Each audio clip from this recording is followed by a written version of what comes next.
Afterward. January 1910. 1. Oh, there is one, of course, but you'll never know it. The assertion, laughingly flung out 6 months earlier in a bright June garden, came back to Mary Boyne with a sharp perception of its latent significance as she stood, in the December dusk, waiting for the lamps to be brought into the library. The words had been spoken by their friend Alida Stair, as they sat at tea on her lawn at Pangbourne, in reference to the very house of which the library in question was the central, the pivotal feature. Mary Boyne and her husband, in quest of a country place in one of the southern or southwestern counties, had, on their arrival in England, carried their problem straight to Alida Stair, who had successfully solved it in her own case. But it was not until they had rejected, almost capriciously, several practical and judicious suggestions that she threw it out. Well, there's Ling in Dorsetshire. It belongs to Hugo's cousins, and you can get it for a song. The reasons she gave for its being obtainable on these terms, its remoteness from a station, its lack of electric light, hot water pipes, and other vulgar necessities, were exactly those pleading in its favor with two romantic Americans perversely in search of the economic drawbacks which were associated, in their tradition, with unusual architectural felicities. I should never believe I was living in an old house unless I was thoroughly uncomfortable, Ned Boyne, the more extravagant of the two, had jocosely insisted. The least hint of convenience would make me think it had been bought out of an exhibition, with the pieces numbered and set up again. And they had proceeded to enumerate, with humorous precision, their various suspicions and exactions, refusing to believe that the house their cousin recommended was really Tudor till they learned it had no heating system, or that the village church was literally in the grounds till she assured them of the deplorable uncertainty of the water supply. It's too uncomfortable to be true, Edward Boyne had continued to exult as the avowal of each disadvantage was successively wrung from her, but he had cut short his rhapsody to ask, with a sudden relapse to distrust, "And the ghost? You've been concealing from us the fact that there is no ghost." Mary, at the moment, had laughed with him, yet almost with her laugh, being possessed of several sets of independent perceptions, had noted a sudden flatness of tone in Alida's answering hilarity. "Oh, Dorsetshires full of ghosts, you know." "Yes, yes, but that won't do. I don't want to have to drive 10 miles to see somebody else's ghost. I want one of my own on the premises. Is there a ghost at Ling?" His rejoinder had made Alida laugh again, and it was then that she had flung back tantalizingly, "Oh, there is one, of course, but you'll never know it." "Never know it," Boyne pulled her up. "But what in the world constitutes a ghost except the fact of its being known for one?" "I can't say, but that's the story. That there's a ghost, but that nobody knows it's a ghost." "Well, not till afterward, at any rate." "Till afterward." "Not till long, long afterward." "But if it's once been identified as an unearthly visitant, why hasn't its signalment been handed down in the family? How has it managed to preserve its incognito?" Alida could only shake her head. "Don't ask me, but it has." And then suddenly, Mary spoke up as if from some cavernous depth of divination. Suddenly, long afterward, one says to oneself, that was it. She was oddly startled at the sepulchral sound with which her question fell on the banter of the other two, and she saw the shadow of the same surprise flit across Alida's clear pupils. "I suppose so. One just has to wait." "Oh, hang waiting," Ned broke in. "Life's too short for a ghost who can only be enjoyed in retrospect. Can't we do better than that, Mary?" But it turned out that in the event they were not destined to, for within 3 months of their conversation with Mrs. Stair, they were established at Ling, and the life they had yearned for to the point of planning it out in all its daily details had actually begun for them. It was to sit, in the thick December dusk, by just such a wide-hooded fireplace, under just such black oak rafters, with the sense that beyond the mullioned panes the downs were darkening to a deeper solitude, It was for the ultimate indulgence in such sensations that Mary Boyne had endured for nearly 14 years the soul-deadening ugliness of the Middle West, and that Boyne had ground on doggedly at his engineering, till, with a suddenness that still made her blink, the prodigious windfall of the Blue Star Mine had put them at a stroke in possession of life and the leisure to taste it. They had never for a moment meant their new state to be one of idleness, but they meant to give themselves only to harmonious activities. She had her vision of painting and gardening against a background of grey walls.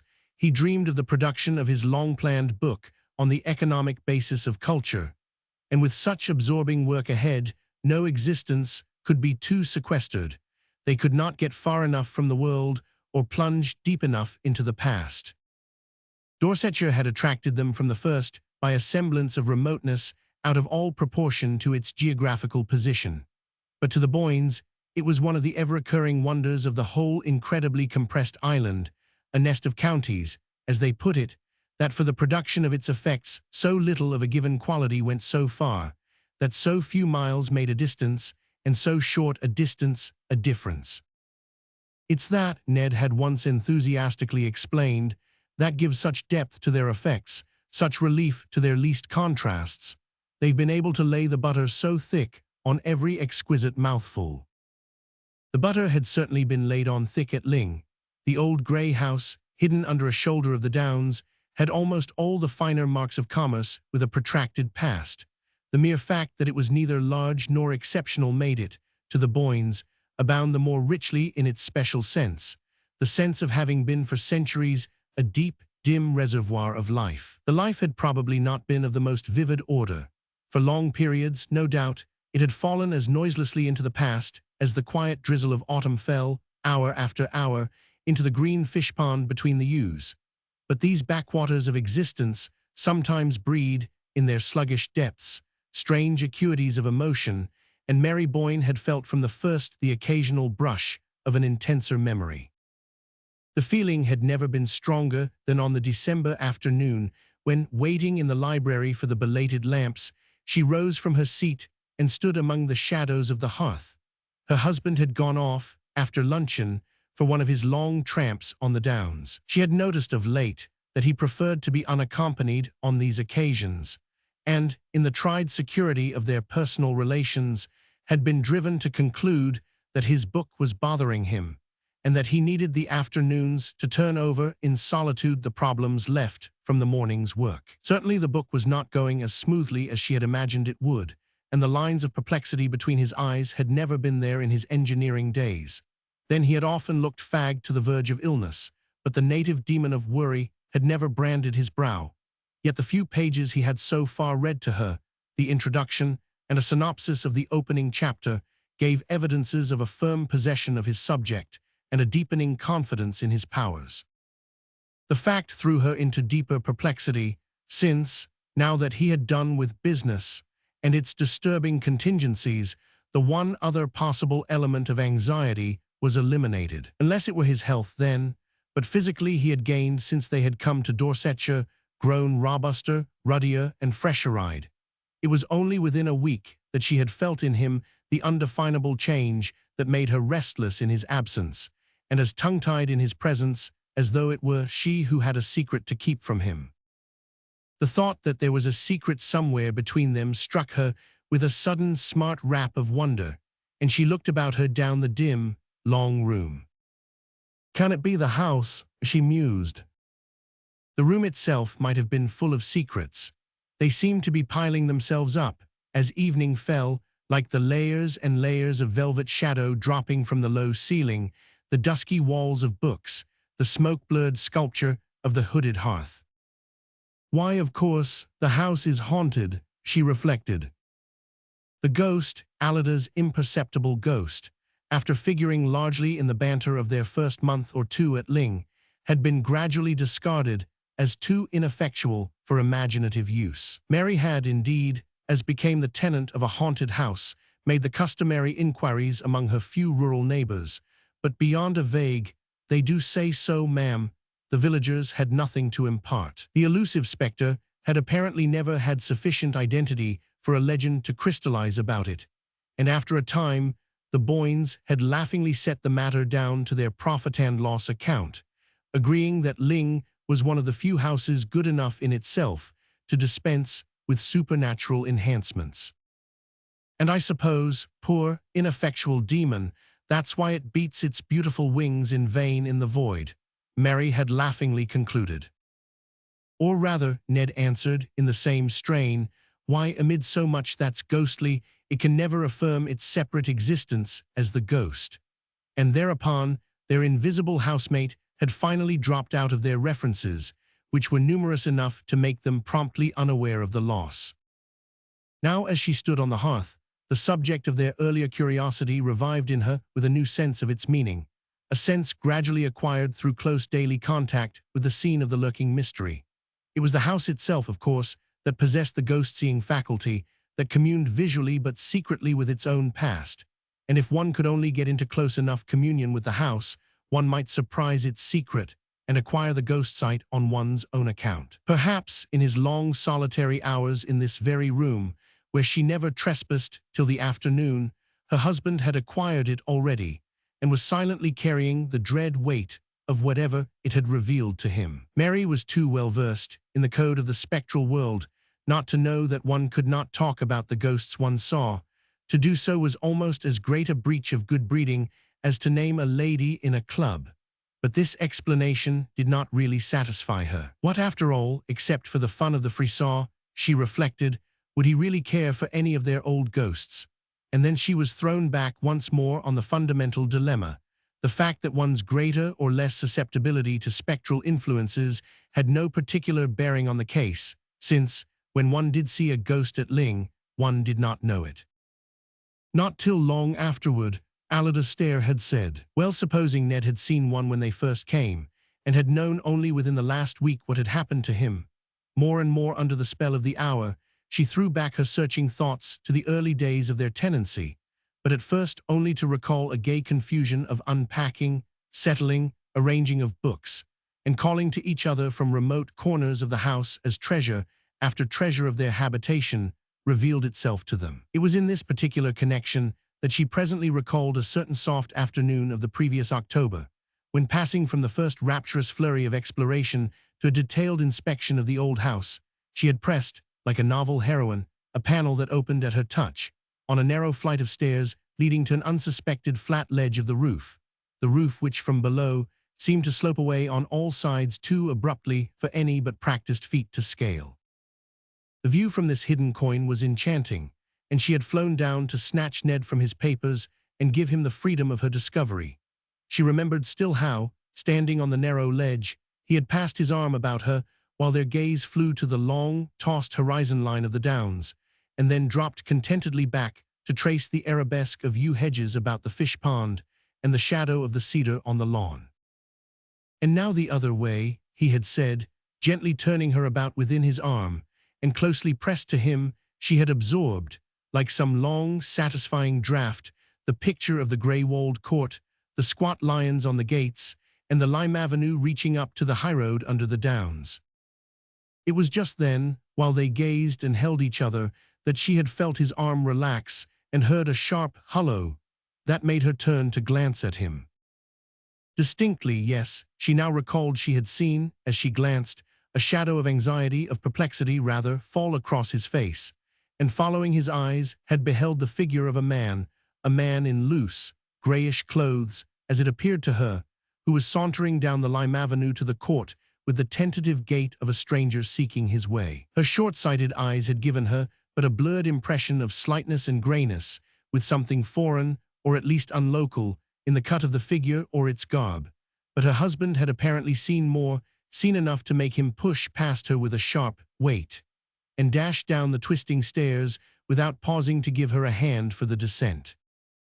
A slight tendency to dizziness obliged her, after a provisional clutch at the chimney against which they had been leaning, to follow him down more cautiously, and when she had reached the attic landing she paused again for a less definite reason, leaning over the oak banister to strain her eyes through the silence of the brown, sun-flecked depths below.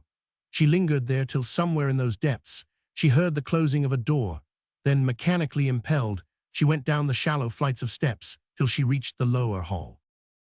The front door stood open on the mild sunlight of the court, and hall and court were empty.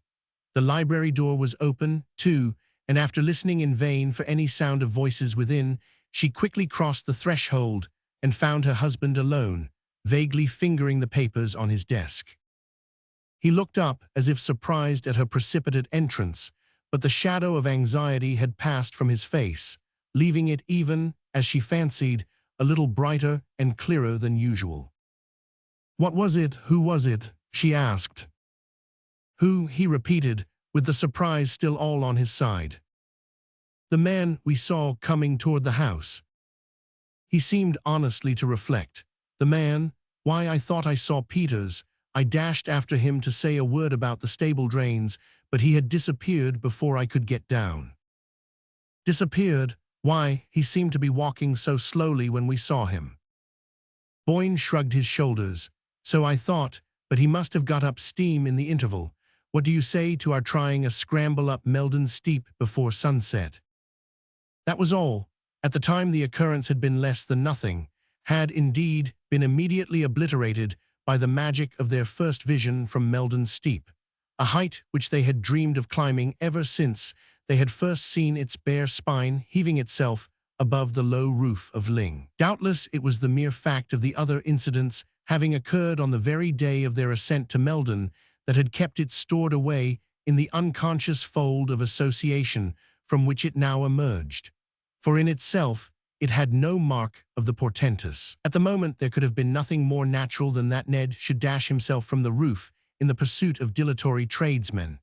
It was the period when they were always on the watch for one or the other of the specialists employed about the place, always lying in wait for them and dashing out at them with questions, reproaches, or reminders. And certainly in the distance, the grey figure had looked like Peters. Yet now, as she reviewed the rapid scene, she felt her husband's explanation of it to have been invalidated by the look of anxiety on his face. Why had the familiar appearance of Peters made him anxious? Why, above all, if it was of such prime necessity to confer with that authority on the subject of the stable drains, had the failure to find him produced such a look of relief? Mary could not say that any one of these considerations had occurred to her at the time, yet, from the promptness with which they now marshaled themselves at her summons, she had a sudden sense that they must all along have been there, waiting their hour. Chapter 2. Weary with her thoughts, she moved toward the window. The library was now completely dark, and she was surprised to see how much faint light the outer world still held. As she peered out into it across the court, a figure shaped itself in the tapering perspective of bare lines. It looked a mere blot of deeper gray in the grayness, and for an instant, as it moved toward her, her heart thumped to the thought, "It's the ghost." She had time, in that long instant, to feel suddenly that the man of whom, 2 months earlier, she had a brief distant vision from the roof was now, at his predestined hour, about to reveal himself as not having been Peters, and her spirit sank under the impending fear of the disclosure. But almost with the next tick of the clock, the ambiguous figure, gaining substance and character, showed itself even to her weak sight as her husband, S., and she turned away to meet him as he entered with the confession of her folly. "It's really too absurd," she laughed out from the threshold, "but I never can remember." "Remember what?" Boyne questioned as they drew together. "That when one sees the Ling ghost, one never knows it." Her hand was on his sleeve, and he kept it there, but with no response in his gesture or in the lines of his fagged, preoccupied face. "Did you think you'd seen it?" he asked, after an appreciable interval. "Why, I actually took you for it, my dear, in my mad determination to spot it." "Me just now." His arm dropped away, and he turned from her with a faint echo of her laugh. "Really, dearest, you'd better give it up, if that's the best you can do." "Yes, I give it up, have you?" she asked, turning round on him abruptly. The parlour-maid had entered with letters and a lamp, and the light struck up into Boyne's face as he bent above the tray she presented. "Have you?" Mary perversely insisted, when the servant had disappeared on her errand of illumination. "Have I what?" he rejoined absently, the light bringing out the sharp stamp of worry between his brows as he turned over the letters. Given up trying to see the ghost, her heart beat a little at the experiment she was making. Her husband, laying his letters aside, moved away into the shadow of the hearth. "I never tried," he said, tearing open the wrapper of a newspaper. "Well, of course," Mary persisted, "the exasperating thing is that there's no use trying, since one can't be sure till so long afterward." He was unfolding the paper as if he had hardly heard her, but after a pause, during which the sheets rustled spasmodically between his hands, he lifted his head to say abruptly, "Have you any idea how long?" Mary had sunk into a low chair beside the fireplace. From her seat, she looked up, startled, at her husband's profile, which was darkly projected against the circle of lamplight. "No, none, have you?" she retorted, repeating her former phrase with an added keenness of intention. Boyne crumpled the paper into a bunch, and then inconsequently turned back with it toward the lamp. "Lord, no, I only meant," he explained, with a faint tinge of impatience, "is there any legend, any tradition as to that?" "Not that I know of," she answered, but the impulse to add, "What makes you ask?" was checked by the reappearance of the parlour-maid with tea and a second lamp. With the dispersal of shadows and the repetition of the daily domestic office, Mary Boyne felt herself less oppressed by that sense of something mutely imminent which had darkened her solitary afternoon. For a few moments, she gave herself silently to the details of her task, and when she looked up from it, she was struck to the point of bewilderment by the change in her husband's face. He had seated himself near the farther lamp and was absorbed in the perusal of his letters. But was it something he had found in them, or merely the shifting of her own point of view, that had restored his features to their normal aspect? The longer she looked, the more definitely the change affirmed itself. The lines of painful tension had vanished, and such traces of fatigue as lingered were of the kind easily attributable to steady mental effort. He glanced up, as if drawn by her gaze, and met her eyes with a smile. "I'm dying for my tea, you know, and here's a letter for you," he said. She took the letter he held out in exchange for the cup she proffered him, and, returning to her seat, broke the seal with the languid gesture of the reader, whose interests are all enclosed in the circle of one cherished presence. Her next conscious motion was that of starting to her feet, the letter falling to them as she rose, while she held out to her husband a long newspaper clipping. "Ned, what's this? What does it mean?" He had risen at the same instant, almost as if hearing her cry before she uttered it, and for a perceptible space of time he and she studied each other, like adversaries watching for an advantage, across the space between her chair and his desk. "What's what? You fairly made me jump," Boyne said at length, moving toward her with a sudden, half-exasperated laugh. The shadow of apprehension was on his face again, not now a look of fixed foreboding, but a shifting vigilance of lips and eyes that gave her the sense of his feeling himself invisibly surrounded. Her hand shook so that she could hardly give him the clipping. "This article from the Waukesha Sentinel, that a man named Elwell has brought suit against you, that there was something wrong about the Blue Star Mine. I can't understand more than half."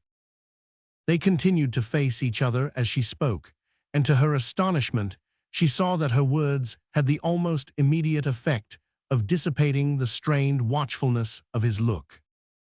"Oh, that," he glanced down the printed slip, and then folded it with the gesture of one who handles something harmless and familiar.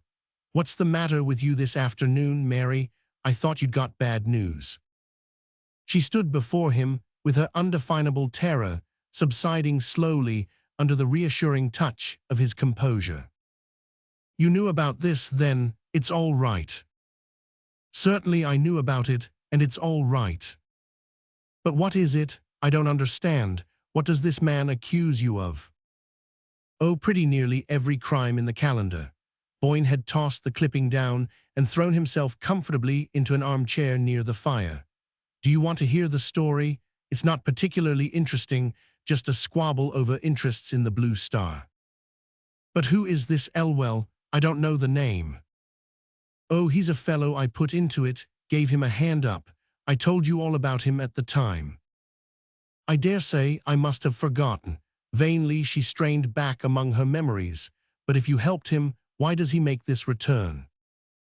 Oh, probably some shyster lawyer got hold of him and talked him over. It's all rather technical and complicated. I thought that kind of thing bored you. His wife felt a sting of compunction.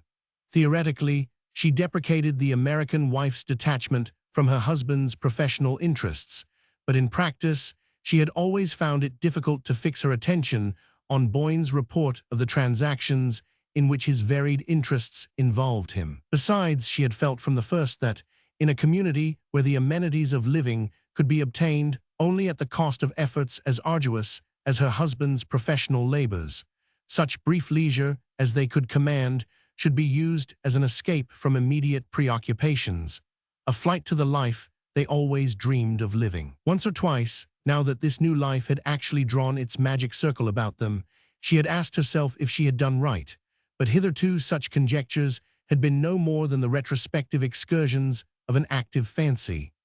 Now, for the first time, it startled her a little to find how little she knew of the material foundation on which her happiness was built. She glanced again at her husband and was reassured by the composure of his face, yet she felt the need of more definite grounds for her reassurance. "But doesn't this suit worry you? Why have you never spoken to me about it?" He answered both questions at once. "I didn't speak of it at first because it did worry me, annoyed me rather, but it's all ancient history now. Your correspondent must have got hold of a back number of the Sentinel." She felt a quick thrill of relief. "You mean it's over? He's lost his case?" There was a just perceptible delay in Boyne's reply. "The suit's been withdrawn, that's all." But she persisted, as if to exonerate herself from the inward charge of being too easily put off. "Withdrawn because he saw he had no chance." "Oh, he had no chance," Boyne answered. She was still struggling with a dimly felt perplexity at the back of her thoughts. How long ago was it withdrawn? He paused, as if with a slight return of his former uncertainty. "I've just had the news now, but I've been expecting it." "Just now, in one of your letters?" "Yes, in one of my letters." She made no answer, and was aware only after a short interval of waiting that he had risen and, strolling across the room, had placed himself on the sofa at her side. She felt him, as he did so, pass an arm about her. She felt his hand seek hers and clasp it, and turning slowly, drawn by the warmth of his cheek, she met the smiling clearness of his eyes. It's all right," she questioned, through the flood of her dissolving doubts, "and I give you my word it never was righter." He laughed back at her, holding her close. Chapter 3. One of the strangest things she was afterward to recall out of all the next day's incredible strangeness was the sudden and complete recovery of her sense of security. It was in the air when she woke in her low-ceilinged, dusky room. It accompanied her downstairs to the breakfast table, flashed out at her from the fire, and reduplicated itself brightly from the flanks of the urn and the sturdy flutings of the Georgian teapot. It was as if, in some roundabout way, all her diffused apprehensions of the previous day, with their moment of sharp concentration about the newspaper article, as if this dim questioning of the future and startled return upon the past had between them liquidated the arrears of some haunting moral obligation. If she had indeed been careless of her husband's affairs, it was, her new state seemed to prove, because her faith in him instinctively justified such carelessness, and his right to her faith had overwhelmingly affirmed itself in the very face of menace and suspicion. She had never seen him more untroubled, more naturally and unconsciously in possession of himself, than after the cross-examination to which she had subjected him. It was almost as if he had been aware of her lurking doubts and had wanted the air cleared as much as she did.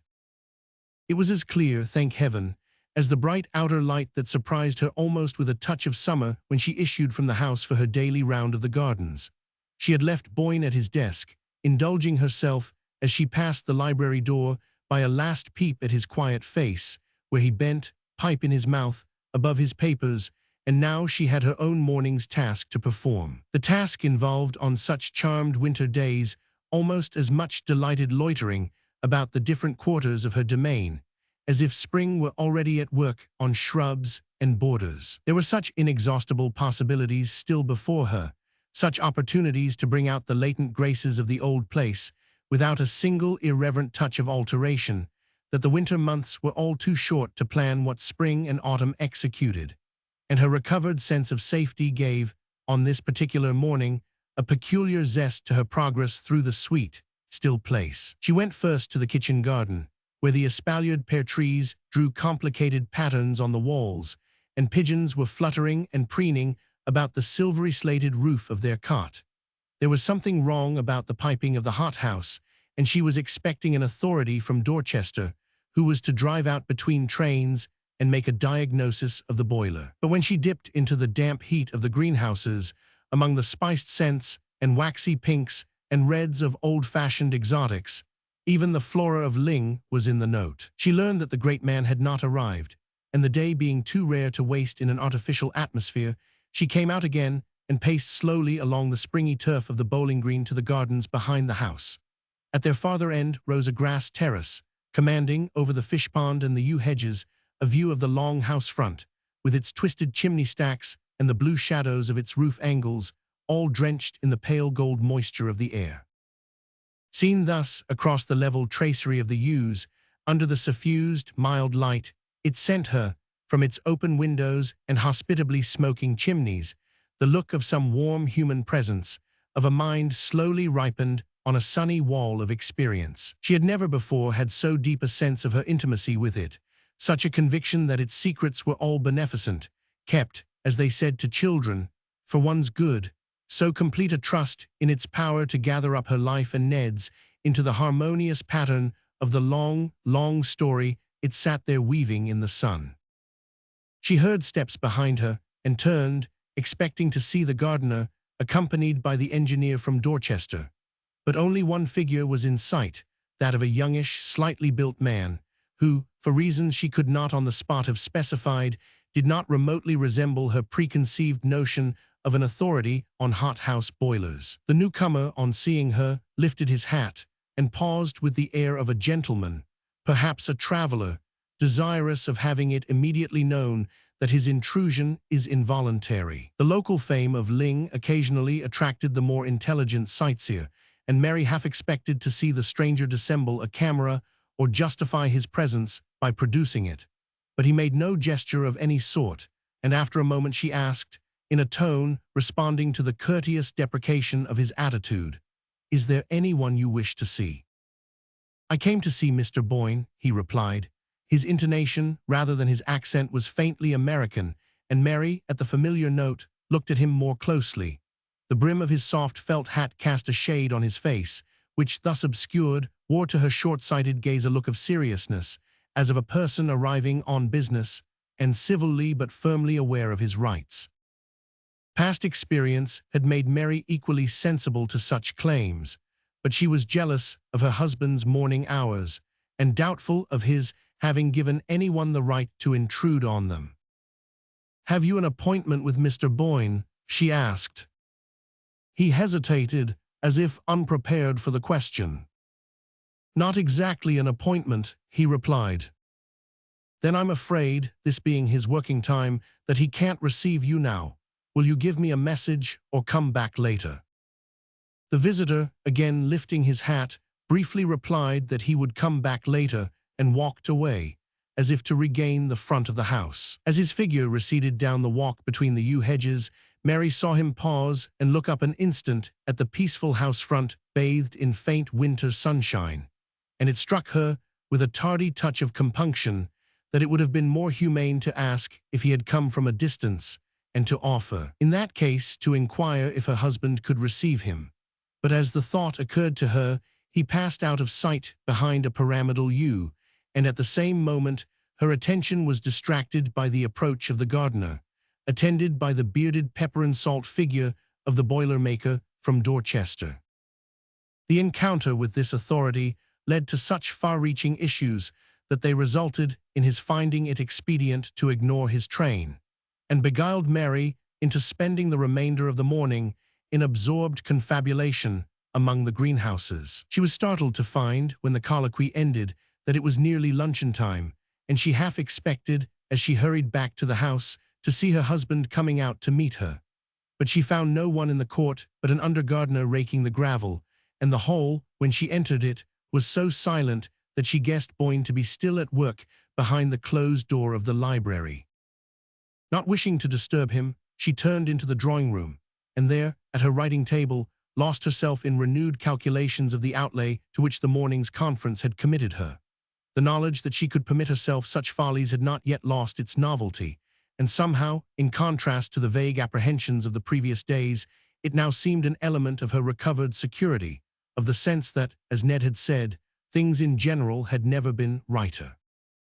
She was still luxuriating in a lavish play of figures when the parlour-maid, from the threshold, roused her with a dubiously worded inquiry as to the expediency of serving luncheon. It was one of their jokes that Trimmel announced luncheon as if she were divulging a state secret, and Mary, intent upon her papers, merely murmured an absent-minded assent. She felt Trimmel wavering expressively on the threshold, as if in rebuke of such offhand acquiescence. Then her retreating steps sounded down the passage, and Mary, pushing away her papers, crossed the hall and went to the library door. It was still closed, and she wavered in her turn, disliking to disturb her husband, yet anxious that he should not exceed his normal measure of work. As she stood there, balancing her impulses, the esoteric Trimmel returned with the announcement of luncheon, and Mary, thus impelled, opened the door and went into the library. Boyne was not at his desk, and she peered about her, expecting to discover him at the bookshelves somewhere down the length of the room, but her call brought no response, and gradually it became clear to her that he was not in the library. She turned back to the parlour-maid. "Mr. Boyne must be upstairs. Please tell him that luncheon is ready." The parlour-maid appeared to hesitate between the obvious duty of obeying orders and an equally obvious conviction of the foolishness of the injunction laid upon her. The struggle resulted in her saying doubtfully, "If you please, madam, Mr. Boyne's not upstairs." "Not in his room, are you sure?" "I'm sure, madam." Mary consulted the clock. "Where is he, then?" "He's gone out," Trimmel announced, with the superior air of one who has respectfully waited for the question that a well-ordered mind would have first propounded. Mary's previous conjecture had been right then. Boyne must have gone to the gardens to meet her, and since she had missed him, it was clear that he had taken the shorter way by the south door instead of going round to the court. She crossed the hall to the glass portal opening directly on the yew garden, but the parlour-maid, after another moment of inner conflict, decided to bring out recklessly, "Please, madam, Mr. Boyne didn't go that way." Mary turned back. "Where did he go, and when?" "He went out of the front door, up the drive, madam." It was a matter of principle with Trimmel never to answer more than one question at a time. Up the drive, at this hour. Mary went to the door herself and glanced across the court through the long tunnel of bare limes, but its perspective was as empty as when she had scanned it on entering the house. "Did Mr. Boyne leave no message?" she asked. Trimmel seemed to surrender herself to a last struggle with the forces of chaos. "No, madam, he just went out with the gentleman." "The gentleman? What gentleman?" Mary wheeled about as if to front this new factor. "The gentleman who called, madam," said Trimmel resignedly. "When did a gentleman call? Do explain yourself, Trimmel." Only the fact that Mary was very hungry and that she wanted to consult her husband about the greenhouses would have caused her to lay so unusual an injunction on her attendant, and even now she was detached enough to note in Trimmel's eye the dawning defiance of the respectful subordinate who has been pressed too hard. "I couldn't exactly say the hour, madam, because I didn't let the gentleman in," she replied, with the air of magnanimously ignoring the irregularity of her mistress's course. "You didn't let him in?" "No, madam, When the bell rang, I was dressing, and Agnes. Go and ask Agnes then, Mary interjected. Trimmle still wore her look of patient magnanimity. Agnes would not know, madam, for she had unfortunately burnt her hand in trying the wick of the new lamp from town. Trimmle, as Mary was aware, had always been opposed to the new lamp, and so Mrs. Dockett sent the kitchen maid instead. Mary looked again at the clock. It's after 2. Go and ask the kitchen maid if Mr. Boyne left any word. She went into luncheon without waiting, and Trimmle presently brought her there the kitchen maid's statement that the gentleman had called about 1 o'clock, that Mr. Boyne had gone out with him without leaving any message. The kitchen maid did not even know the caller's name, for he had written it on a slip of paper, which he had folded and handed to her, with the injunction to deliver it at once to Mr. Boyne. Mary finished her luncheon, still wondering, and when it was over, and Trimmle had brought the coffee to the drawing-room, her wonder had deepened to a first faint tinge of disquietude.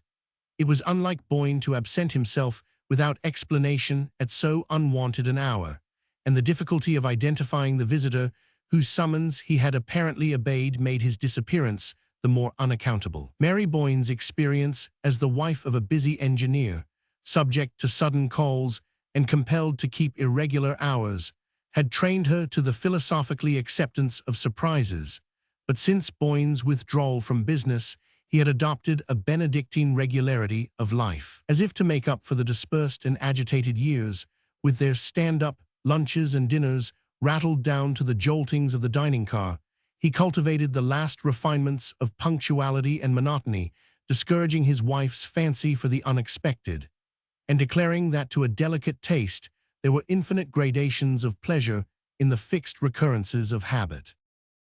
Still, since no life can completely defend itself from the unforeseen, it was evident that all Boyne's precautions would sooner or later prove unavailable, and Mary concluded that he had cut short a tiresome visit by walking with his caller to the station, or at least accompanying him for part of the way.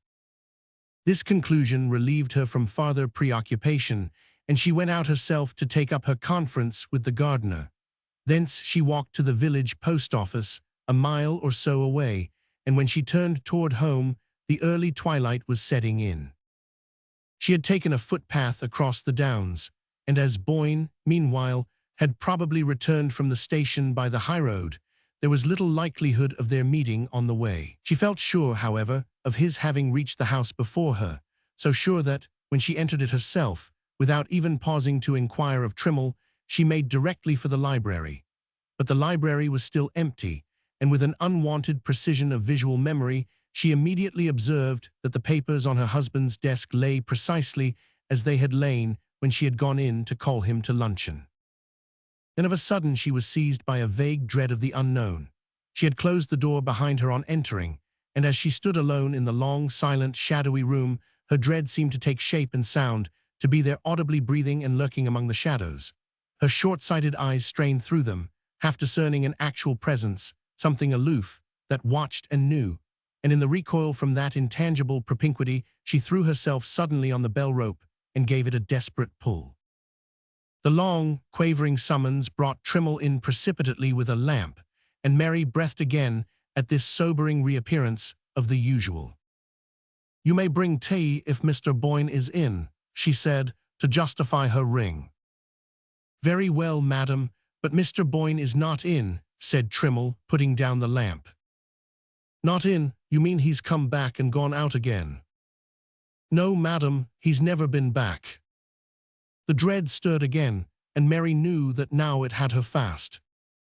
"Not since he went out with the gentleman." "Not since he went out with the gentleman." But who was the gentleman?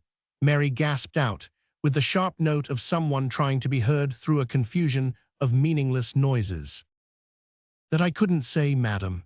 Trimmle, standing there by the lamp, seemed suddenly to grow less round and rosy, as though eclipsed by the same creeping shade of apprehension. "But the kitchen maid knows. Wasn't it the kitchen maid who let him in?" "She doesn't know either, madam, for he wrote his name on a folded paper." Mary, through her agitation, was aware that they were both designating the unknown visitor by a vague pronoun, instead of the conventional formula which, till then, had kept their illusions within the bounds of custom. And at the same moment, her mind caught at the suggestion of the folded paper. But he must have a name. Where is the paper? She moved to the desk and began to turn over the scattered documents that littered it. The first that caught her eye was an unfinished letter in her husband's hand, with his pen lying across it, as though dropped there at a sudden summons. My dear Parvis, who is Parvis? I have just received your letter announcing Elwell's death, and while I suppose there is now no farther risk of trouble, it might be safer. She tossed the sheet aside and continued her search, but no folded paper was discoverable among the letters and pages of manuscript which had been swept together in a promiscuous heap, as if by a hurried or a startled gesture. But the kitchen maid saw him. "Send her here," she commanded, wondering at her dullness in not thinking sooner of so simple a solution. Trimmel, at the behest, vanished in a flash, as if thankful to be out of the room, and when she reappeared, conducting the agitated underling, Mary had regained her self-possession and had her questions pat. The gentleman was a stranger, yes, that she understood. But what had he said? And above all, what had he looked like? The first question was easily enough answered, for the disconcerting reason that he had said so little, had merely asked for Mr. Boyne, and scribbling something on a bit of paper, had requested that it should at once be carried in to him. Then you don't know what he wrote. You're not sure it was his name. The kitchen maid was not sure, but supposed it was, since he had written it in answer to her inquiry as to whom she should announce. And when you carried the paper in to Mr. Boyne, what did he say?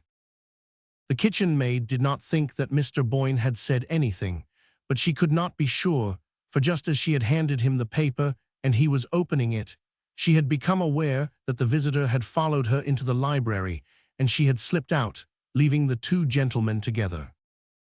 But then, if you left them in the library, how do you know that they went out of the house? This question plunged the witness into momentary inarticulateness, from which she was rescued by Trimmel, who, by means of ingenious circumlocutions, elicited the statement that before she could cross the hall to the back passage, she had heard the gentlemen behind her and had seen them go out of the front door together. Then, if you saw the gentleman twice, you must be able to tell me what he looked like. But with this final challenge to her powers of expression, it became clear that the limit of the kitchen maid's endurance had been reached.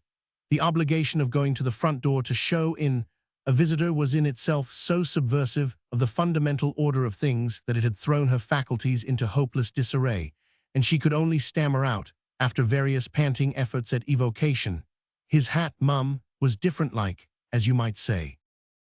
Different? How different? Mary flashed out at her, her own mind, in the same instant, leaping back to an image left on it that morning, but temporarily lost under layers of subsequent impressions. His hat had a wide brim, you mean, and his face was pale, a youngish face. Mary pressed her with a white-lipped intensity of interrogation. But if the kitchen maid found any adequate answer to this challenge, it was swept away for her listener down the rushing current of her own convictions. The stranger in the garden, why had Mary not thought of him before? She needed no one now to tell her that it was he who had called for her husband and gone away with him. But who was he, and why had Boyne obeyed his call? For it leaped out at her suddenly, like a grin out of the dark, that they had often called England so little, such a confoundedly hard place to get lost in. A confoundedly hard place to get lost in, that had been her husband's phrase. And now, with the whole machinery of official investigation sweeping its flashlights from shore to shore and across the dividing straits, now, with Boyne's name blazing from the walls of every town and village, his portrait, how that wrung her. Hawked up and down the country like the image of a hunted criminal.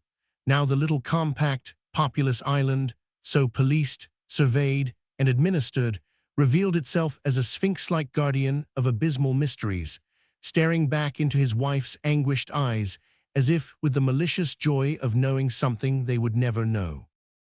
In the fortnight since Boyne's disappearance, there had been no word of him, no trace of his movements. Even the usual misleading reports that raise expectancy in tortured bosoms had been few and fleeting. No one but the bewildered kitchen maid had seen him leave the house, and no one else had seen the gentleman who accompanied him. All inquiries in the neighborhood failed to elicit the memory of a stranger's presence that day in the neighborhood of Ling, and no one had met Edward Boyne, either alone or in company, in any of the neighboring villages, or on the road across the downs, or at either of the local railway stations. The sunny English noon had swallowed him as completely as if he had gone out into Cimmerian night. Mary, while every external means of investigation was working at its highest pressure, had ransacked her husband's papers for any trace of antecedent complications, of entanglements or obligations unknown to her that might throw a faint ray into the darkness. But if any such had existed in the background of Boyne's life, they had disappeared as completely as the slip of paper on which the visitor had written his name. There remained no possible thread of guidance except, if it were indeed an exception, the letter which Boyne had apparently been in the act of writing when he received his mysterious summons. That letter, read and reread by his wife, and submitted by her to the police, yielded little enough for conjecture to feed on. I have just heard of Elwell's death, and while I suppose there is now no farther risk of trouble, it might be safer, that was all. The risk of trouble was easily explained by the newspaper clipping which had apprised Mary of the suit brought against her husband by one of his associates in the Blue Star enterprise. The only new information conveyed in the letter was the fact of its showing Boyne, when he wrote it, to be still apprehensive of the results of the suit, though he had assured his wife that it had been withdrawn, and though the letter itself declared that the plaintiff was dead. It took several weeks of exhaustive cabling to fix the identity of the parvus to whom the fragmentary communication was addressed, but even after these inquiries had shown him to be a Waukesha lawyer, no new facts concerning the Elwell suit were elicited. He appeared to have had no direct concern in it, but to have been conversant with the facts merely as an acquaintance and possible intermediary, and he declared himself unable to divine with what object Boyne intended to seek his assistance. This negative information, sole fruit of the first fortnight's feverish search, was not increased by a jot during the slow weeks that followed. Mary knew that the investigations were still being carried on, but she had a vague sense of their gradually slackening as the actual march of time seemed to slacken. It was as though the days, flying horror-struck from the shrouded image of the one inscrutable day, gained assurance as the distance lengthened, till at last they fell back into their normal gait. And so, with the human imaginations at work on the dark event. No doubt it occupied them still, but week by week and hour by hour it grew less absorbing, took up less space, was slowly but inevitably crowded out of the foreground of consciousness by the new problems perpetually bubbling up from the vaporous cauldron of human experience. Even Mary Boyne's consciousness gradually felt the same lowering of velocity. It still swayed with the incessant oscillations of conjecture, but they were slower, more rhythmical in their beat. There were moments of overwhelming lassitude when, like the victim of some poison which leaves the brain clear but holds the body motionless, she saw herself domesticated with the horror, accepting its perpetual presence as one of the fixed conditions of life. These moments lengthened into hours and days, till she passed into a phase of stolid acquiescence. She watched the familiar routine of life with the incurious eye of a savage on whom the meaningless processes of civilization make but the faintest impression. She had come to regard herself as part of the routine, a spoke of the wheel, revolving with its motion. She felt almost like the furniture of the room in which she sat, an insensate object to be dusted and pushed about with the chairs and tables.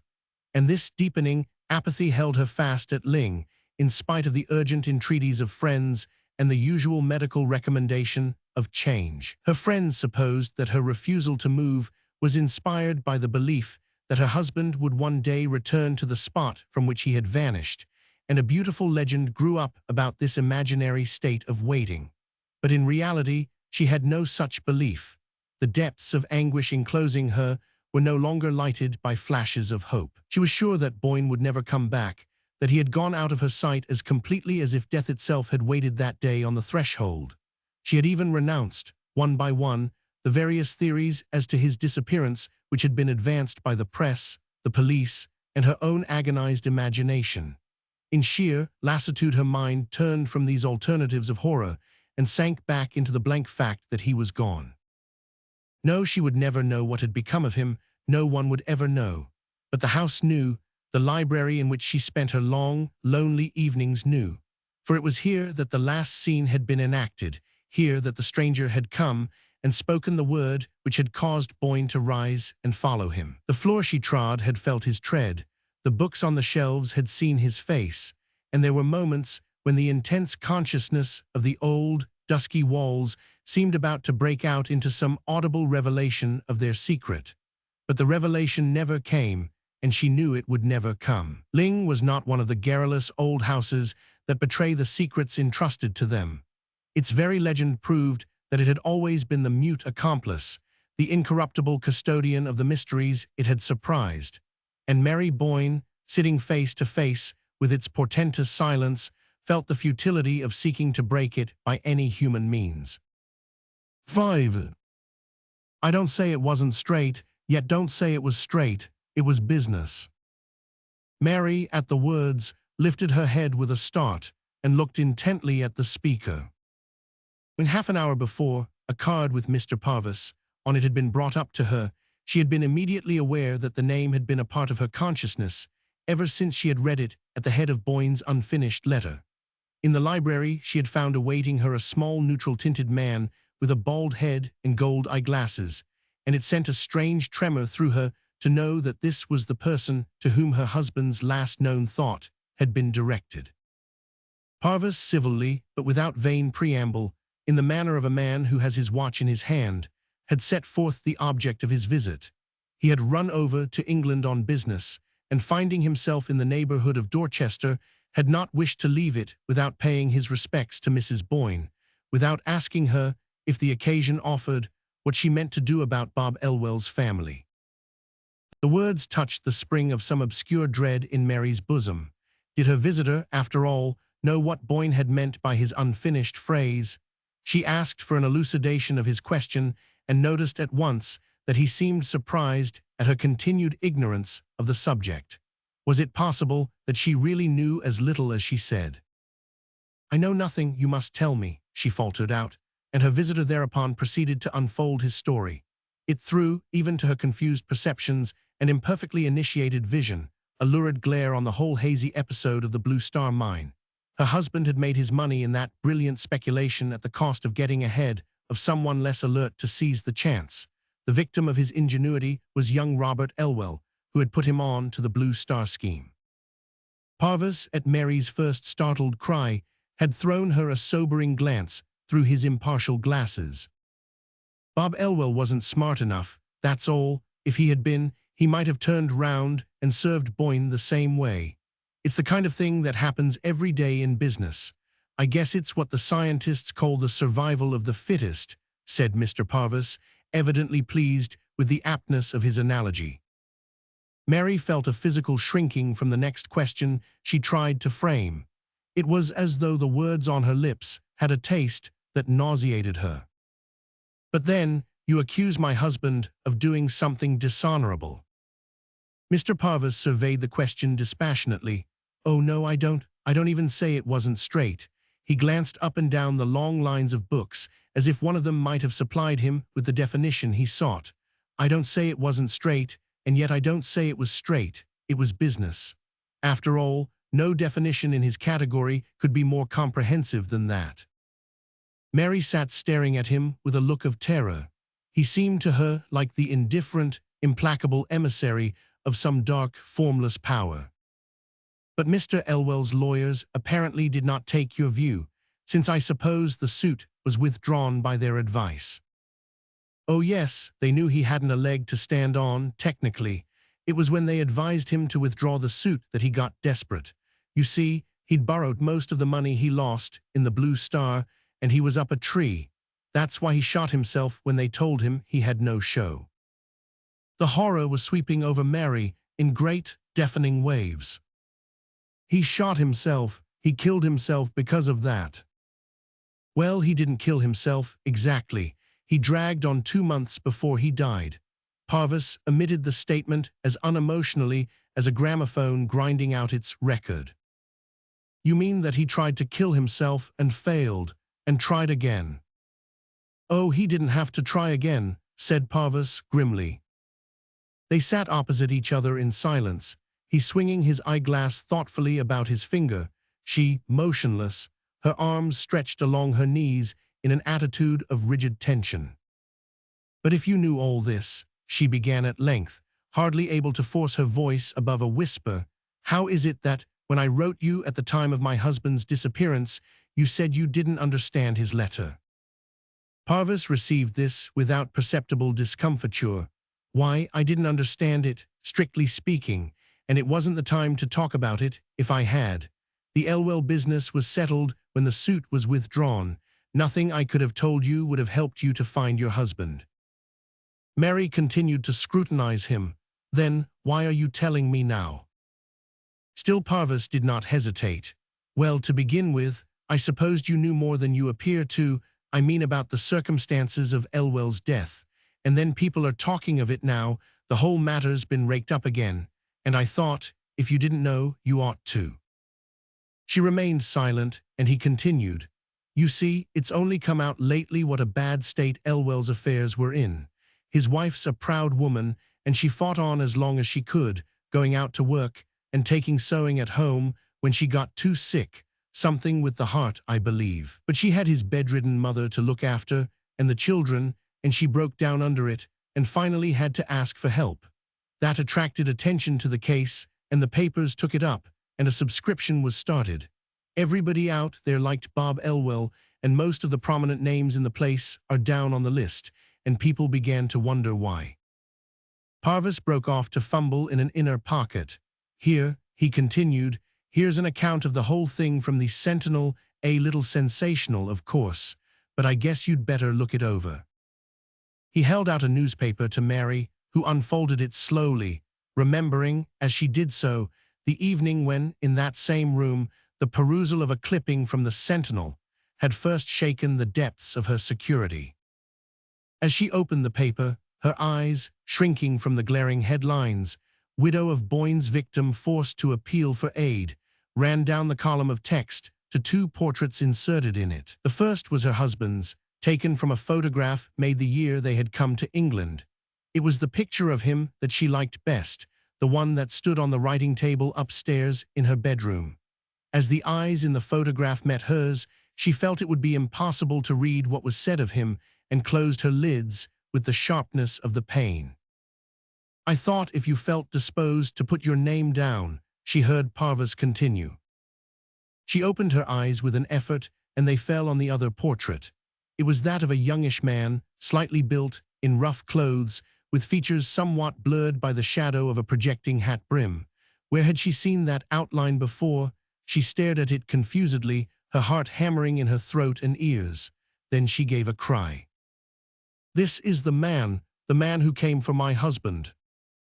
She heard Parvis start to his feet, and was dimly aware that she had slipped backward into the corner of the sofa, and that he was bending above her in alarm. With an intense effort, she straightened herself and reached out for the paper which she had dropped. It's the man, I should know him anywhere, she cried in a voice that sounded in her own ears like a scream. Parvis's voice seemed to come to her from far off, down endless, fog-muffled windings. Mrs. Boyne, you're not very well. Shall I call somebody? Shall I get a glass of water? No, no, no. She threw herself toward him, her hand frantically clenching the newspaper. I tell you, it's the man, I know him, he spoke to me in the garden. Parvis took the journal from her, directing his glasses to the portrait. It can't be Mrs. Boyne, it's Robert Elwell. Robert Elwell, her white stare seemed to travel into space. Then it was Robert Elwell who came for him. Came for Boyne, the day he went away. Parvis's voice dropped as hers rose. He bent over, laying a fraternal hand on her, as if to coax her gently back into her seat. Why, Elwell was dead, don't you remember? Mary sat with her eyes fixed on the picture, unconscious of what he was saying. Don't you remember Boyne's unfinished letter to me, the one you found on his desk that day. It was written just after he'd heard of Elwell's death. She noticed an odd shake in Parvis's unemotional voice. "Surely you remember that," he urged her. Yes, she remembered. That was the profoundest horror of it. Elwell had died the day before her husband's disappearance, and this was Elwell's portrait, and it was the portrait of the man who had spoken to her in the garden. She lifted her head and looked slowly about the library. The library could have borne witness that it was also the portrait of the man who had come in that day to call Boyne from his unfinished letter. Through the misty surgings of her brain, she heard the faint boom of half-forgotten words, words spoken by Alida Stair on the lawn at Pangbourne before Boyne and his wife had ever seen the house at Ling, or had imagined that they might one day live there. "This was the man who spoke to me," she repeated. She looked again at Parvis. He was trying to conceal his disturbance under what he imagined to be an expression of indulgent commiseration, but the edges of his lips were blue. "He thinks me mad, but I'm not mad," she reflected, and suddenly there flashed upon her a way of justifying her strange affirmation. She sat quiet, controlling the quiver of her lips, and waiting till she could trust her voice to keep its habitual level. Then she said, looking straight at Parvis, "Will you answer me one question, please? When was it that Robert Elwell tried to kill himself?" When, Parvis stammered. "Yes, the date. Please try to remember." She saw that he was growing still more afraid of her. "I have a reason," she insisted gently. Yes, only I can't remember. About 2 months before, I should say." "I want the date," she repeated. Parvis picked up the newspaper. "We might see here," he said, still humoring her. He ran his eyes down the page. "Here it is, last October, the—" She caught the words from him. "The 20th, wasn't it?" With a sharp look at her, he verified. "Yes, the 20th. Then you did know." "I know now." Her white stare continued to travel past him. "Sunday, the 20th, that was the day he came first." Parvis's voice was almost inaudible. "Came here first." "Yes." "You saw him twice, then?" "Yes, twice." She breathed it at him with dilated eyes. "He came first on the 20th of October. I remember the date because it was the day we went up Meldon Steep for the first time." She felt a faint gasp of inward laughter at the thought that, but for that, she might have forgotten. Parvis continued to scrutinize her, as if trying to intercept her gaze. "We saw him from the roof," she went on. "He came down the Lime Avenue toward the house. He was dressed just as he is in that picture. My husband saw him first. He was frightened and ran down ahead of me, but there was no one there. He had vanished." "Elwell had vanished," Parvis faltered. "Yes," their two whispers seemed to grope for each other. "I couldn't think what had happened. I see now. He tried to come then, but he wasn't dead enough. He couldn't reach us. He had to wait for 2 months, and then he came back again, and Ned went with him." She nodded at Parvis with the look of triumph of a child who has successfully worked out a difficult puzzle.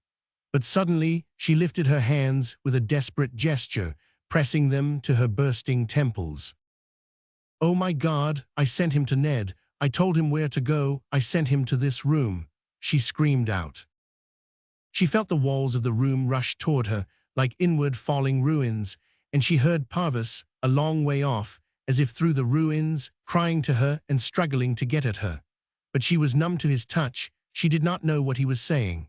Through the tumult she heard but one clear note, the voice of Alida Stair, speaking on the lawn at Pangbourne. "You won't know till afterward," it said. "You won't know till long, long afterward." The end of afterward. The fullness of life. December 1893. 1. For hours she had lain in a kind of gentle torpor, not unlike that sweet lassitude which masters one in the hush of a midsummer noon, when the heat seems to have silenced the very birds and insects, and lying sunk in the tasseled meadow grasses, one looks up through a level roofing of maple leaves at the vast shadowless and unsuggestive blue. Now and then, at ever-lengthening intervals, a flash of pain darted through her, like the ripple of sheet lightning across such a midsummer sky. But it was too transitory to shake her stupor. that calm, delicious, bottomless stupor into which she felt herself sinking more and more deeply without a disturbing impulse of resistance, an effort of reattachment to the vanishing edges of consciousness. The resistance, the effort, had known their hour of violence, but now they were at an end. Through her mind, long harried by grotesque visions, fragmentary images of the life that she was leaving, tormenting lines of verse, obstinate presentments of pictures once beheld, indistinct impressions of rivers, towers, and cupolas, gathered in the length of journeys half forgotten through her mind, there now only moved a few. Primal sensations of colorless well-being, a vague satisfaction in the thought that she had swallowed her noxious last draught of medicine, and that she should never again hear the creaking of her husband's boots, those horrible boots, and that no one would come to bother her about the next day's dinner or the butcher's book.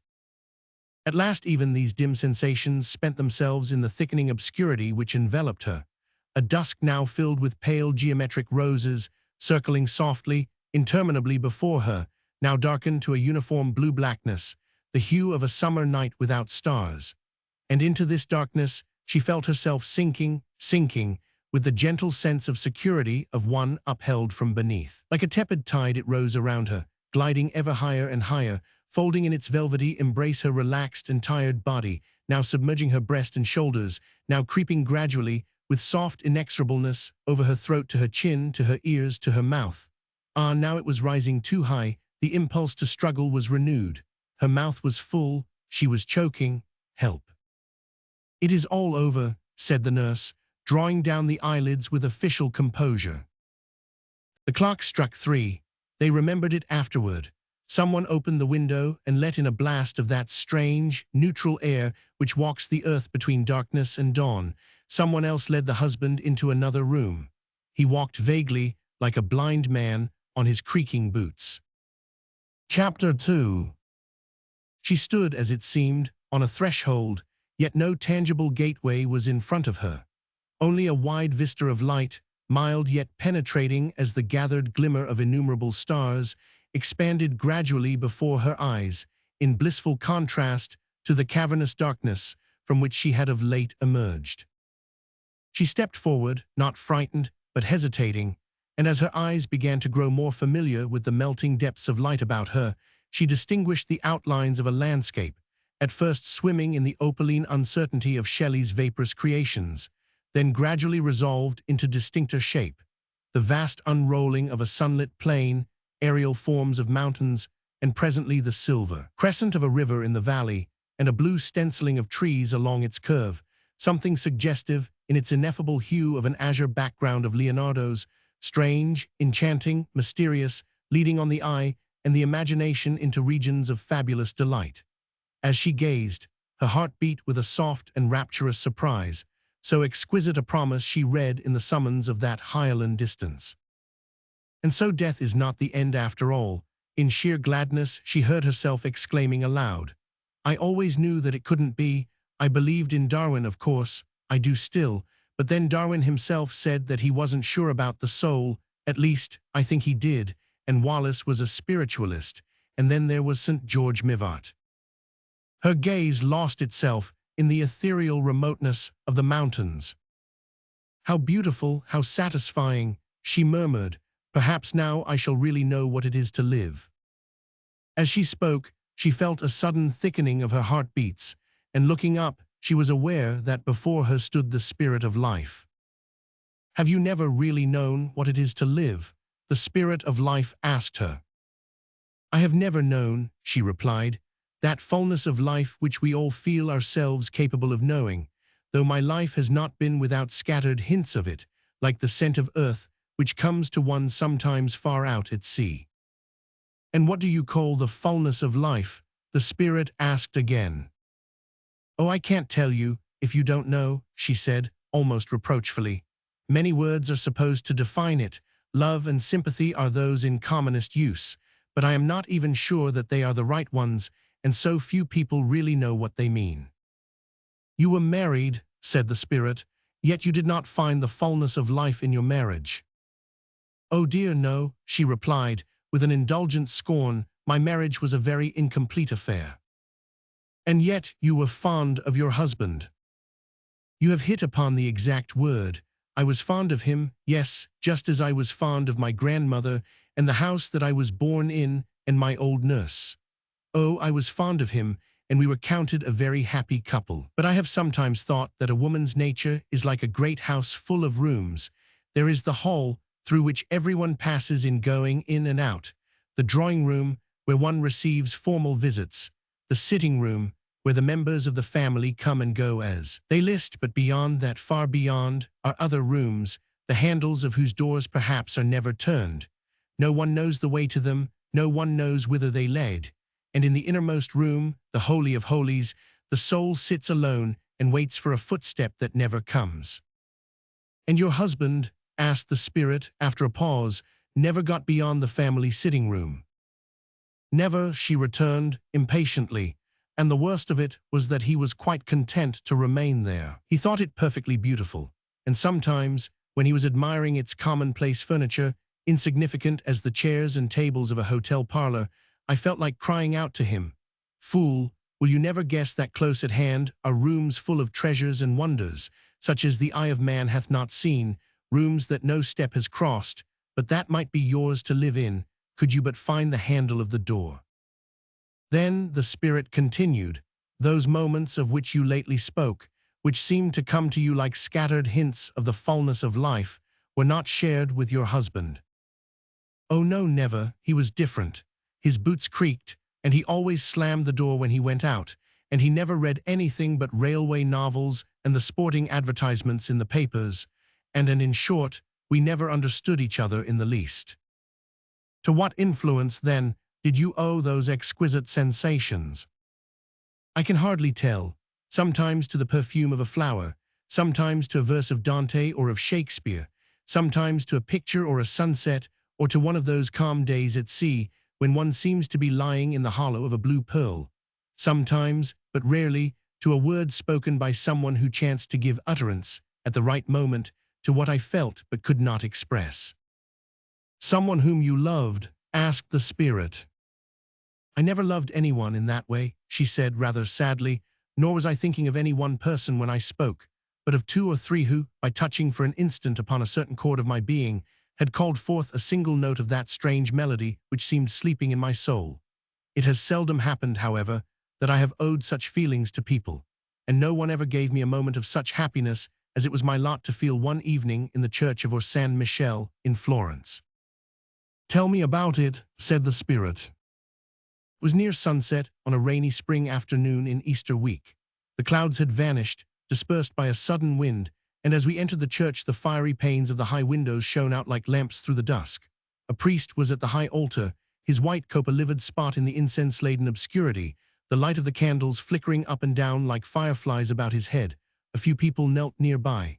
We stole behind them and sat down on a bench close to the tabernacle of Orcagna.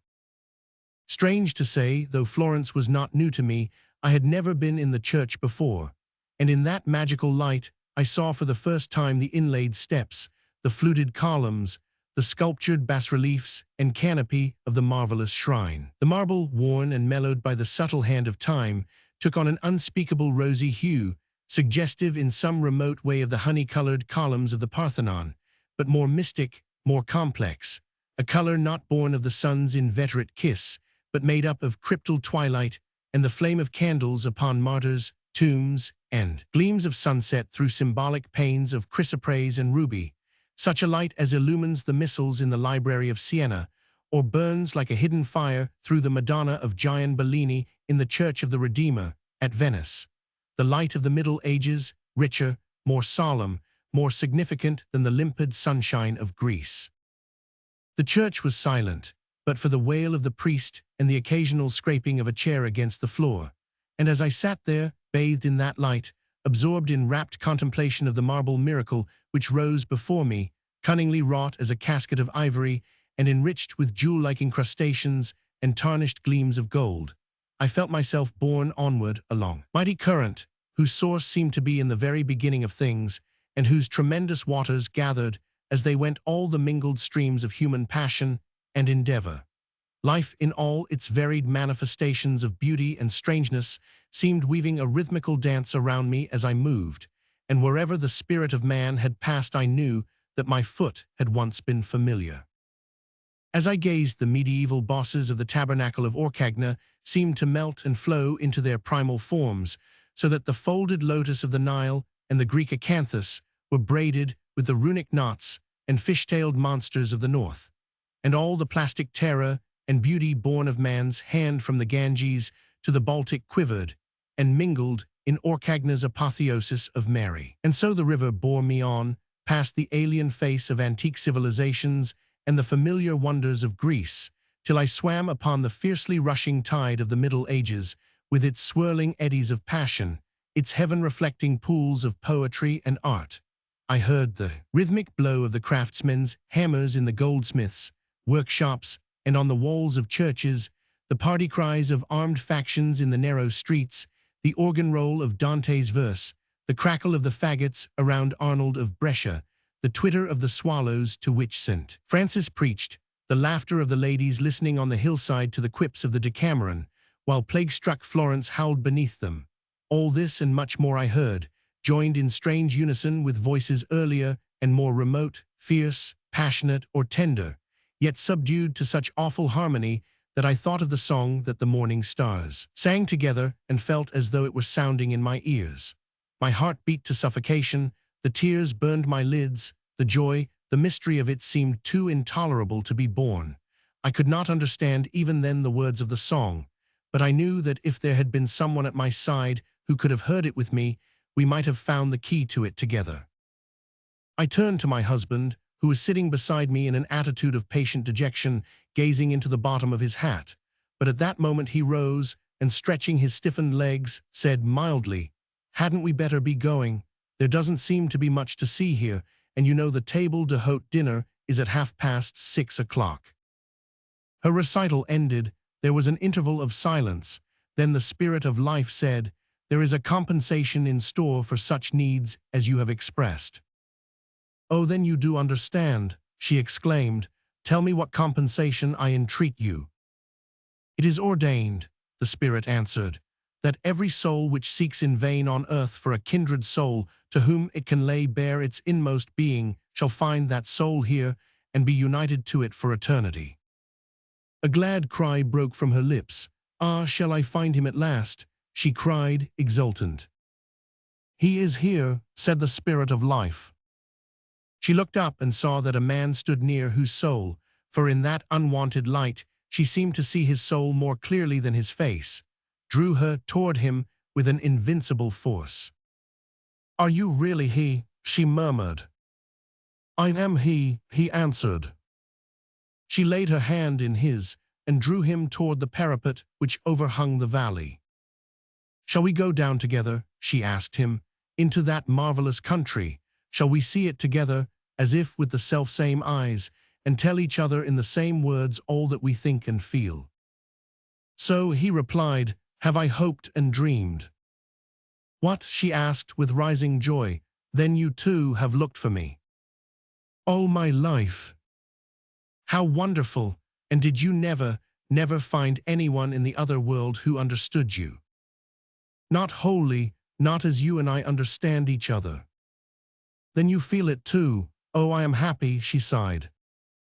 They stood hand in hand, looking down over the parapet upon the shimmering landscape which stretched forth beneath them into saffron space, and the spirit of life, who kept watch near the threshold, heard now and then a floating fragment of their talk blown backward, like the stray swallows which the wind sometimes separates from their migratory tribe.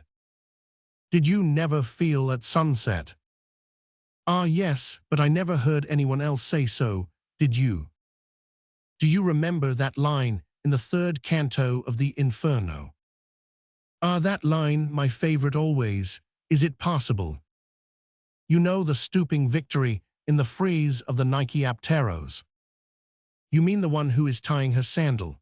Then you have noticed, too, that all Botticelli and Mantegna are dormant in those flying folds of her drapery. After a storm in autumn, have you never seen? Yes, it is curious how certain flowers suggest certain painters.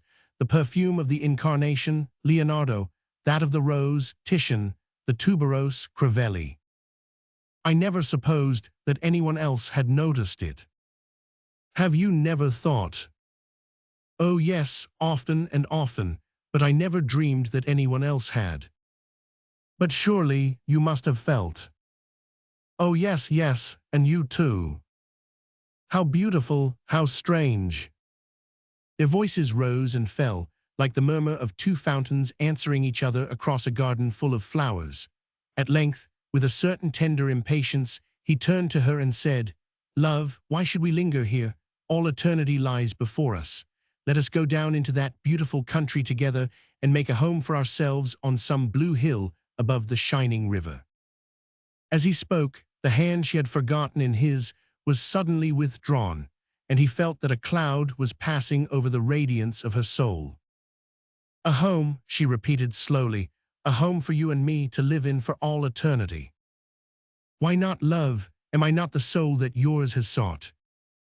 "Why, yes, yes, I know, but don't you see, home would not be like home to me unless—" "Unless," he wonderingly repeated. She did not answer, but she thought to herself, with an impulse of whimsical inconsistency, "unless you slammed the door and wore creaking boots." But he had recovered his hold upon her hand, and by imperceptible degrees was leading her toward the shining steps which descended to the valley. "Come, O my soul's soul," he passionately implored. "Why delay a moment? Surely you feel, as I do, that eternity itself is too short to hold such bliss as ours. It seems to me that I can see our home already. Have I not always seen it in my dreams? It is white, love, is it not, with polished columns and a sculptured cornice against the blue. Groves of laurel and oleander and thickets of roses surround it, but from the terrace where we walk at sunset, the eye looks out over woodlands and cool meadows where, deep-bowered under ancient boughs, a stream goes delicately toward the river. Indoors our favorite pictures hang upon the walls and the rooms are lined with books. Think, dear, at last we shall have time to read them all. With which shall we begin? Come, help me to choose. Shall it be Faust or the Vita Nuova, the Tempest or Les Caprices de Marion, or the 31st canto of the Paradise, or Epipsychidion or Lycidas? Tell me, dear, which one?" As he spoke, he saw the answer trembling joyously upon her lips, but it died in the ensuing silence, and she stood motionless, resisting the persuasion of his hand. "What is it?" he entreated. "Wait a moment," she said, with a strange hesitation in her voice. "Tell me first, are you quite sure of yourself? Is there no one on earth whom you sometimes remember?" "Not since I have seen you," he replied, for being a man, he had indeed forgotten. Still she stood motionless, and he saw that the shadow deepened on her soul.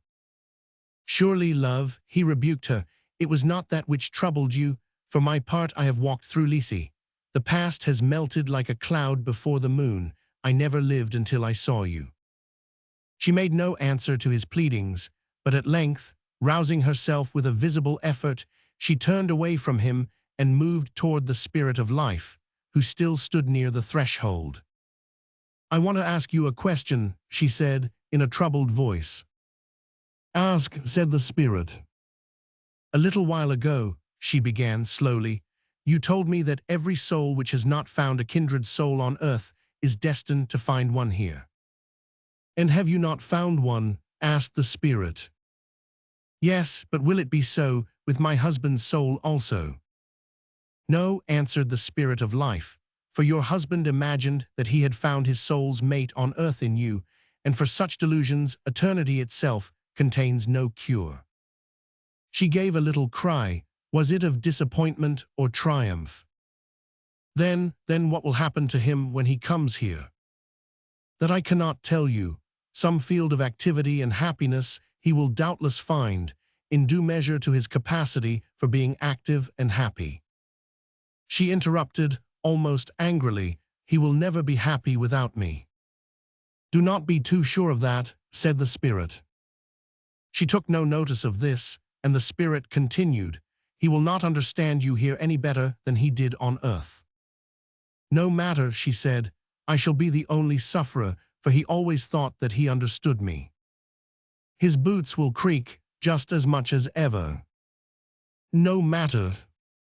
And he will slam the door. Very likely. And continue to read railway novels. She interposed, impatiently, many men do worse than that. But you said just now, said the spirit, that you did not love him. True, she answered simply, but don't you understand that I shouldn't feel at home without him? It is all very well for a week or two, but for eternity. After all, I never minded the creaking of his boots, except when my head ached, and I don't suppose it will ache here. And he was always so sorry when he had slammed the door, only he never could remember not to. Besides, no one else would know how to look after him. He is so helpless. His inkstand would never be filled, and he would always be out of stamps and visiting cards. He would never remember to have his umbrella recovered or to ask the price of anything before he bought it. Why, he wouldn't even know what novels to read. I always had to choose the kind he liked, with a murder or a forgery and a successful detective. She turned abruptly to her kindred soul, who stood listening with a mien of wonder and dismay. Don't you see, she said, that I can't possibly go with you? But what do you intend to do? Asked the spirit of life. What do I intend to do? She returned indignantly. Why, I mean to wait for my husband, of course. If he had come here first, he would have waited for me for years and years, and it would break his heart not to find me here when he comes. She pointed with a contemptuous gesture to the magic vision of hill and vale sloping away to the translucent mountains. He wouldn't give a fig for all that, she said, if he didn't find me here. But consider, warned the spirit, that you are now choosing for eternity. It is a solemn moment. Choosing, she said, with a half-sad smile. Do you still keep up here that old fiction about choosing? I should have thought that you knew better than that. How can I help myself? He will expect to find me here when he comes, and he would never believe you if you told him that I had gone away with someone else. Never, never. So be it, said the spirit. Here, as on earth, each one must decide for himself. She turned to her kindred soul and looked at him gently, almost wistfully. I am sorry, she said. I should have liked to talk with you again, but you will understand, I know, and I dare say you will find someone else a great deal cleverer. And without pausing to hear his answer, she waved him a swift farewell and turned back toward the threshold. Will my husband come soon? She asked the spirit of life. That you are not destined to know, the spirit replied. No matter, she said cheerfully, I have all eternity to wait in. And still seated alone on the threshold, she listens for the creaking of his boots. The end of the fullness of life. A Venetian Night's Entertainment. December 1903. This is the story that, in the dining room of the old Beacon Street house, now the Aldebaran Club, Judge Anthony Bracknell, of the famous East India firm of Bracknell and Salisbury, when the ladies had withdrawn to the Oval Parlour, and Maria's harp was throwing its gauzy web of sound across the common, used to relate to his grandsons about the year that Buonaparte marched upon Moscow. 1. Him Venice, said the Lascar with the big earrings, and Tony Bracknell, leaning on the high gunwale of his father's East Indiaman, the Hepzibah B, saw far off, across the morning sea, a faint vision of towers and domes dissolved in golden air. It was a rare February day of the year 1760, and a young Tony, newly of age, and bound on the grand tour aboard the crack merchantman of old Bracknell's fleet, felt his heart leap up as the distant city trembled into shape. Venice, the name, since childhood, had been a magician's wand to him. In the hall of the old Bracknell house, at Salem, there hung a series of yellowing prints which Uncle Richard Salisbury had brought home from one of his long voyages. Views of heathen mosques and palaces, of the Grand Turk's seraglio, of St. Peter's Church in Rome, and in a corner, the corner nearest the rack where the old flintlocks hung, a busy merry populous scene entitled St. Mark's Square in Venice. This picture from the first had singularly taken little Tony's fancy. His unformulated criticism on the others was that they lacked action. True, in the view of St. Peter's, an experienced-looking gentleman in a full-bottomed wig was pointing out the fairly obvious monument to a bashful companion, who had presumably not ventured to raise his eyes to it. while at the doors of the seraglio, a group of turbaned infidels observed with less hesitancy the approach of a veiled lady on a camel. But in Venice so many things were happening at once, more, Tony was sure, than had ever happened in Boston in a 12-month or in Salem in a long lifetime. For here, by their garb, were people of every nation on earth, Chinamen, Turks, Spaniards, and many more, mixed with a party-colored throng of gentry, lacqueys, chapmen, hucksters, and tall personages in parsons' gowns who stalked through the crowd with an air of mastery, a string of parasites at their heels. And all these people seemed to be diverting themselves hugely, chaffering with the hucksters, watching the antics of trained dogs and monkeys, distributing doles to maimed beggars, or having their pockets picked by slippery-looking fellows in black. The whole with such an air of ease and good humor that one felt the cut purses to be as much a part of the show as the tumbling acrobats and animals. As Tony advanced in years and experience, this childish mumming lost its magic, but not so the early imaginings it had excited.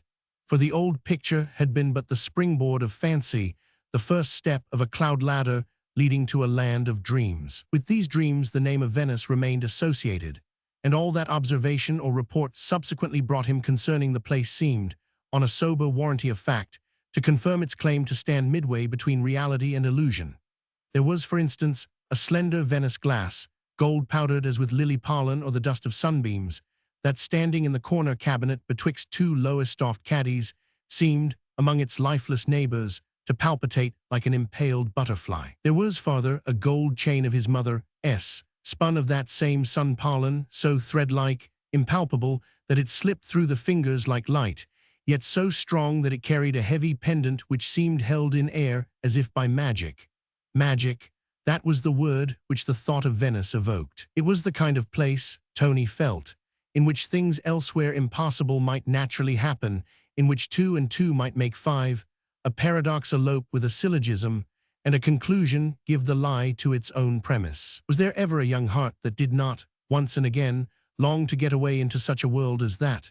Tony, at least, had felt the longing from the first hour when the axioms in his hornbook had brought home to him his heavy responsibilities as a Christian and a sinner. And now here was his wish taking shape before him, as the distant haze of gold shaped itself into towers and domes across the morning sea.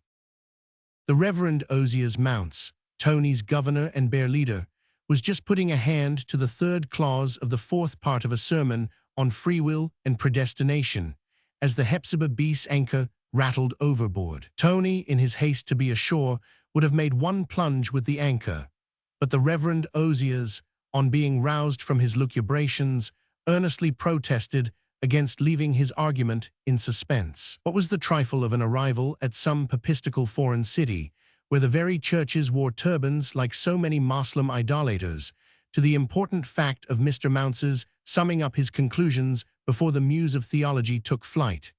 He should be happy, he said, if the tide served, to visit Venice with Mr. Bracknell the next morning. The next morning, Tony murmured a submissive, "Yes, sir," winked at the subjugated captain, buckled on his sword, pressed his hat down with a flourish, and before the Reverend Osias had arrived at his next deduction, was skimming merrily shoreward in the Hepzibah's gig. A moment more and he was in the thick of it. Here was the very world of the old print, only suffused with sunlight and color and bubbling with merry noises. What a scene it was! A square enclosed in fantastic painted buildings and peopled with a throng as fantastic, a bawling, laughing, jostling, sweating mob, party-colored, party-speeched, crackling and sputtering under the hot sun like a dish of fritters over a kitchen fire. Tony, agape, shouldered his way through the press, aware at once that, spite of the tumult, the shrillness, the gesticulation, there was no undercurrent of clownishness, no tendency to horseplay, as in such crowds on market day at home, but a kind of facetious suavity which seemed to include everybody in the circumference of one huge joke. In such an air, the sense of strangeness soon wore off, and Tony was beginning to feel himself vastly at home, when a lift of the tide bore him against a droll-looking bell-ringing fellow who carried above his head a tall metal tree hung with sherbet glasses. The encounter set the glasses spinning, and 3 or 4 spun off and clattered to the stones. The sherbet seller called on all the saints, and Tony, clapping a lordly hand to his pocket, tossed him a ducat by mistake for a sequin. The fellow's eyes shot out of their orbits, and just then a personable-looking young man who had observed the transaction stepped up to Tony and said pleasantly in English, "I perceive, sir, that you are not familiar with our currency." "Does he want more?" says Tony, very lordly, whereat the other laughed and replied, "You have given him enough to retire from his business and open a gaming house over the arcade." Tony joined in the laugh, and this incident bridging the preliminaries, the two young men were presently hobnobbing over a glass of canary in front of one of the coffee houses about the square. Tony counted himself lucky to have run across an English-speaking companion who was good-natured enough to give him a clue to the labyrinth, and when he had paid for the canary, in the coin his friends selected, they set out again to view the town. The Italian gentleman, who called himself Count Rialto, appeared to have a very numerous acquaintance, and was able to point out to Tony all the chief dignitaries of the state, the men of ton and ladies of fashion, as well as a number of other characters of a kind not openly mentioned in taking a census of Salem. Tony, who was not averse from reading when nothing better offered, had perused The Merchant of Venice and Mr. Otway's Fine Tragedy, but though these pieces had given him a notion that the social usages of Venice differed from those at home, he was unprepared for the surprising appearance and manners of the great people his friend named to him. The gravest senators of the Republic went in prodigious striped trousers, short cloaks and feathered hats. One nobleman wore a ruff and doctor's gown, another a black velvet tunic slashed with rose color, while the president of the dreaded Council of Ten was a terrible strutting fellow with a rapier-like nose, a buff leather jerkin, and a trailing scarlet cloak that the crowd was careful not to step on. It was all vastly diverting, and Tony would gladly have gone on forever, but he had given his word to the captain to be at the landing place at sunset, and here was dusk already creeping over the skies. Tony was a man of honor, and having pressed on the Count a handsome damascene dagger selected from one of the goldsmiths' shops in a narrow street lined with such wares, he insisted on turning his face toward the Hepzibah's gig. The Count yielded reluctantly, but as they came out again on the square, they were caught in a great throng pouring toward the doors of the cathedral. "They go to benediction," said the Count. "A beautiful sight, with many lights and flowers. It is a pity you cannot take a peep at it." Tony thought so too, and in another minute a legless beggar had pulled back the leathern flap of the cathedral door, and they stood in a haze of gold and perfume that seemed to rise and fall on the mighty undulations of the organ. Here the press was as thick as without, and as Tony flattened himself against a pillar, he heard a pretty voice at his elbow, oh, sir, your sword." He turned at sound of the broken English, and saw a girl who matched the voice trying to disengage her dress from the tip of his scabbard. She wore one of the voluminous black hoods which the Venetian ladies affected, and under its projecting eaves her face spied out at him as sweet as a nesting bird. In the dusk their hands met over the scabbard, and as she freed herself a shred of her lace flounce clung to Tony's enchanted fingers. Looking after her, he saw she was on the arm of a pompous-looking graybeard in a long black gown and scarlet stockings, who, on perceiving the exchange of glances between the young people, drew the lady away with a threatening look. The Count met Tony's eye with a smile. "One of our Venetian beauties," said he, "the lovely Polixena Cador. She is thought to have the finest eyes in Venice." "She spoke English," stammered Tony. "Oh, precisely. She learned the language at the court of St. James's, where her father, the senator, was formerly accredited as ambassador. She played as an infant with the royal princes of England." "And that was her father?" "Assuredly, young ladies of Donna Polixena's rank do not go abroad save with their parents or a duenna."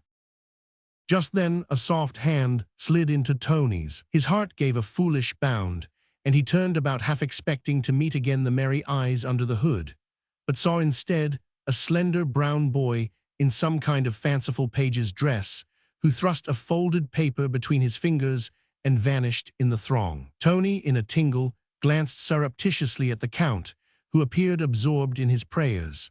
The crowd, at the ringing of a bell, had in fact been overswept by a sudden wave of devotion, and Tony seized the moment to step beneath a lighted shrine with his letter. "I am in dreadful trouble and implore your help. Polyxena," he read, but hardly had he seized the sense of the words when a hand fell on his shoulder, and a stern-looking man in a cocked hat and bearing a kind of rod or mace pronounced a few words in Venetian.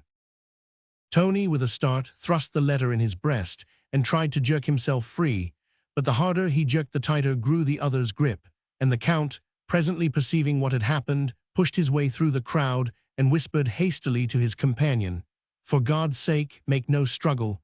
This is serious. Keep quiet and do as I tell you." Tony was no chicken heart. He had something of a name for pugnacity among the lads of his own age at home, and was not the man to stand in Venice what he would have resented in Salem. But the devil of it was that this black fellow seemed to be pointing to the letter in his breast, and this suspicion was confirmed by the Count's agitated whisper. "This is one of the agents of the 10. For God's sake, no outcry." He exchanged a word or two with the mace-bearer and again turned to Tony. "You have been seen concealing a letter about your person." "And what of that?" says Tony furiously. "Gently, gently, my master.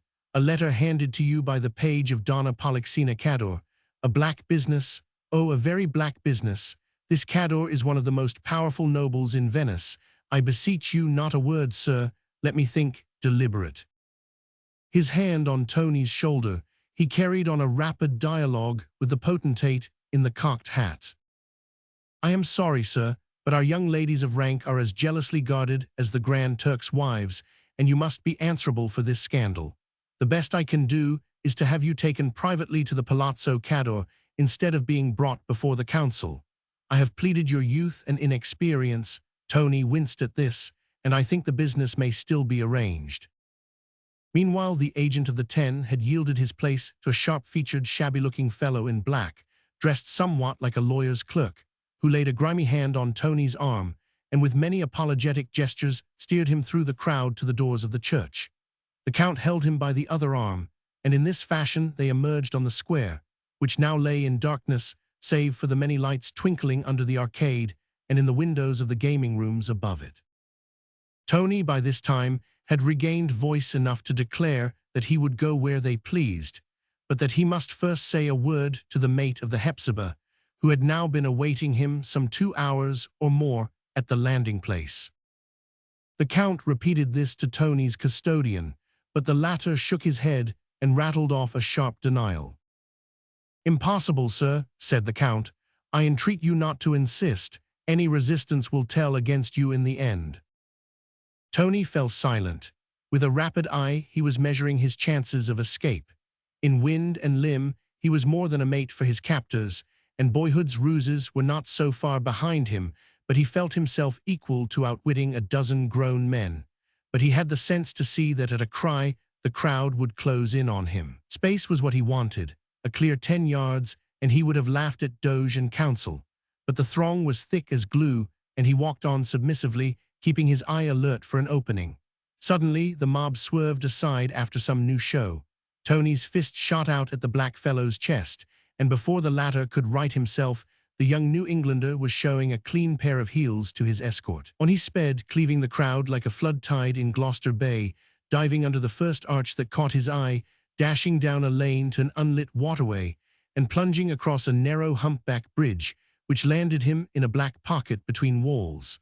But now his pursuers were at his back, reinforced by the yelping mob. The walls were too high to scale, and for all his courage Tony's breath came short as he paced the masonry cage in which ill luck had landed him. Suddenly a gate opened in one of the walls, and a slip of a servant wench looked out and beckoned him. There was no time to weigh chances. Tony dashed through the gate, his rescuer slammed and bolted it, and the two stood in a narrow, paved well between high houses. Chapter 2. The servant picked up a lantern and signed to Tony to follow her.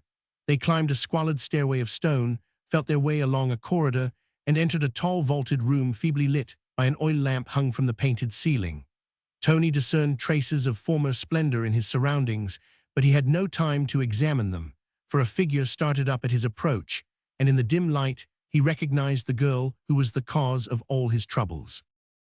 She sprang toward him with outstretched hands, but as he advanced her face changed, and she shrank back abashed. "This is a misunderstanding, a dreadful misunderstanding," she cried out in her pretty broken English. "Oh, how does it happen that you are here?" "Through no choice of my own, madam, I assure you," retorted Tony, not overpleased by his reception. "But why, how did you make this unfortunate mistake?" "Why, madam, if you'll excuse my candor, I think the mistake was yours." "Mine? In sending me a letter?" "You a letter? By a simpleton of a lad, who must needs hand it to me under your father's very nose." The girl broke in on him with a cry. "What, it was you who received my letter?"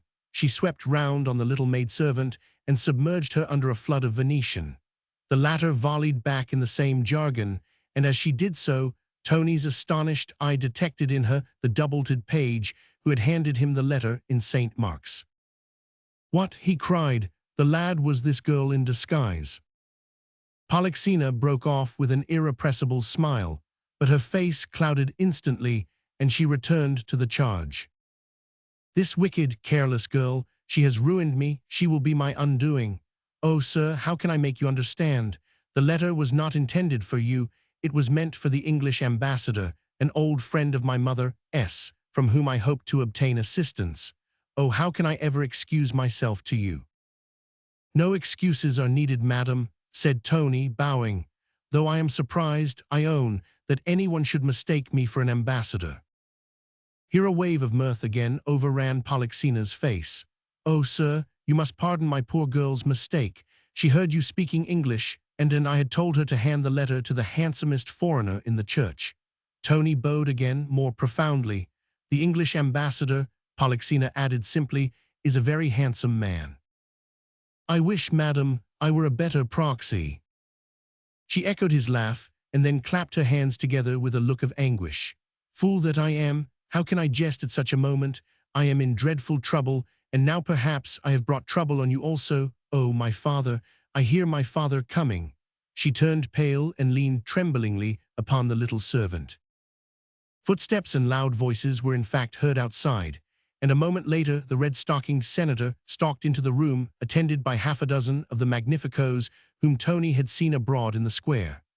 At sight of him, all clapped hands to their swords and burst into furious outcries, and though their jargon was unintelligible to the young man, their tones and gestures made their meaning unpleasantly plain. The senator, with a start of anger, first flung himself on the intruder, then, snatched back by his companions, turned wrathfully on his daughter, who, at his feet, with outstretched arms and streaming face, pleaded her cause with all the eloquence of young distress. Meanwhile the other nobles gesticulated vehemently among themselves, and one, a truculent-looking personage in ruff and Spanish cape, stalked apart, keeping a jealous eye on Tony. The latter was at his wits' end how to comport himself, for the lovely Polixena's tears had quite drowned her few words of English, and beyond guessing that the magnificos meant him a mischief, he had no notion what they would be at. At this point, luckily, his friend Count Rialto suddenly broke in on the scene, and was at once assailed by all the tongues in the room. He pulled a long face at sight of Tony, but signed to the young man to be silent, and addressed himself earnestly to the senator. The latter, at first, would not draw breath to hear him, but presently, sobering, he walked apart with the count, and the two conversed together out of earshot. "My dear sir," said the count, at length turning to Tony with a perturbed countenance, "it is as I feared, and you are fallen into a great misfortune." "A great misfortune, a great trap I call it," shouted Tony, whose blood by this time was boiling, but as he uttered the word, the beautiful Polixena cast such a stricken look on him that he blushed up to the forehead. "Be careful," said the count, in a low tone. "Though his illustriousness does not speak your language, he understands a few words of it, and—" "So much the better," broke in Tony. "I hope he will understand me if I ask him in plain English what is his grievance against me." The senator, at this, would have burst forth again, but the count, stepping between, answered quickly, His grievance against you is that you have been detected in secret correspondence with his daughter, the most noble Polyxena Cador, the betrothed bride of this gentleman, the most illustrious Marquis Zanipolo," and he waved a deferential hand at the frowning hidalgo of the cape and ruff. "Sir," said Tony, "if that is the extent of my offense, it lies with the young lady to set me free, since by her own avowal—" But here he stopped short, for, to his surprise, Polyxena shot a terrified glance at him. "Sir," interposed the Count, "we are not accustomed in Venice to take shelter behind a lady's reputation." "No more are we in Salem," retorted Tony in a white heat. "I was merely about to remark that, by the young lady's avowal, she has never seen me before." Polyxena's eyes signaled her gratitude, and he felt he would have died to defend her. The Count translated his statement and presently pursued. "His illustriousness observes that, in that case, his daughter's misconduct has been all the more reprehensible." "Her misconduct? Of what does he accuse her?"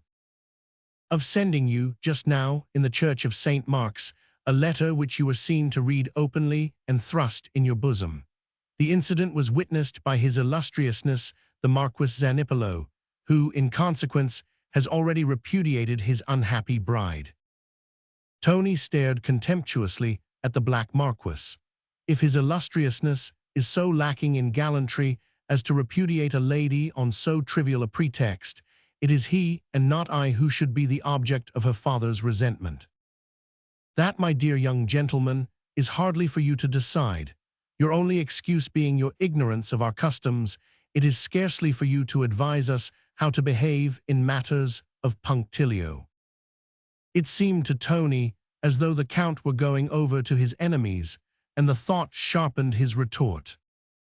"I had supposed," said he, "that men of sense had much the same behavior in all countries, and that, here as elsewhere, a gentleman would be taken at his word. I solemnly affirm that the letter I was seen to read reflects in no way on the honor of this young lady, and has in fact nothing to do with what you suppose." As he had himself no notion what the letter was about, this was as far as he dared commit himself. There was another brief consultation in the opposing camp, and the Count then said, "We all know, sir, that a gentleman is obliged to meet certain inquiries by a denial, but you have at your command the means of immediately clearing the lady. Will you show the letter to her father?" There was a perceptible pause, during which Tony, while appearing to look straight before him, managed to deflect an interrogatory glance toward Polyxena. Her reply was a faint negative motion, accompanied by unmistakable signs of apprehension. "Poor girl," he thought, "she is in a worse case than I imagined, and whatever happens I must keep her secret." He turned to the senator with a deep bow. "I am not," said he, "in the habit of showing my private correspondence to strangers." The Count interpreted these words, and Donna Polyxena's father, dashing his hand on his hilt, broke into furious invective, while the Marquis continued to nurse his outraged feelings aloof. The Count shook his head funereally. "Alas, sir, it is as I feared. This is not the first time that youth and propinquity have led to fatal imprudence, but I need hardly, I suppose, point out the obligation incumbent upon you as a man of honor." Tony stared at him haughtily with a look which was meant for the Marquis. "And what obligation is that?" "To repair the wrong you have done, in other words, to marry the lady." Polyxena at this burst into tears, and Tony said to himself, "Why in heaven does she not bid me show the letter?" Then he remembered that it had no superscription, and that the words it contained, supposing them to have been addressed to himself, were hardly of a nature to disarm suspicion. The sense of the girl's grave plight effaced all thought of his own risk, but the Count's last words struck him as so preposterous that he could not repress a smile. "I cannot flatter myself," said he, "that the lady would welcome this solution." The Count's manner became increasingly ceremonious. "Such modesty," he said, "becomes your youth and inexperience, but even if it were justified, it would scarcely alter the case, as it is always assumed in this country that a young lady wishes to marry the man whom her father has selected." "But I understood just now," Tony interposed, that the gentleman yonder was in that enviable position. So he was, till circumstances obliged him to waive the privilege in your favor. He does me too much honor, but if a deep sense of my unworthiness obliges me to decline. You are still, interrupted the Count, laboring under a misapprehension. Your choice in the matter is no more to be consulted than the lady S. Not to put too fine a point on it, it is necessary that you should marry her within the hour. Tony, at this, for all his spirit, felt the blood run thin in his veins. He looked in silence at the threatening visages between himself and the door, stole a side glance at the high-barred windows of the apartment, and then turned to Polixena, who had fallen sobbing at her father's feet. "And if I refuse," said he. The Count made a significant gesture. "I am not so foolish as to threaten a man of your mettle, but perhaps you are unaware what the consequences would be to the lady." Polixena, at this, struggling to her feet, addressed a few impassioned words to the Count and her father, but the latter put her aside with an obdurate gesture. The Count turned to Tony. "The lady herself pleads for you, at what cost you do not guess, but as you see it is vain. In an hour his illustriousness's chaplain will be here.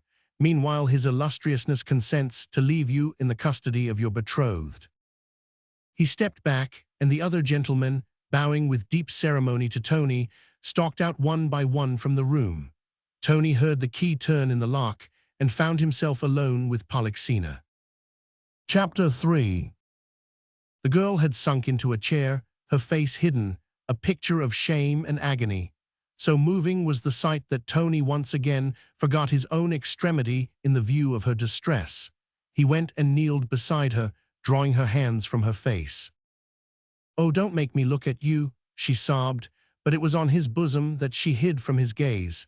He held her there a breathing space, as he might have clasped a weeping child. Then she drew back and put him gently from her. "What humiliation!" she lamented. "Do you think I blame you for what has happened? Alas, was it not my foolish letter that brought you to this plight? And how nobly you defended me, how generous it was of you not to show the letter. If my father knew I had written to the ambassador to save me from this dreadful marriage, his anger against me would be even greater."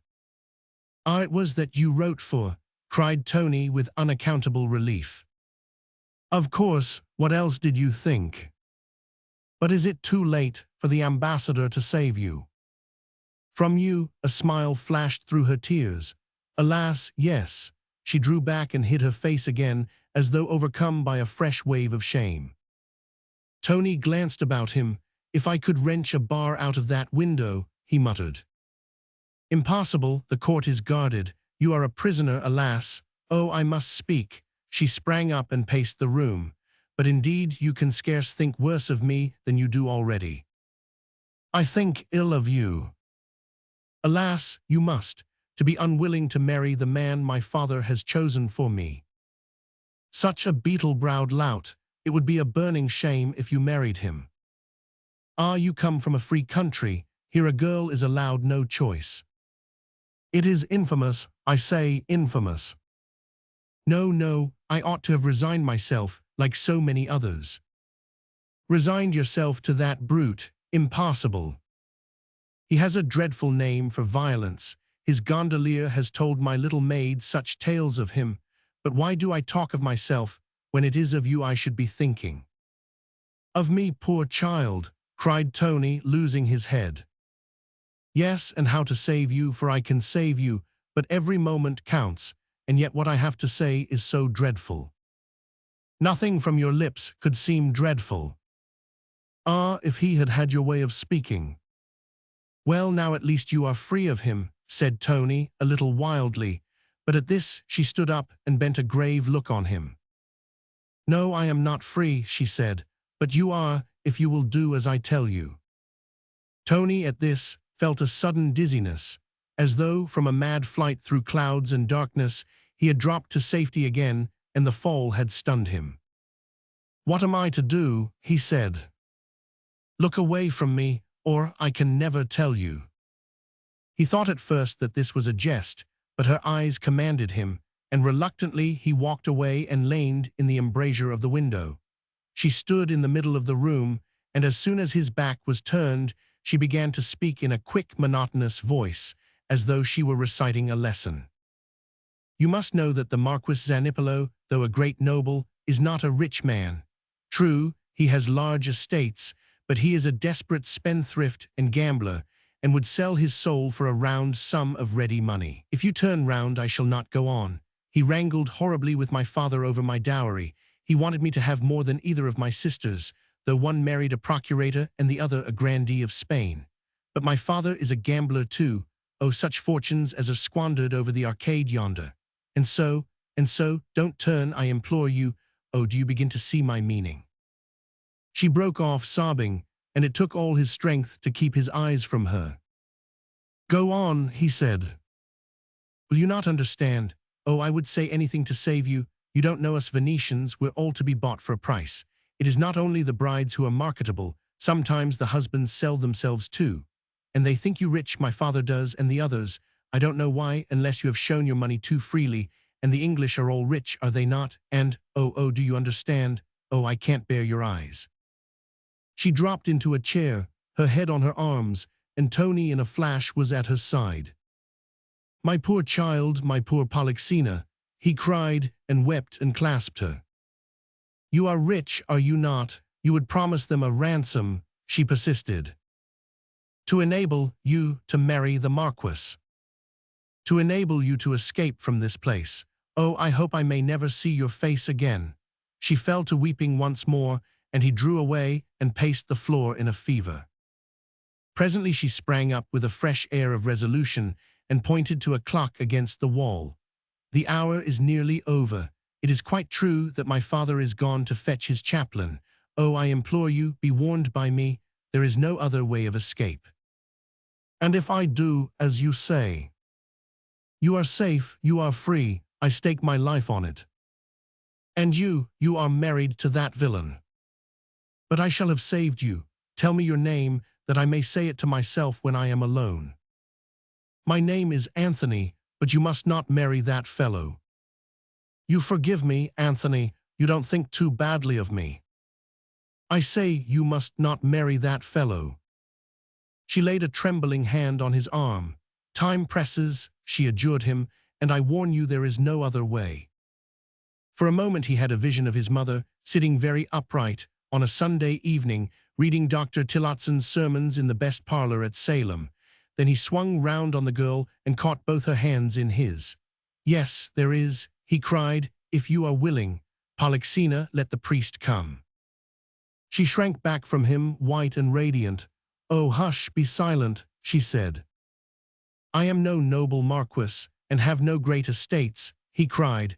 My father is a plain India merchant in the colony of Massachusetts, but if you... Oh, hush, I say, I don't know what your long words mean, but I bless you, bless you, bless you on my knees. And she knelt before him and fell to kissing his hands. He drew her up to his breast and held her there. You are willing, Polixena, he said. No, no, she broke from him with outstretched hands. I am not willing, you mistake me, I must marry the Marquis, I tell you. On my money, he taunted her, and her burning blush rebuked him. Yes, on your money, she said sadly. Why, because, much as you hate him, you hate me still more. She was silent. If you hate me, why do you sacrifice yourself for me? He persisted. You torture me, and I tell you the hour is past. Let it pass, I'll not accept your sacrifice, I will not lift a finger to help another man to marry you. Oh, madman, madman, she murmured. Tony, with crossed arms, faced her squarely, and she leaned against the wall a few feet off from him. Her breast throbbed under its lace and falbalas, and her eyes swam with terror and entreaty. Polixena, I love you, he cried. A blush swept over her throat and bosom, bathing her in light to the verge of her troubled brows. I love you, he repeated. And now she was on his breast again, and all their youth was in their lips. But her embrace was as fleeting as a bird's poise, and before he knew it, he clasped empty air, and half the room was between them. She was holding up a little coral charm and laughing. "I took it from your fob," she said. "It is of no value, is it? And I shall not get any of the money, you know." She continued to laugh strangely, and the rouge burned like fire in her ashen face. "What are you talking of?" he said. "They never give me anything but the clothes I wear, and I shall never see you again, Anthony." She gave him a dreadful look. "Oh, my poor boy, my poor love, I love you, Polyxena." He thought she had turned light-headed and advanced to her with soothing words, but she held him quietly at arm's length, and as he gazed, he read the truth in her face. He fell back from her, and a sob broke from him as he bowed his head on his hands. "Only, for God's sake, have the money ready, or there may be foul play here," she said. As she spoke, there was a great tramping of steps outside, and a burst of voices on the threshold.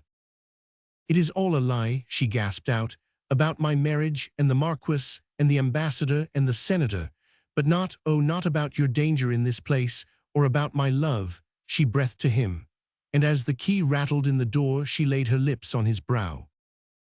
The key rattled, and the door swung open, but the black-cassocked gentleman who stepped in, though a priest indeed, was no votary of idolatrous rites, but that sound orthodox divine, the Reverend Ozias Mounts, looking very much perturbed at his surroundings and very much on the alert for the scarlet woman. He was supported, to his evident relief, by the captain of the Hepzibah B, and the procession was closed by an escort of stern-looking fellows in cocked hats and small swords, who led between them Tony's late friends, the Magnificos, now as sorry a looking company as the law ever landed in her net.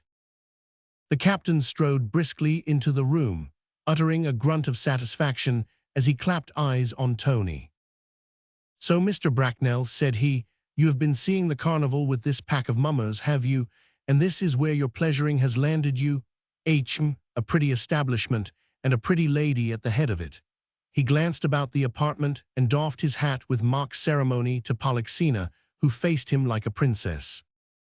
"My girl," said he amicably, "I think I saw you this morning in the square on the arm of the pantaloon yonder, and as for that Captain Spavent," and he pointed a derisive finger at the Marquess, "I've watched him drive his bully's trade under the arcade ever since I first dropped anchor in these waters. Well, well," he continued, his indignation subsiding, "all's fair in carnival, I suppose, but this gentleman here is under sailing orders, and I fear we must break up your little party."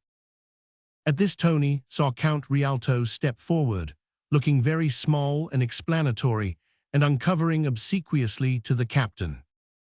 "I can assure you, sir," said the Count in his best English, "that this incident is the result of an unfortunate misunderstanding, and if you will oblige us by dismissing these myrmidons, any of my friends here will be happy to offer satisfaction to Mr. Bracknell and his companions." Mr. Mounts shrank visibly at this, and the captain burst into a loud guffaw. "Satisfaction," says he, "why, my cock, that's very handsome of you, considering the ropes at your throats, but will not take advantage of your generosity, for I fear Mr. Bracknell has already trespassed on it too long. You pack of galley slaves, you," he spluttered suddenly, "deking young innocents with that devil's bait of yours."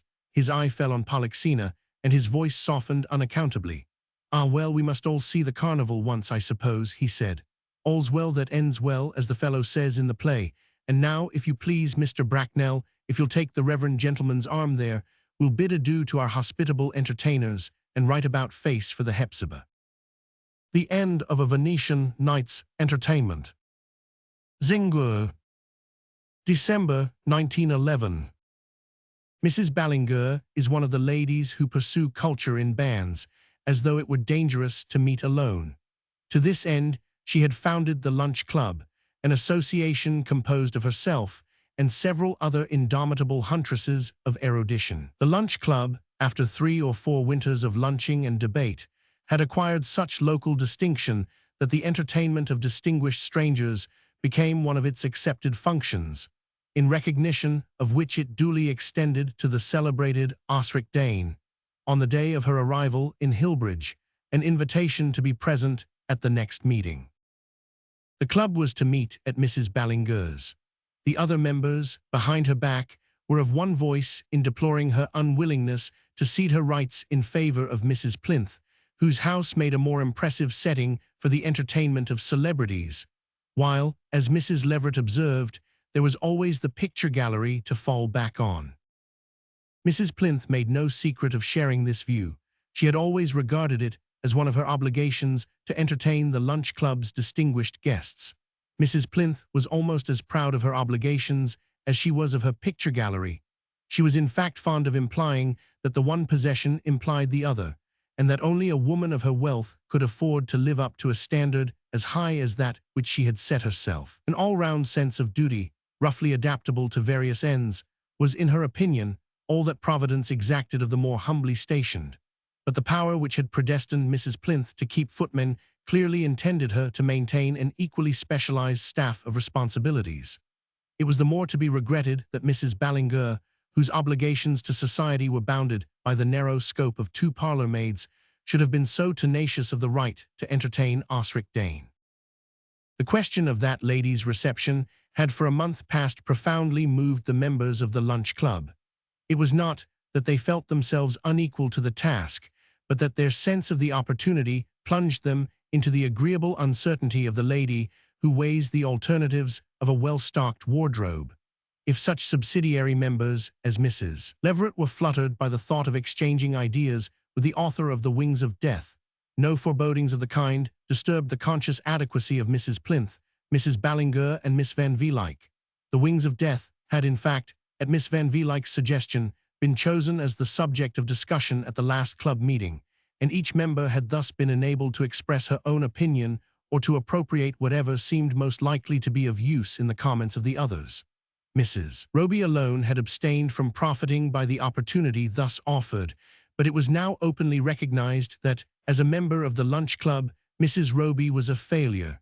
It all comes, as Miss Van Velyck put it, of accepting a woman on a man's estimation. Mrs. Roby, returning to Hillbridge from a prolonged sojourn in exotic regions, the other ladies no longer took the trouble to remember where, had been emphatically commended by the distinguished biologist, Professor Foreland, as the most agreeable woman he had ever met, and the members of the lunch club, awed by an encomium that carried the weight of a diploma, and rashly assuming that the professor's social sympathies would follow the line of his scientific bent, had seized the chance of annexing a biological member. Their disillusionment was complete. At Miss Van Velyck's first offhand mention of the pterodactyl, Mrs. Roby had confusedly murmured, "I know so little about meters," and after that painful betrayal of incompetence, she had prudently withdrawn from farther participation in the mental gymnastics of the club. "I suppose she flattered him," Miss Van Velyck summed up, "or else it's the way she does her hair." The dimensions of Miss Van Velyck's dining room having restricted the membership of the club to 6, the non-conductiveness of one member was a serious obstacle to the exchange of ideas, and some wonder had already been expressed that Mrs. Roby should care to live, as it were, on the intellectual bounty of the others. This feeling was augmented by the discovery that she had not yet read The Wings of Death. She owned to having heard the name of Osric Dane, but that, incredible as it appeared, was the extent of her acquaintance with the celebrated novelist. The ladies could not conceal their surprise, but Mrs. Ballinger, whose pride in the club made her wish to put even Mrs. Roby in the best possible light, gently insinuated that, though she had not had time to acquaint herself with The Wings of Death, she must at least be familiar with its equally remarkable predecessor, The Supreme Instant. Mrs. Roby wrinkled her sunny brows in a conscientious effort of memory, as a result of which she recalled that, oh yes, she had seen the book at her brother's when she was staying with him in Brazil, and had even carried it off to read one day on a boating party. But they had all got to shying things at each other in the boat, and the book had gone overboard, so she had never had the chance. The picture evoked by this anecdote did not advance Mrs. Roby's credit with the club, and there was a painful pause, which was broken by Mrs. Plinth's remarking, "I can understand that, with all your other pursuits, you should not find much time for reading, but I should have thought you might at least have got up The Wings of Death before Osric Dane's arrival." Mrs. Roby took this rebuke good-humoredly. She had meant, she owned, to glance through the book, but she had been so absorbed in a novel of Trollope that. No one reads Trollope now, Mrs. Ballinger interrupted impatiently. Mrs. Roby looked pained. I'm only just beginning, she confessed. And does he interest you? Mrs. Plinth inquired. He amuses me. Amusement, said Mrs. Plinth sententiously, is hardly what I look for in my choice of books. Oh, certainly, The Wings of Death is not amusing, ventured Mrs. Leverett, whose manner of putting forth an opinion was like that of an obliging salesman with a variety of other styles to submit if his first selection does not suit. Was it meant to be? Inquired Mrs. Plinth, who was fond of asking questions that she permitted no one but herself to answer. Assuredly not. Assuredly not, that is what I was going to say, assented Mrs. Leverett, hastily rolling up her opinion and reaching for another. It was meant to elevate. Miss Van Velyck adjusted her spectacles as though they were the black cap of condemnation. I hardly see, she interposed, how a book steeped in the bitterest pessimism can be said to elevate, however much it may instruct. I meant, of course, to instruct, said Mrs. Leverett, flurried by the unexpected distinction between two terms which she had supposed to be synonymous. Mrs. Leverett's enjoyment of the lunch club was frequently marred by such surprises, and not knowing her own value to the other ladies as a mirror for their mental complacency, she was sometimes troubled by a doubt of her worthiness to join in their debates. It was only the fact of having a dull sister who thought her clever that saved her from a sense of hopeless inferiority. Do they get married in the end? Mrs. Roby interposed. They who? The lunch club collectively exclaimed. Why, the girl and man. It's a novel, isn't it? I always think that's the one thing that matters. If they're parted, it spoils my dinner. Mrs. Plinth and Mrs. Ballinger exchanged scandalized glances, and the latter said, I should hardly advise you to read The Wings of Death in that spirit. For my part, when there are so many books that one has to read, I wonder how anyone can find time for those that are merely amusing.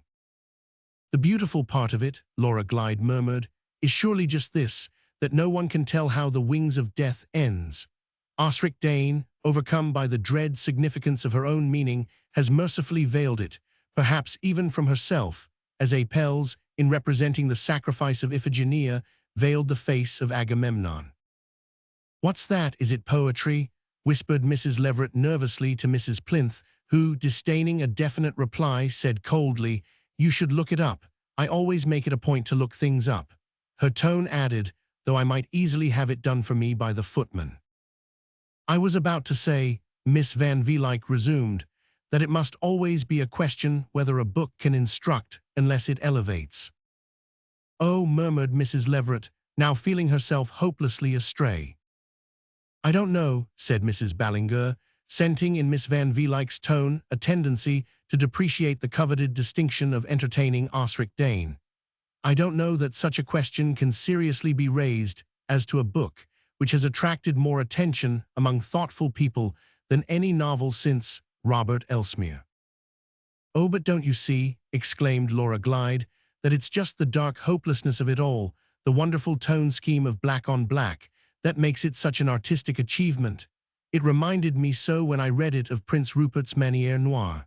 The book is etched, not painted, yet one feels the color values so intensely.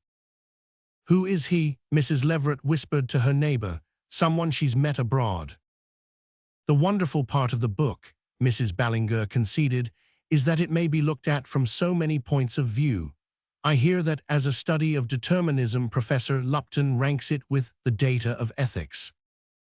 I'm told that Osric Dane spent 10 years in preparatory studies before beginning to write it, said Mrs. Plinth. She looks up everything, verifies everything. It has always been my principle, as you know. Nothing would induce me now to put aside a book before I'd finished it, just because I can buy as many more as I want. And what do you think of The Wings of Death? Mrs. Roby abruptly asked her. It was the kind of question that might be termed out of order, and the ladies glanced at each other as though disclaiming any share in such a breach of discipline. They all knew that there was nothing Mrs. Plinth so much disliked as being asked her opinion of a book. Books were written to read. if one read them, what more could be expected? To be questioned in detail regarding the contents of a volume seemed to her as great an outrage as being searched for smuggled laces at the custom house. The club had always respected this idiosyncrasy of Mrs. Plinth's. Such opinions as she had were imposing and substantial.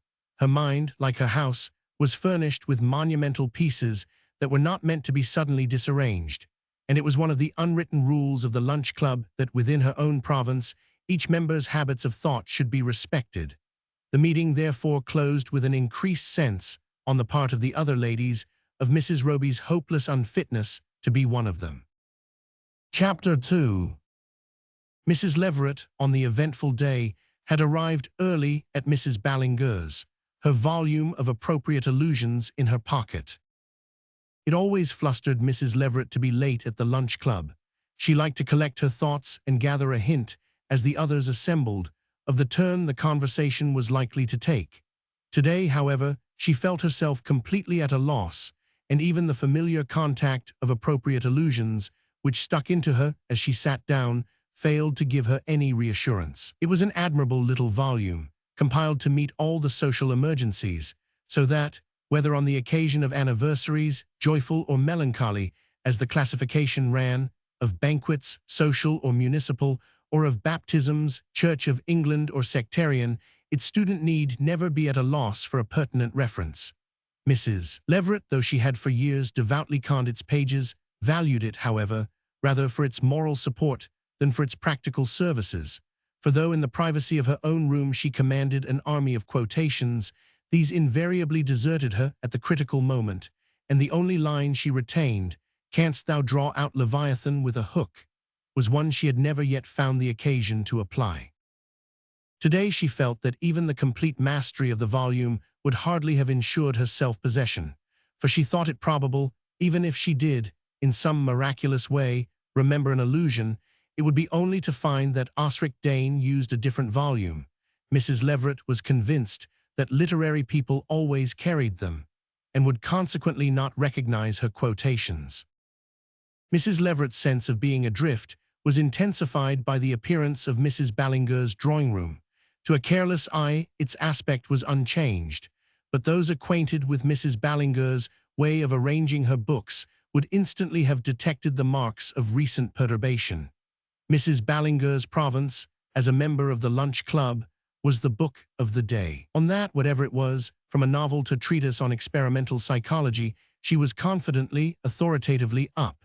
What became of last year's books, or last week's even, what she did with the subjects she had previously professed with equal authority, no one had ever yet discovered.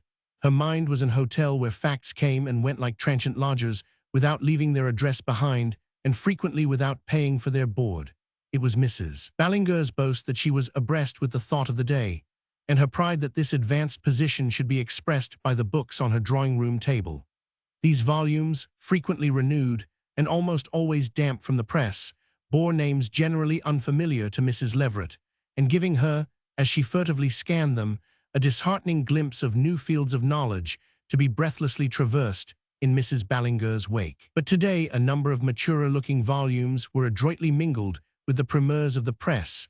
Karl Marx jostled Professor Bergson, and the Confessions of St. Augustine lay beside the last work on Mendelism, so that even to Mrs. Leverett's fluttered perceptions, it was clear that Mrs. Ballinger didn't in the least know what Osric Dane was likely to talk about, and had taken measures to be prepared for anything.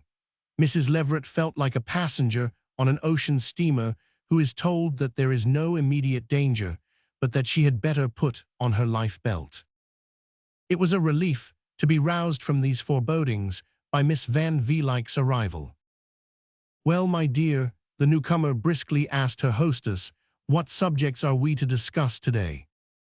Mrs. Ballinger was furtively replacing a volume of Wordsworth by a copy of Verlaine. "I hardly know," she said somewhat nervously. "Perhaps we had better leave that to circumstances." "Circumstances," said Miss Van Vluyck dryly. "That means, I suppose, that Laura Glyde will take the floor as usual, and we shall be deluged with literature." Philanthropy and statistics were Miss Van Vluyck's province, and she naturally resented any tendency to divert their guests' attention from these topics. Mrs. Plinth, at this moment, appeared. "Literature," she protested in a tone of remonstrance, "but this is perfectly unexpected.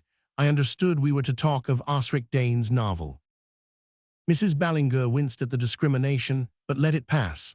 "We can hardly make that our chief subject, at least not too intentionally," she suggested. "Of course we can let our talk drift in that direction, but we ought to have some other topic as an introduction, and that is what I wanted to consult you about. The fact is, we know so little of Osric Dane's tastes and interests that it is difficult to make any special preparation." "It may be difficult," said Mrs. Plinth with decision, "but it is absolutely necessary. I know what that happy-go-lucky principle leads to. As I told one of my nieces the other day, there are certain emergencies for which a lady should always be prepared. It's in shocking taste to wear colors when one pays a visit of condolence, or a last year's dress when there are reports that one's husband is on the wrong side of the market. And so it is with conversation. All I ask is that I should know beforehand what is to be talked about. Then I feel sure of being able to say the proper thing." "I quite agree with you," Mrs. Ballinger anxiously assented, "but—" And at that instant, heralded by the fluttered parlour-maid, Osric Dane appeared upon the threshold. Mrs. Leverett told her sister afterward that she had known at a glance what was coming. She saw that Osric Dane was not going to meet them halfway. That distinguished personage had indeed entered with an air of compulsion not calculated to promote the easy exercise of hospitality. She looked as though she were about to be photographed for a new edition of her books.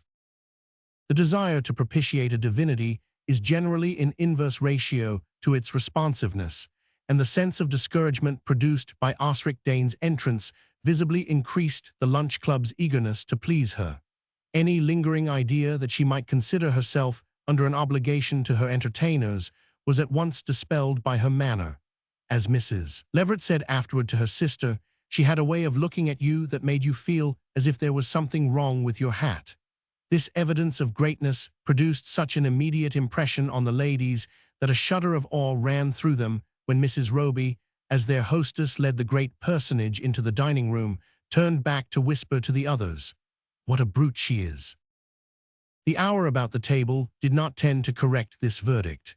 It was passed by Osric Dane in the silent deglutition of Mrs. Ballinger's menu, and by the members of the club in the emission of tentative platitudes, which their guests seemed to swallow as perfunctorily as the successive courses of the luncheon.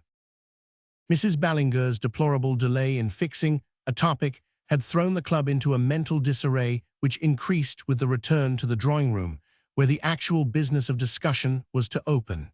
Each lady waited for the other to speak, and there was a general shock of disappointment when their hostess opened the conversation by the painfully commonplace inquiry, "Is this your first visit to Hillbridge?" Even Mrs. Leverett was conscious that this was a bad beginning, and a vague impulse of deprecation made Miss Glyde interject, "It is a very small place indeed." Mrs. Plinth bristled. "We have a great many representative people," she said, in the tone of one who speaks for her order. Osric Dane turned to her thoughtfully. "What do they represent?" she asked. Mrs. Plinth's constitutional dislike to being questioned was intensified by her sense of unpreparedness, and her reproachful glance passed the question on to Mrs. Ballinger. "Why," said that lady, glancing in turn at the other members, "as a community I hope it is not too much to say that we stand for culture." "For art," Miss Glyde eagerly interjected. "For art and literature," Mrs. Ballinger amended. "And for sociology, I trust," snapped Miss Van Veelyck. "We have a standard," said Mrs. Plinth, feeling herself suddenly secure on the vast expanse of a generalization, and Mrs. Leverett, thinking there must be room for more than one on so broad a statement, took courage to murmur, "Oh, certainly, we have a standard." "The object of our little club," Mrs. Ballinger continued, "is to concentrate the highest tendencies of Hillbridge to centralize and focus its complex intellectual effort." This was felt to be so happy that the ladies drew an almost audible breath of relief. We aspire, the president went on, to stand for what is highest in art, literature, and ethics. Osric Dane again turned to her. What ethics? She asked. A tremor of apprehension encircled the room. None of the ladies required any preparation to pronounce on a question of morals, but when they were called ethics, it was different. The club, when fresh from the Encyclopedia Britannica, the Reader's Handbook, or Smith's Classical Dictionary, could deal confidently with any subject. But when taken unawares, it had been known to define agnosticism as a heresy of the early church and Professor Froude as a distinguished histologist, and such minor members as Mrs. Leverett still secretly regarded ethics as something vaguely pagan. Even to Mrs. Ballinger, Osric Dane's question was unsettling, and there was a general sense of gratitude when Laura Glyde leaned forward to say, with her most sympathetic accent, "You must excuse us, Mrs. Dane, for not being able, just at present, to talk of anything but the wings of death." "Yes," said Miss Van Vlyck, with a sudden resolve to carry the war into the enemy's camp. "We are so anxious to know the exact purpose you had in mind in writing your wonderful book." "You will find," Mrs. Plinth interposed, "that we are not superficial readers." "We are eager to hear from you," Miss Van Vlyck continued, "if the pessimistic tendency of the book is an expression of your own convictions or merely," Miss Glyde hastily thrust in, a somber background brushed in to throw your figures into more vivid relief. "Are you not primarily plastic?" "I have always maintained," Mrs. Ballinger interposed, "that you represent the purely objective method." Osric Dane helped herself critically to coffee. "How do you define objective?" she then inquired. There was a flurried pause before Laura Glyde intensely murmured, "In reading you we don't define, we feel." Osric Dane smiled. "The cerebellum," she remarked, "is not infrequently the seat of the literary emotions," and she took a second lump of sugar. The sting that this remark was vaguely felt to conceal was almost neutralized by the satisfaction of being addressed in such technical language. "Ah, the cerebellum," said Miss Van Vlyck complacently. "The club took a course in psychology last winter." "Which psychology?" asked Osric Dane. There was an agonizing pause, during which each member of the club secretly deplored the distressing inefficiency of the others. Only Mrs. Roby went on placidly sipping her chartreuse. At last, Mrs. Ballinger said, with an attempt at a high tone, "Well, really, you know, it was last year that we took psychology, and this winter we have been so absorbed in." She broke off, nervously trying to recall some of the club's discussions, but her faculties seemed to be paralyzed by the petrifying stare of Osric Dane. What had the club been absorbed in lately? Mrs. Ballinger, with a vague purpose of gaining time, repeated slowly, "We've been so intensely absorbed in." Mrs. Roby put down her liqueur glass and drew near the group with a smile. "In Xingu," she gently prompted. A thrill ran through the other members. They exchanged confused glances and then, with one accord, turned a gaze of mingled relief and interrogation on their unexpected rescuer. The expression of each denoted a different phase of the same emotion. Mrs. Plinth was the first to compose her features to an air of reassurance. After a moment's hasty adjustment, her look almost implied that it was she who had given the word to Mrs. Ballinger. "Xingu, of course," exclaimed the latter with her accustomed promptness, while Miss Van Vlyck and Laura Glyde seemed to be plumbing the depths of memory, and Mrs. Leverett, feeling apprehensively for appropriate allusions, was somehow reassured by the uncomfortable pressure of its bulk against her person. Osric Dane's change of countenance was no less striking than that of her entertainers. She too put down her coffee cup, but with a look of distinct annoyance. She too wore, for a brief moment, what Mrs. Roby afterward described as the look of feeling for something in the back of her head, and before she could dissemble these momentary signs of weakness, Mrs. Roby, turning to her with a deferential smile, had said, "And we've been so hoping that today you would tell us just what you think of it." Osric Dane received the homage of the smile as a matter of course, but the accompanying question obviously embarrassed her, and it became clear to her observers that she was not quick at shifting her facial scenery. It was as though her countenance had so long been set in an expression of unchallenged superiority that the muscles had stiffened and refused to obey her orders. "Zingu," she murmured, as if seeking in her turn to gain time. Mrs. Roby continued to press her. "Knowing how engrossing the subject is, you will understand how it happens that the club has let everything else go to the wall for the moment. Since we took up Zingu, I might almost say, were it not for your books, that nothing else seems to us worth remembering." Osric Dane's stern features were darkened rather than lit up by an uneasy smile. "I am glad to hear there is one exception," she gave out between narrowed lips. "Oh, of course," Mrs. Roby said prettily, "but as you have shown us that so very naturally, you don't care to talk about your own things, we really can't let you off from telling us exactly what you think about Zingu. Especially," she added with a persuasive smile, "as some people say that one of your last books was simply saturated with it." It wasn't it, then. The assurance sped like fire through the parched minds of the other members. In their eagerness to gain the least little clue to Zingu, they almost forgot the joy of assisting at the discomfiture of Mrs. Dane. The latter reddened nervously under her antagonist's direct assault. "May I ask," she faltered out in an embarrassed tone, "to which of my books you refer?" Mrs. Roby did not falter. "That's just what I want you to tell us, because, though I was present, I didn't actually take part." "Present at what?" Mrs. Dane took her up, and for an instant the trembling members of the lunch club thought that the champion Providence had raised up for them had lost a point. But Mrs. Roby explained herself gaily. "At the discussion, of course, and so we're dreadfully anxious to know just how it was that you went into the Zingu." There was a portentous pause, a silence so big with incalculable dangers that the members with one accord checked the words on their lips, like soldiers dropping their arms to watch a single combat between their leaders. Then Mrs. Dane gave expression to their inmost dread by saying sharply, "Ah, you say the Zingu, do you?" Mrs. Roby smiled undauntedly. "It is a shade pedantic, isn't it? Personally, I always drop the article, but I don't know how the other members feel about it." The other members looked as though they would willingly have dispensed with this deferential appeal to their opinion, and Mrs. Roby, after a bright glance about the group, went on, "They probably think, as I do, that nothing really matters except the thing itself, except Zingu."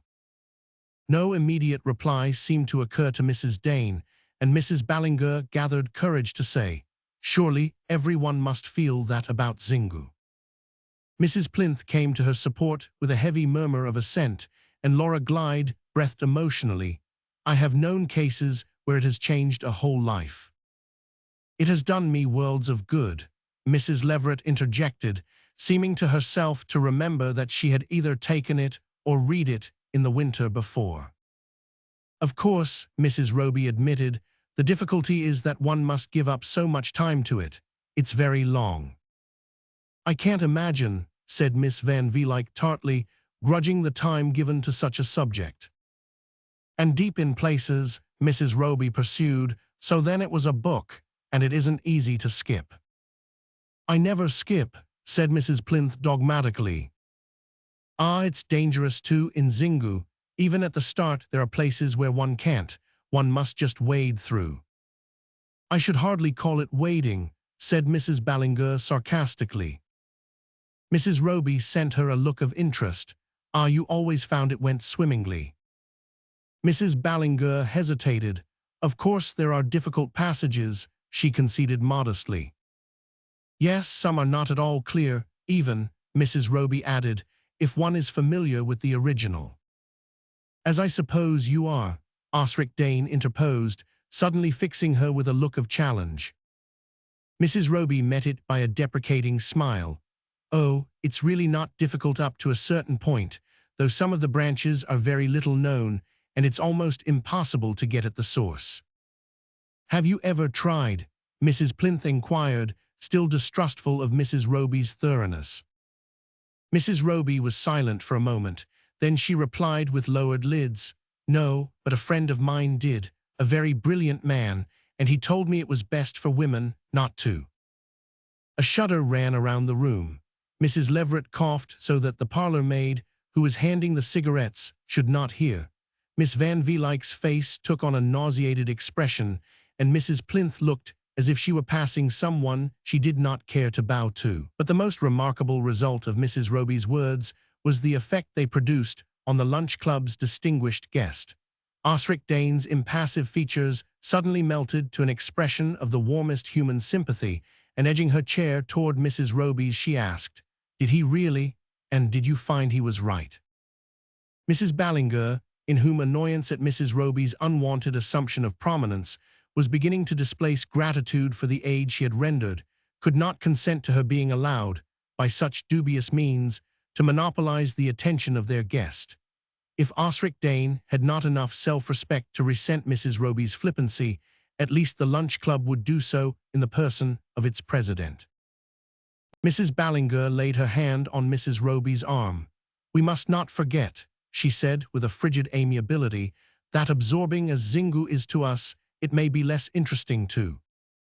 "Oh no, on the contrary, I assure you," Osric Dane energetically intervened. "To others," Mrs. Ballinger finished firmly, "and we must not allow our little meeting to end without persuading Mrs. Dane to say a few words to us on a subject which today is much more present in all our thoughts. I refer, of course, to the wings of death."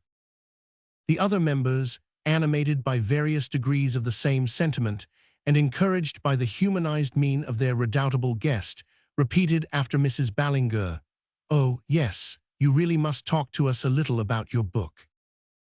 Osric Dane's expression became as bored, though not as haughty, as when her work had been previously mentioned.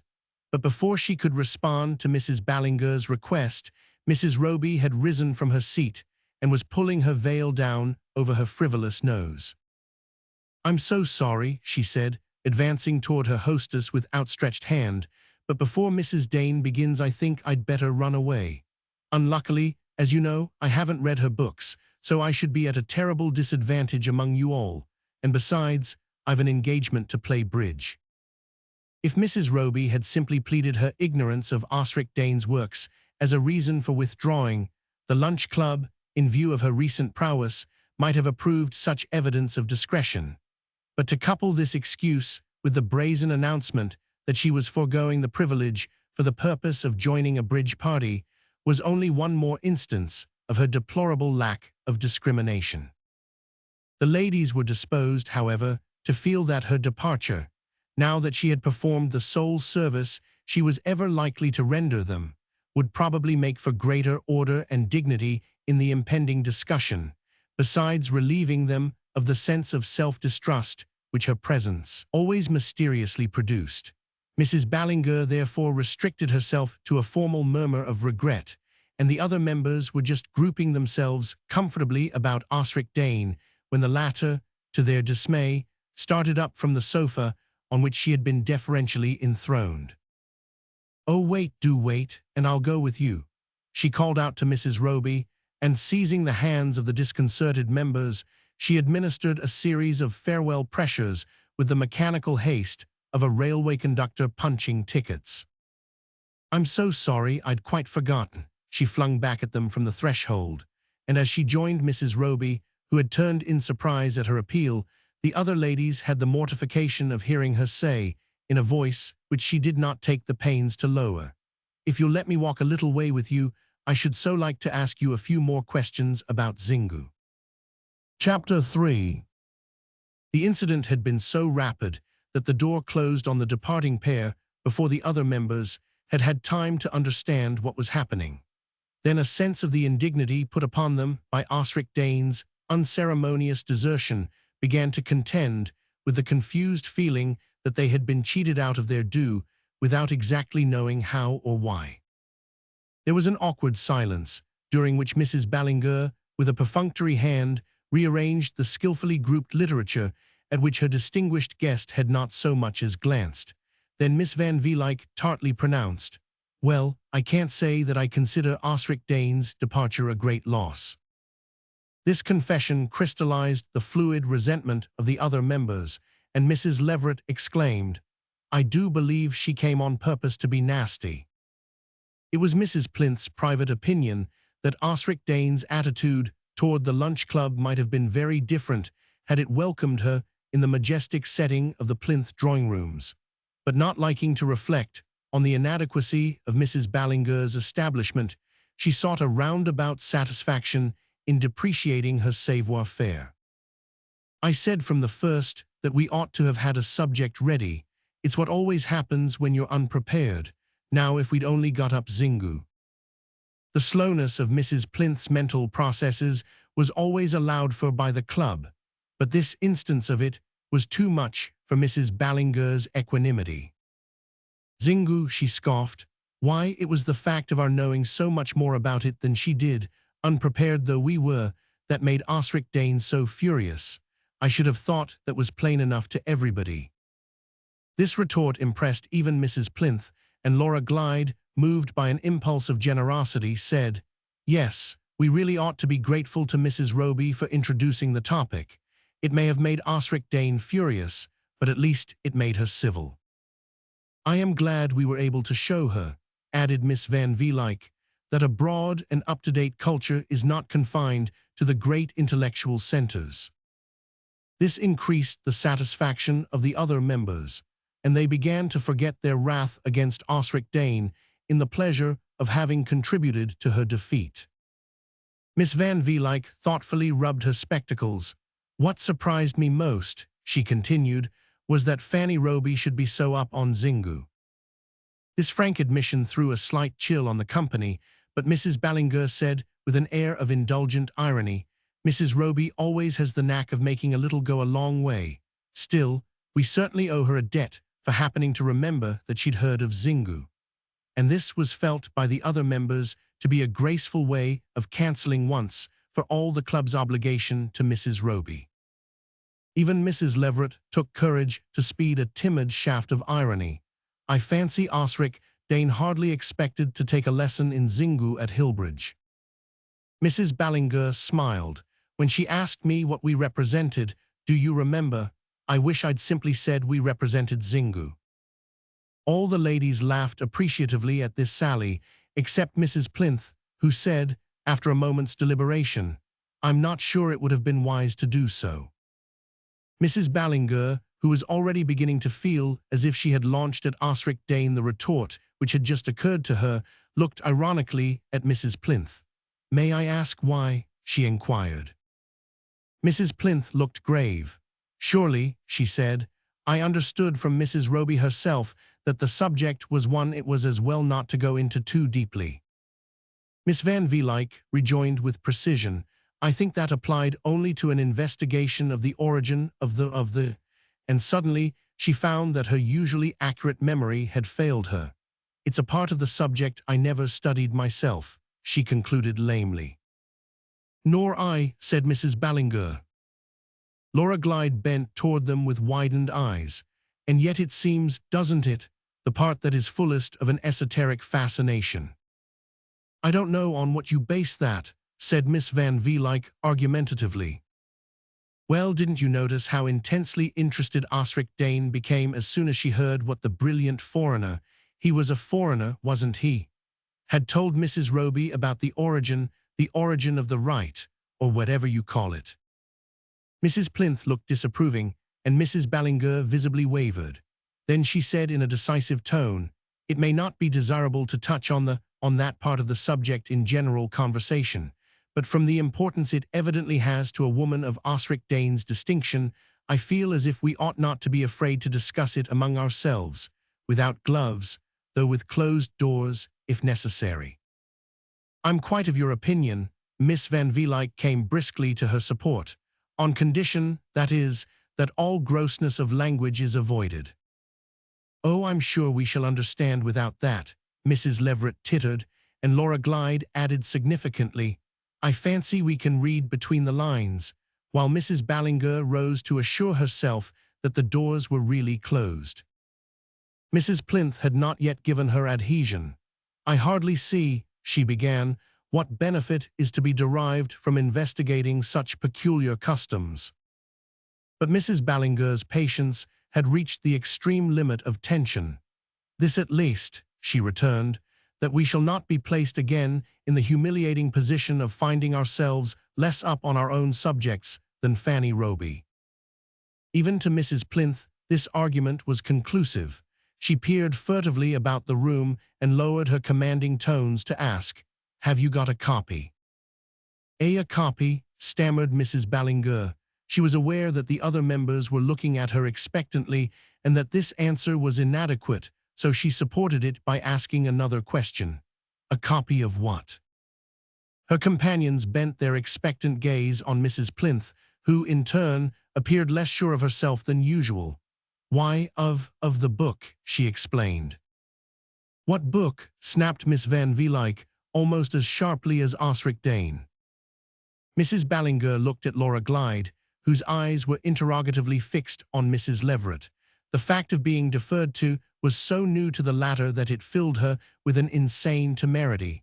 "Why, Xingu, of course," she exclaimed. A profound silence followed this direct challenge to the resources of Mrs. Ballinger's library, and the latter, after glancing nervously toward the books of the day, returned in a deprecating voice. "It's not a thing one cares to leave about." "I should think not," exclaimed Mrs. Plinth. "It is a book, then," said Miss Van Velyck. This again threw the company into disarray, and Mrs. Ballinger, with an impatient sigh, rejoined, "Why, there is a book, naturally." "Then why did Miss Glyde call it a religion?" Laura Glyde started up. "A religion, I never—" "Yes, you did," Miss Van Velyck insisted. "You spoke of rights, and Mrs. Plinth said it was a custom." Miss Glyde was evidently making a desperate effort to reinforce her statement, but accuracy of detail was not her strongest point. At length, she began in a deep murmur, "Surely they used to do something of the kind at the Eleusinian Mysteries." "Oh," said Miss Van Velyck, on the verge of disapproval, and Mrs. Plinth protested, "I understood there was to be no indelicacy." Mrs. Ballinger could not control her irritation. "Really, it is too bad that we should not be able to talk the matter over quietly among ourselves. Personally, I think that if one goes into Xingu at all—" "Oh, so do I," cried Miss Glyde. "And I don't see how one can avoid doing so, if one wishes to keep up with the thought of the day." Mrs. Leverett uttered an exclamation of relief. "There, that's it," she interposed. "What's it?" The president curtly took her up. "Why, it's a thought, I mean a philosophy." This seemed to bring a certain relief to Mrs. Ballinger and Laura Glyde, but Miss Van Velyck said dogmatically, "Excuse me if I tell you that you're all mistaken. Xingu happens to be a language." "A language?" the lunch club cried. "Certainly, don't you remember Fanny Roby's saying that there were several branches and that some were hard to trace? What could that apply to but dialects?" Mrs. Ballinger could no longer restrain a contemptuous laugh.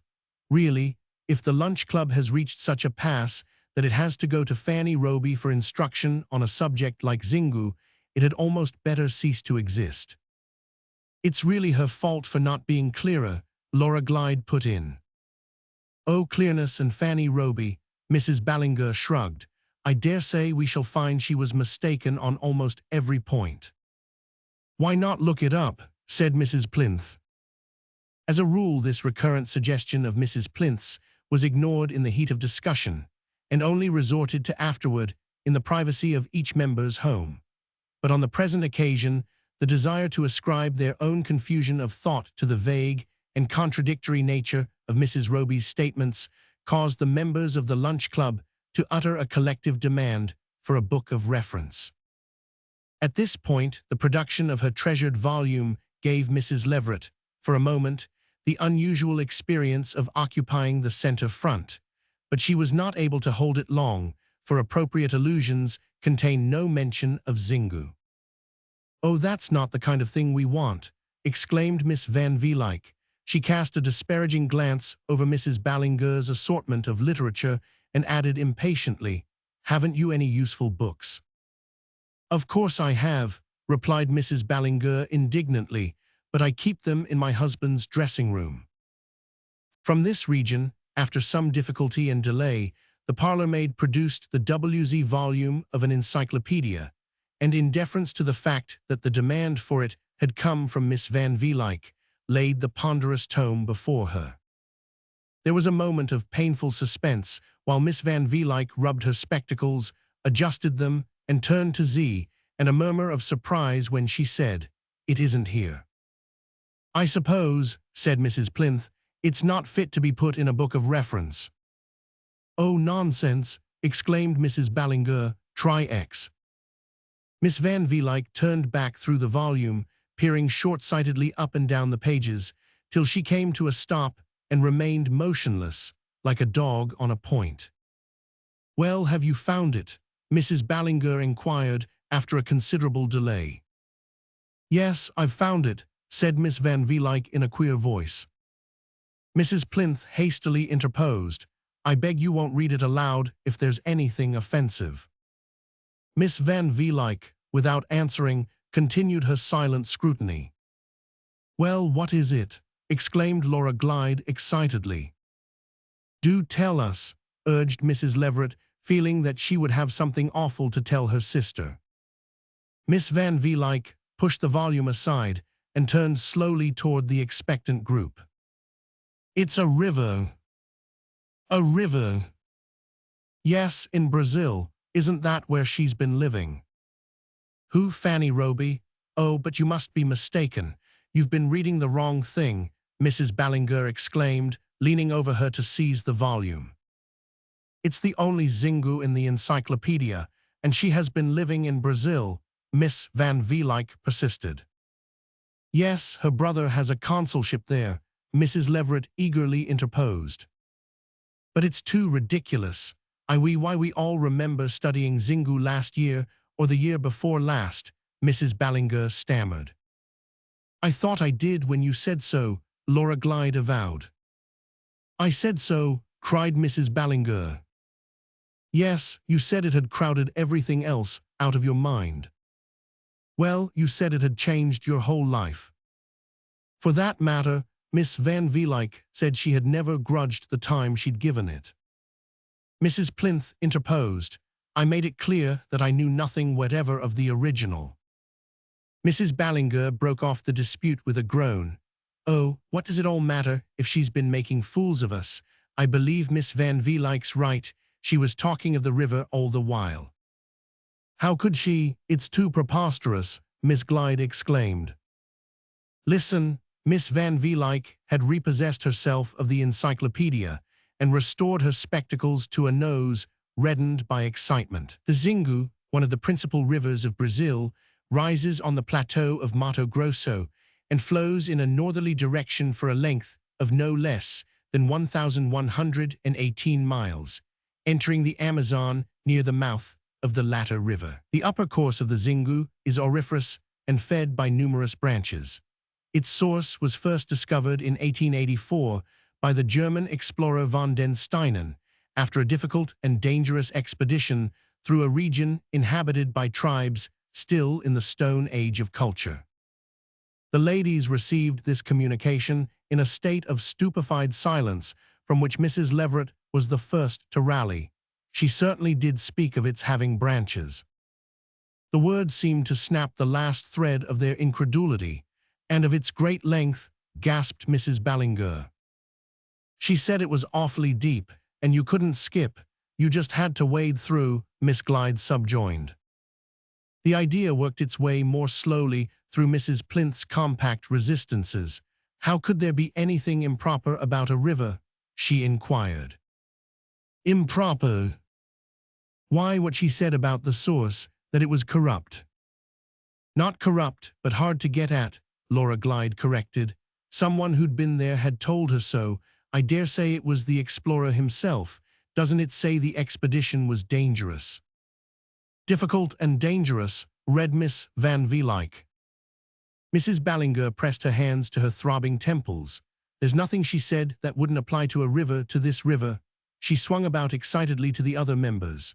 "Why, do you remember her telling us that she hadn't read The Supreme Instant because she'd taken it on a boating party while she was staying with her brother, and someone had shied it overboard? Shied, of course, was her own expression."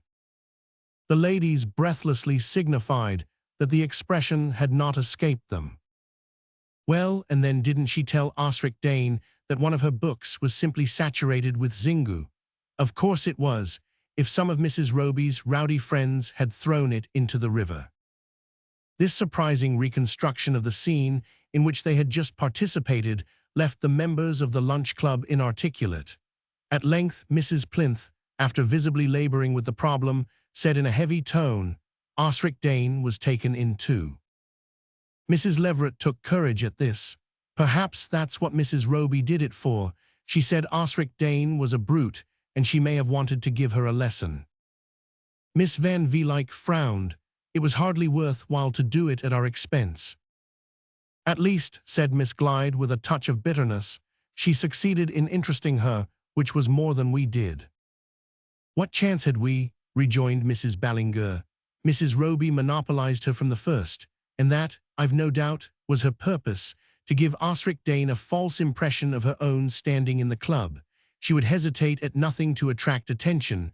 We all know how she took in poor Professor Forland.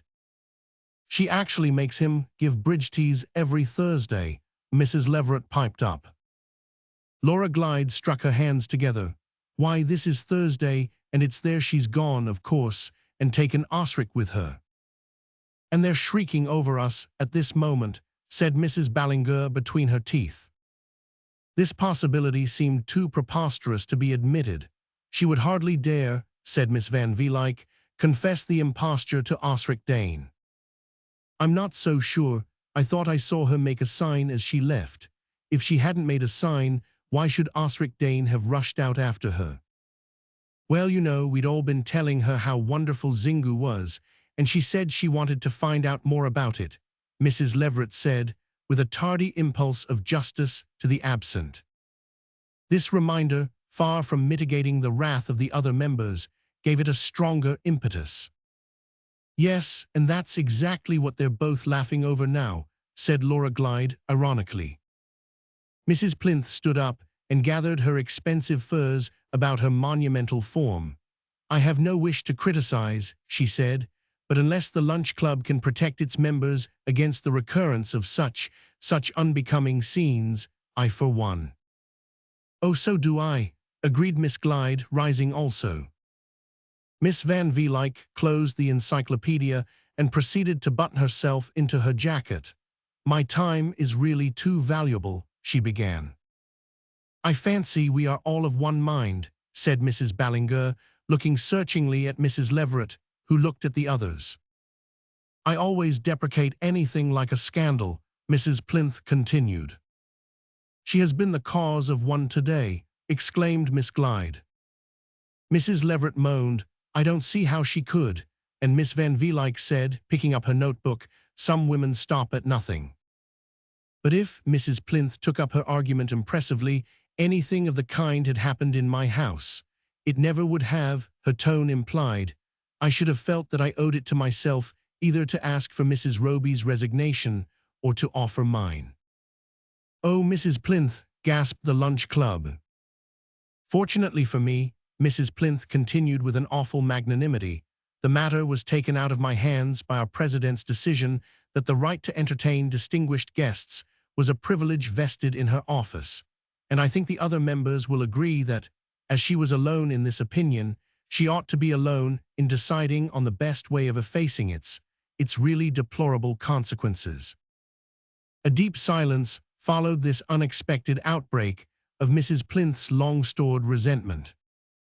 "I don't see why I should be expected to ask her to resign," Mrs. Ballinger at length began, but Laura Glyde turned back to remind her. "You know she made you say that you'd got on swimmingly in Xingu." An ill-timed giggle escaped from Mrs. Leverett, and Mrs. Ballinger energetically continued, "But you needn't think for a moment that I'm afraid to." The door of the drawing-room closed on the retreating backs of the lunch club, and the president of that distinguished association, seating herself at her writing table and pushing away a copy of The Wings of Death to make room for her elbow, drew forth a sheet of the club's notepaper, on which she began to write, "My dear Mrs. Roby. The end of Xingu. The verdict. June 1908.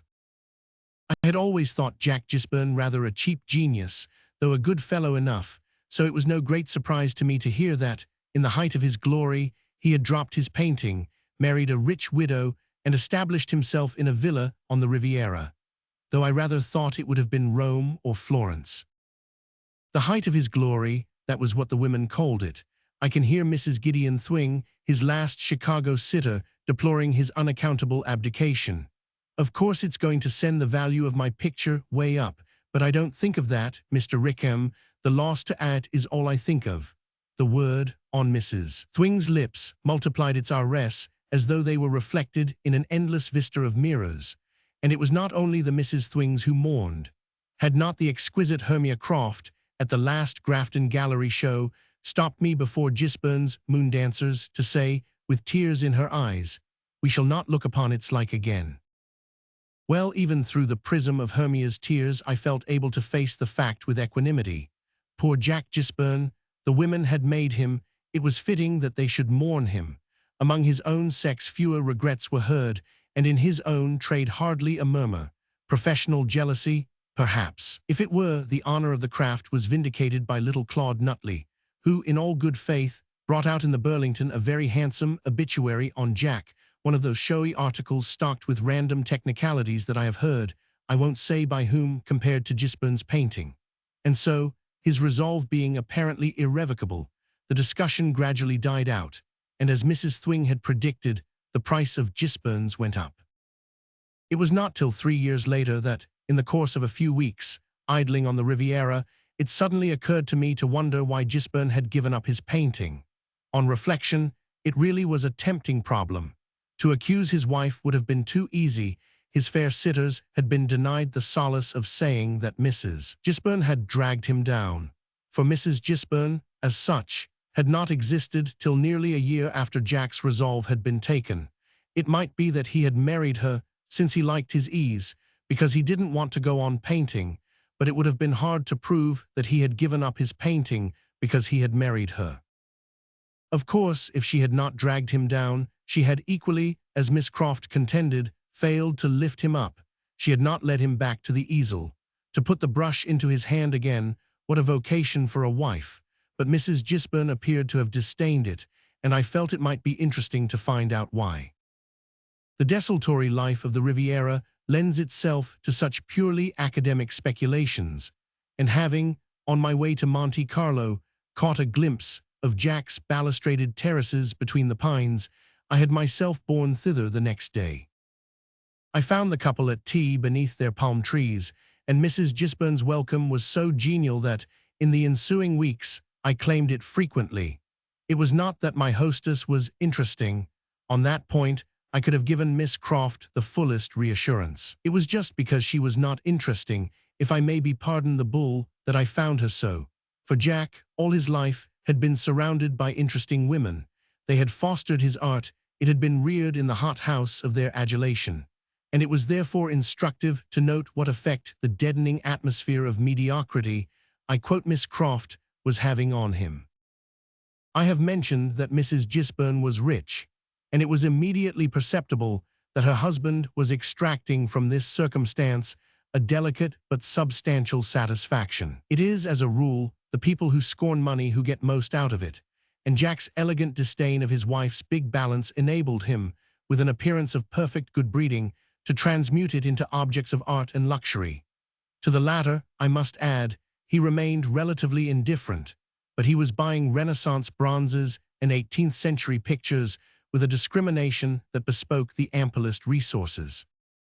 Money's only excuse is to put beauty into circulation, was one of the axioms he laid down across the severs and silver of an exquisitely appointed luncheon table, when on a later day I had again run over from Monte Carlo, and Mrs. Gisburn, beaming on him, added for my enlightenment, "Jack is so morbidly sensitive to every form of beauty." Poor Jack, it had always been his fate to have women say such things of him. The fact should be set down in extenuation. What struck me now was that, for the first time, he resented the tone. I had seen him so often, basking under similar tributes. Was it the conjugal note that robbed them of their savor? No, for oddly enough, it became apparent that he was fond of Mrs. Gisburn, fond enough not to see her absurdity. It was his own absurdity he seemed to be wincing under, his own attitude as an object for garlands and incense. "My dear, since I've chucked painting, people don't say that stuff about me, they say it about Victor Grindle," was his only protest, as he rose from the table and strolled out onto the sunlit terrace. I glanced after him, struck by his last word. Victor Grindle was, in fact, becoming the man of the moment, as Jack himself, one might put it, had been the man of the hour. The younger artist was said to have formed himself at my friend's feet, and I wondered if a tinge of jealousy underlay the latter's mysterious abdication. But no, for it was not till after that event that the Rose Dewberry drawing-rooms had begun to display their Grindles. I turned to Mrs. Gisburn, who had lingered to give a lump of sugar to her spaniel in the dining room. "Why has he chucked painting?" I asked abruptly.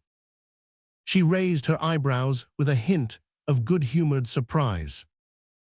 "Oh, he doesn't have to now, you know, and I want him to enjoy himself," she said quite simply. I looked about the spacious white-paneled room, with its famille-verte vases repeating the tones of the pale damask curtains, and its 18th-century pastels in delicate faded frames. "Has he chucked his pictures too? I haven't seen a single one in the house."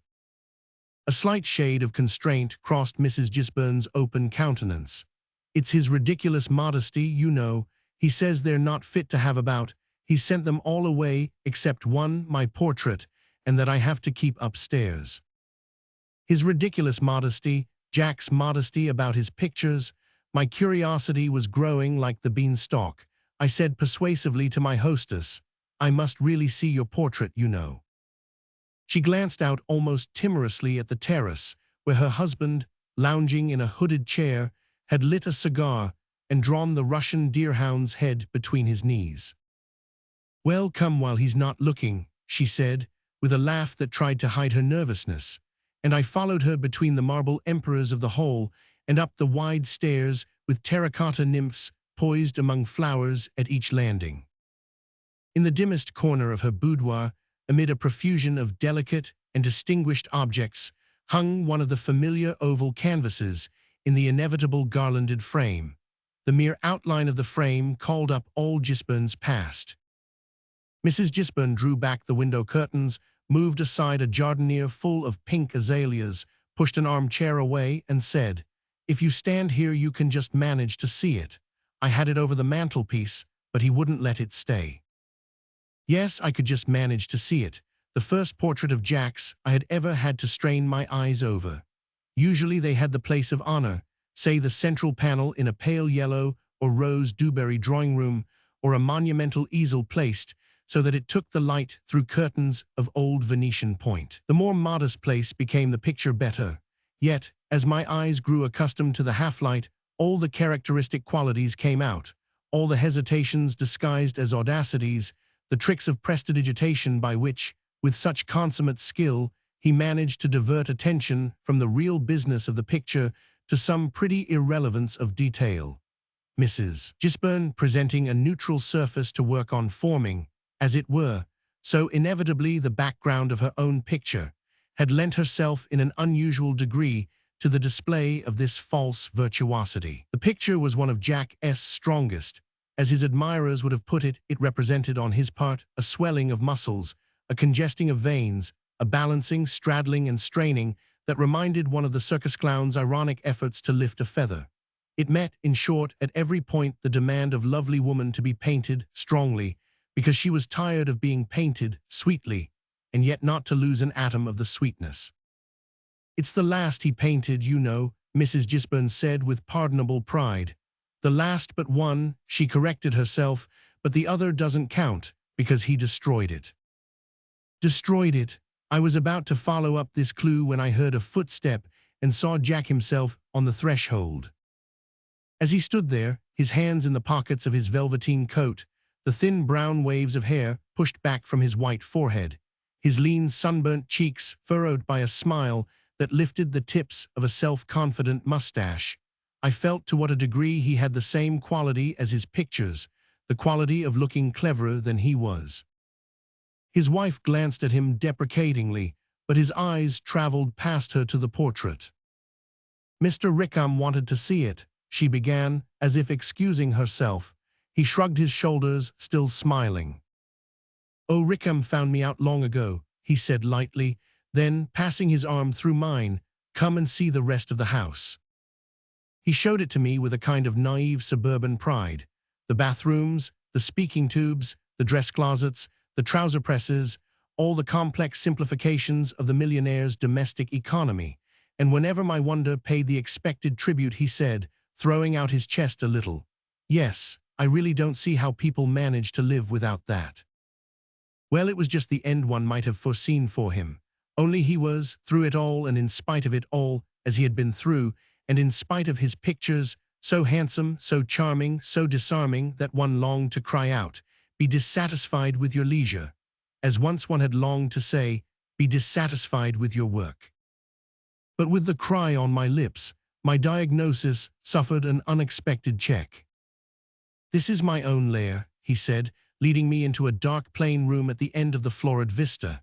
It was square and brown and leathery, no effects, no bric-a-brac, none of the air of posing for reproduction in a picture weekly, above all, no least sign of ever having been used as a studio. The fact brought home to me the absolute finality of Jack's break with his old life. Don't you ever dabble with paint any more? I asked, still looking about for a trace of such activity. Never, he said briefly. Or watercolor, or etching. His confident eyes grew dim, and his cheeks paled a little under their handsome sunburn. Never think of it, my dear fellow, any more than if I'd never touched a brush. And his tone told me, in a flash, that he never thought of anything else. I moved away, instinctively embarrassed by my unexpected discovery, and as I turned, my eye fell on a small picture above the mantelpiece, the only object breaking the plain oak paneling of the room. Oh, by Jove, I said. It was a sketch of a donkey, an old tired donkey, standing in the rain under a wall. By Jove, a Stroud, I cried. He was silent, but I felt him close behind me, breathing a little quickly.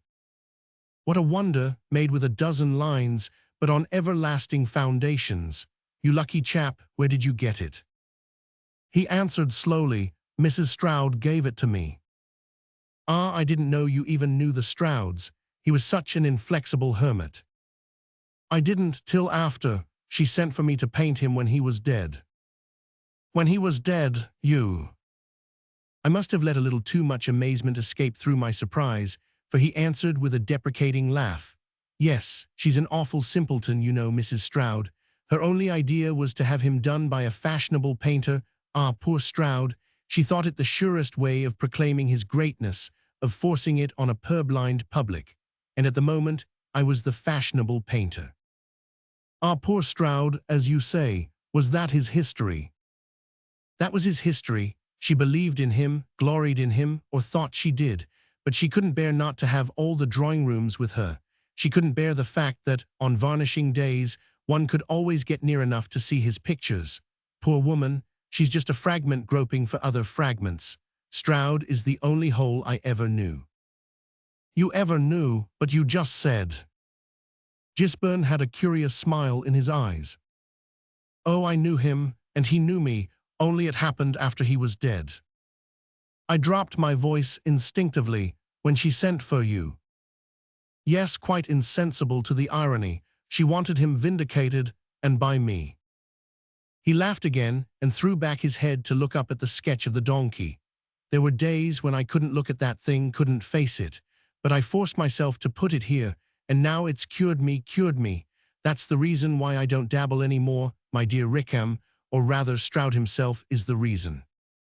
For the first time, my idle curiosity about my companion turned into a serious desire to understand him better.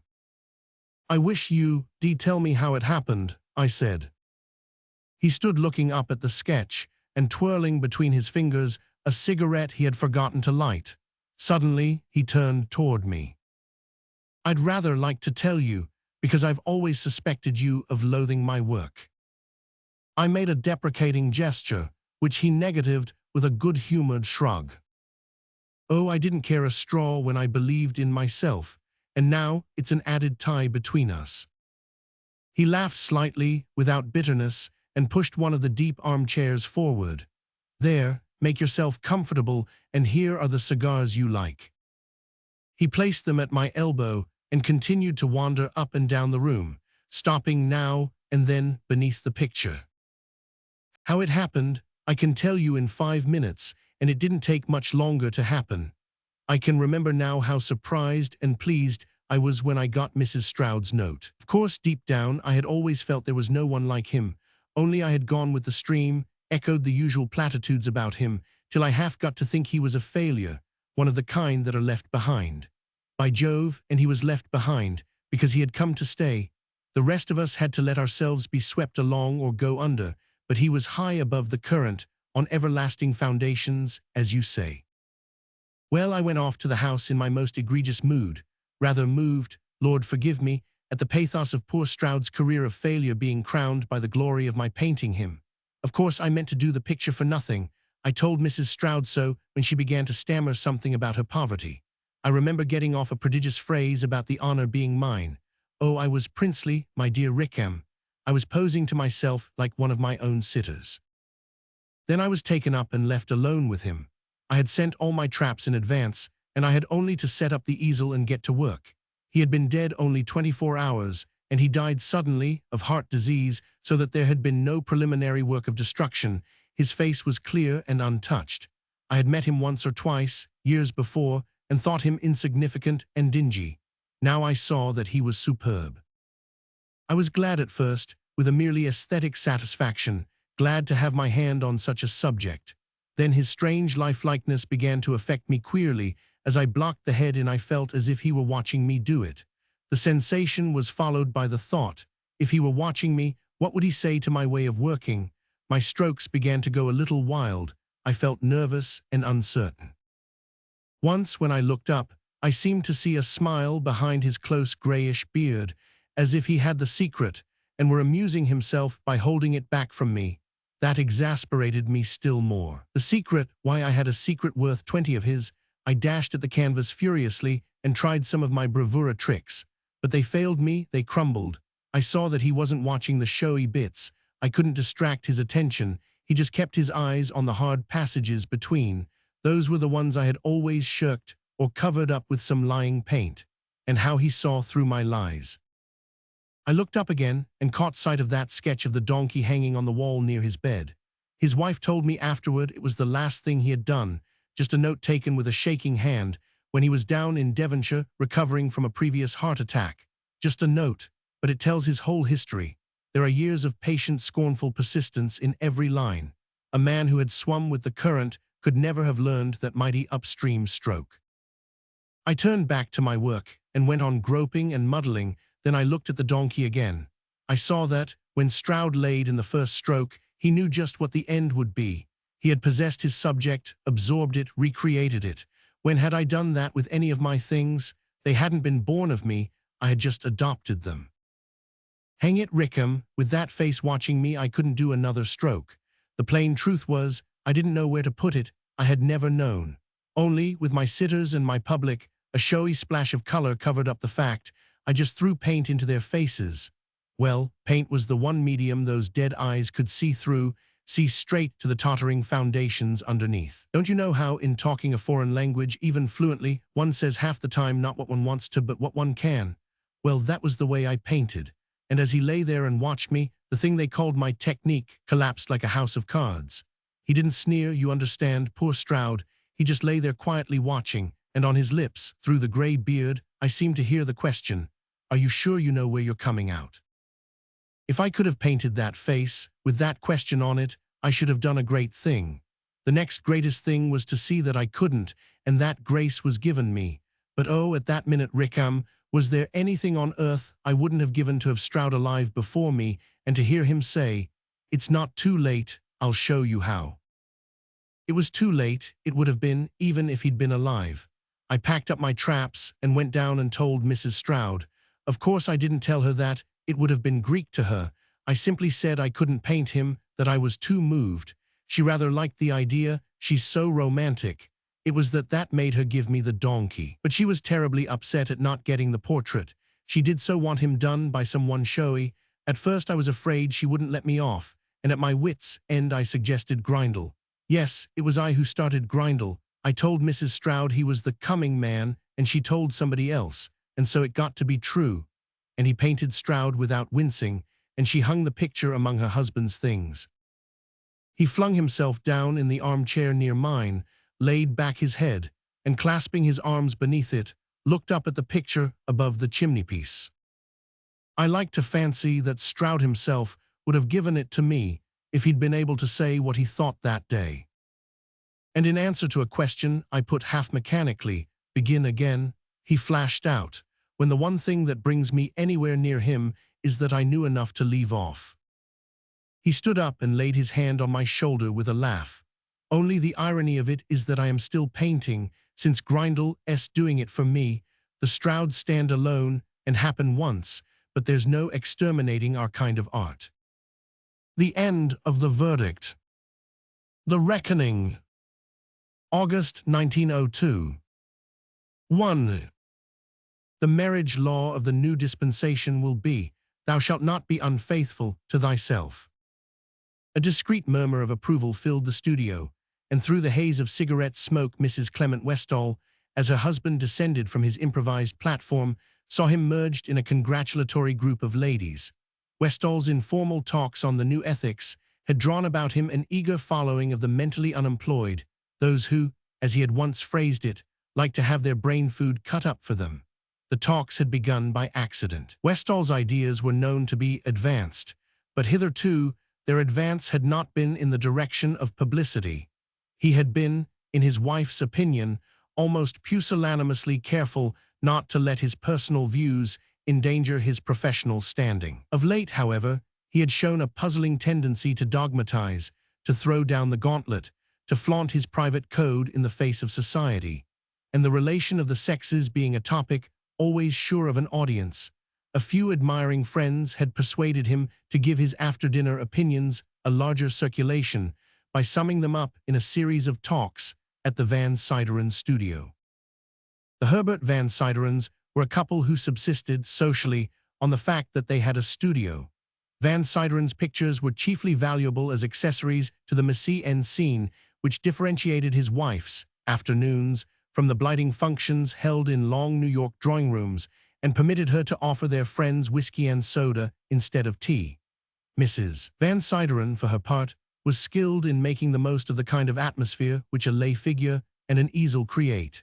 And if at times she found the illusion hard to maintain and lost courage to the extent of almost wishing that Herbert could paint, she promptly overcame such moments of weakness by calling in some fresh talent, some extraneous reinforcement of the artistic impression. It was in quest of such aid that she had seized on Westall, coaxing him, somewhat to his wife's surprise, into a flattered participation in her fraud. It was vaguely felt, in the Van Sideren circle, that all the audacities were artistic, and that a teacher who pronounced marriage immoral was somehow as distinguished as a painter who depicted purple grass and a green sky. The Van Sideren set were tired of the conventional color scheme in art and conduct. Julia Westall had long had her own views on the immorality of marriage. She might indeed have claimed her husband as a disciple. In the early days of their union, she had secretly resented his disinclination to proclaim himself a follower of the new creed, had been inclined to tax him with moral cowardice, with a failure to live up to the convictions for which their marriage was supposed to stand. That was in the first burst of propagandism, when, womanlike, she wanted to turn her disobedience into a law. Now she felt differently. She could hardly account for the change, yet being a woman who never allowed her impulses to remain unaccounted for, she tried to do so by saying that she did not care to have the articles of her faith misinterpreted by the vulgar. In this connection, she was beginning to think that almost everyone was vulgar. Certainly, there were few to whom she would have cared to entrust the defense of so esoteric a doctrine. And it was precisely at this point that Westall, discarding his unspoken principles, had chosen to descend from the heights of privacy and stand hawking his convictions at the street corner. It was Una van Sideren who, on this occasion, unconsciously focused upon herself Mrs. Westall's wandering resentment. In the first place, the girl had no business to be there. It was horrid, Mrs. Westall found herself slipping back into the old feminine vocabulary, simply horrid, to think of a young girl being allowed to listen to such talk. The fact that Una smoked cigarettes and sipped an occasional cocktail did not in the least tarnish a certain radiant innocency, which made her appear the victim, rather than the accomplice, of her parents' vulgarities. Julia Westall felt in a hot, helpless way that something ought to be done, that someone ought to speak to the girl's mother. And just then, Una glided up. "Oh, Mrs. Westall, how beautiful it was!" Una fixed her with large, limpid eyes. "You believe it all, I suppose?" she asked with seraphic gravity. "All what, my dear child?" The girl shone on her. About the higher life, the freer expansion of the individual, the law of fidelity to oneself, she glibly recited. Mrs. Westall, to her own wonder, blushed a deep and burning blush. "My dear Una," she said, "you don't in the least understand what it's all about." Miss Van Sideren stared with a slowly answering blush. "Don't you then?" she murmured. Mrs. Westall laughed. "Not always or altogether, but I should like some tea, please."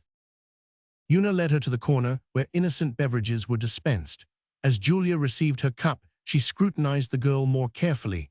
It was not such a girlish face. After all, definite lines were forming under the rosy haze of youth. She reflected that Una must be 26 and wondered why she had not married. A nice stock of ideas she would have as her dower, if they were to be a part of the modern girl's trousseau. Mrs. Westall caught herself up with a start. It was as though someone else had been speaking, a stranger who had borrowed her own voice. She felt herself the dupe of some fantastic mental ventriloquism. Concluding suddenly that the room was stifling and Una's tea too sweet, she set down her cup and looked about for Westall. To meet his eyes had long been her refuge from every uncertainty. She met them now, but only, as she felt, in transit. They included her parenthetically in a larger flight. She followed the flight, and it carried her to a corner to which Una had withdrawn, one of the palmy nooks to which Mrs. Van Sideren attributed the success of her Saturdays. Westall, a moment later, had overtaken his look and found a place at the girl's side. She bent forward, speaking eagerly. He leaned back, listening, with the depreciatory smile which acted as a filter to flattery, enabling him to swallow the strongest doses without apparent grossness of appetite. Julia winced at her own definition of the smile. On the way home, in the deserted winter dusk, Westall surprised his wife by a sudden boyish pressure of her arm. "Did I open their eyes a bit? Did I tell them what you wanted me to?" he asked gaily. Almost unconsciously, she let her arm slip from his. "What I wanted." "Why haven't you all this time?" She caught the honest wonder of his tone. "I somehow fancied you'd rather blamed me for not talking more openly before. You've made me feel, at times, that I was sacrificing principles to expediency." She paused a moment over her reply. Then she asked quietly, "What made you decide not to any longer?" She felt again the vibration of a faint surprise. "Why the wish to please you?" he answered, almost too simply.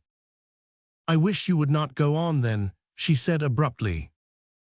He stopped in his quick walk, and she felt his stare through the darkness. "Not go on. Call a hansom, please. I'm tired," broke from her with a sudden rush of physical weariness. Instantly his solicitude enveloped her. The room had been infernally hot, and then that confounded cigarette smoke. He had noticed once or twice that she looked pale. She mustn't come to another Saturday. She felt herself yielding, as she always did, to the warm influence of his concern for her, the feminine in her leaning on the man in him with a conscious intensity of abandonment. He put her in the hansom, and her hand stole into his in the darkness. A tear or two rose, and she let them fall. It was so delicious to cry over imaginary troubles. That evening, after dinner, he surprised her by reverting to the subject of his talk. He combined a man's dislike of uncomfortable questions with an almost feminine skill in eluding them, and she knew that if he returned to the subject, he must have some special reason for doing so. You seem not to have cared for what I said this afternoon. Did I put the case badly? No, you put it very well. Then what did you mean by saying that you would rather not have me go on with it? She glanced at him nervously, her ignorance of his intention deepening her sense of helplessness. I don't think I care to hear such things discussed in public. I don't understand you, he exclaimed. Again, the feeling that his surprise was genuine gave an air of obliquity to her own attitude. She was not sure that she understood herself. Won't you explain? He said, with a tinge of impatience.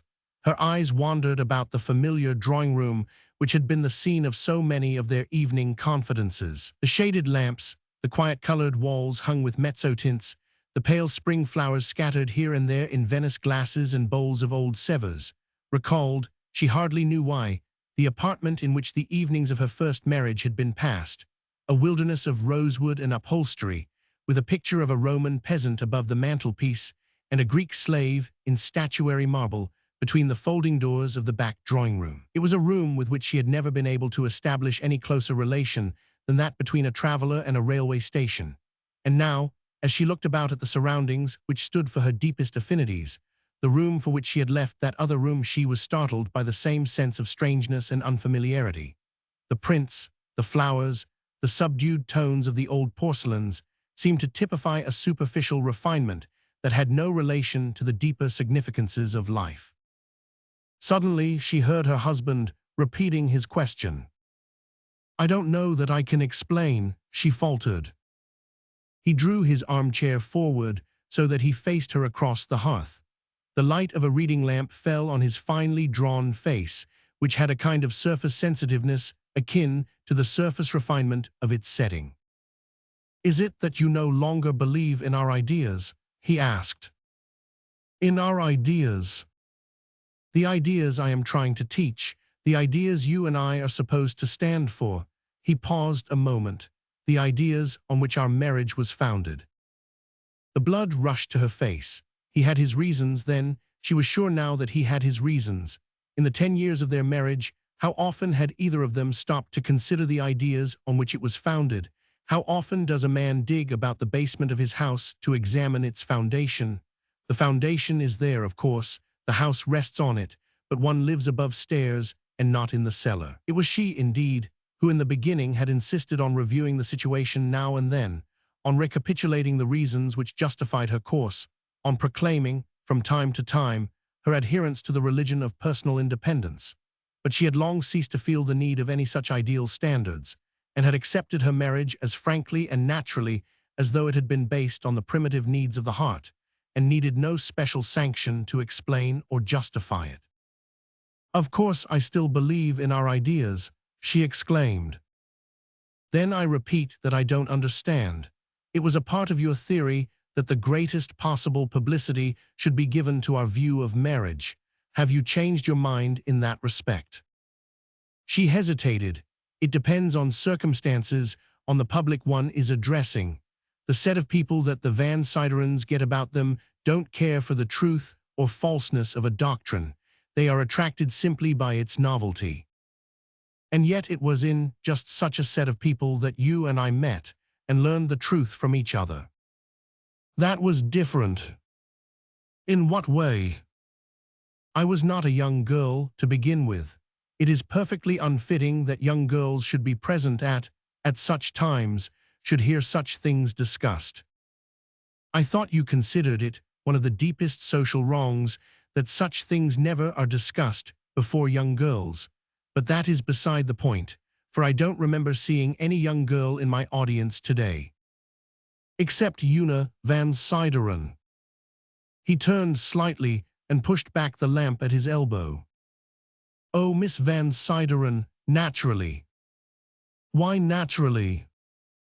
The daughter of the house, would you have had her sent out with her governess? If I had a daughter, I should not allow such things to go on in my house. Westall, stroking his mustache, leaned back with a faint smile. I fancy Miss Van Sideren is quite capable of taking care of herself. No girl knows how to take care of herself till it's too late. And yet you would deliberately deny her the surest means of self-defense. What do you call the surest means of self-defense? Some preliminary knowledge of human nature in its relation to the marriage tie. She made an impatient gesture. How should you like to marry that kind of a girl? Immensely, if she were my kind of girl in other respects. She took up the argument at another point.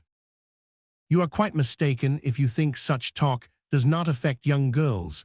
Una was in a state of the most absurd exaltation. She broke off, wondering why she had spoken. Westall reopened a magazine which he had laid aside at the beginning of their discussion. What you tell me is immensely flattering to my oratorical talent, but I fear you overrate its effect. I can assure you that Miss Van Sideren doesn't have to have her thinking done for her. She's quite capable of doing it herself. You seem very familiar with her mental processes, flashed unguardedly from his wife. He looked up quietly from the pages he was cutting. I should like to be, he answered. She interests me. Chapter 2. If there be a distinction in being misunderstood, it was one denied to Julia Westall when she left her first husband. Everyone was ready to excuse and even to defend her.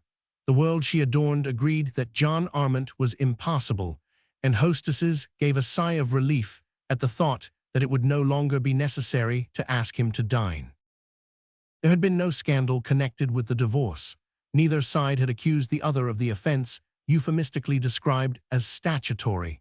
The Armants had indeed been obliged to transfer their allegiance to a state which recognized desertion as a cause for divorce, and construed the term so liberally that the seeds of desertion were shown to exist in every union. Even Mrs. Armant's second marriage did not make traditional morality stir in its sleep. It was known that she had not met her second husband till after she had parted from the first, and she had, moreover, replaced a rich man by a poor one. Though Clement Westall was acknowledged to be a rising lawyer, it was generally felt that his fortunes would not rise as rapidly as his reputation. The Westalls would probably always have to live quietly and go out to dinner in cabs. Could there be better evidence of Mrs. Armant's complete disinterestedness? If the reasoning by which her friends justified her course was somewhat cruder and less complex than her own elucidation of the matter, both explanations led to the same conclusion: John Armant was impossible. The only difference was that, to his wife, his impossibility was something deeper than a social disqualification. She had once said, in ironical defense of her marriage, that it had at least preserved her from the necessity of sitting next to him at dinner, but she had not then realized at what cost the immunity was purchased. John Armant was impossible, but the sting of his impossibility lay in the fact that he made it impossible for those about him to be other than himself. By an unconscious process of elimination, he had excluded from the world everything of which he did not feel a personal need, had become, as it were, a climate in which only his own requirements survived. This might seem to imply a deliberate selfishness, but there was nothing deliberate about Armant. He was as instinctive as an animal or a child.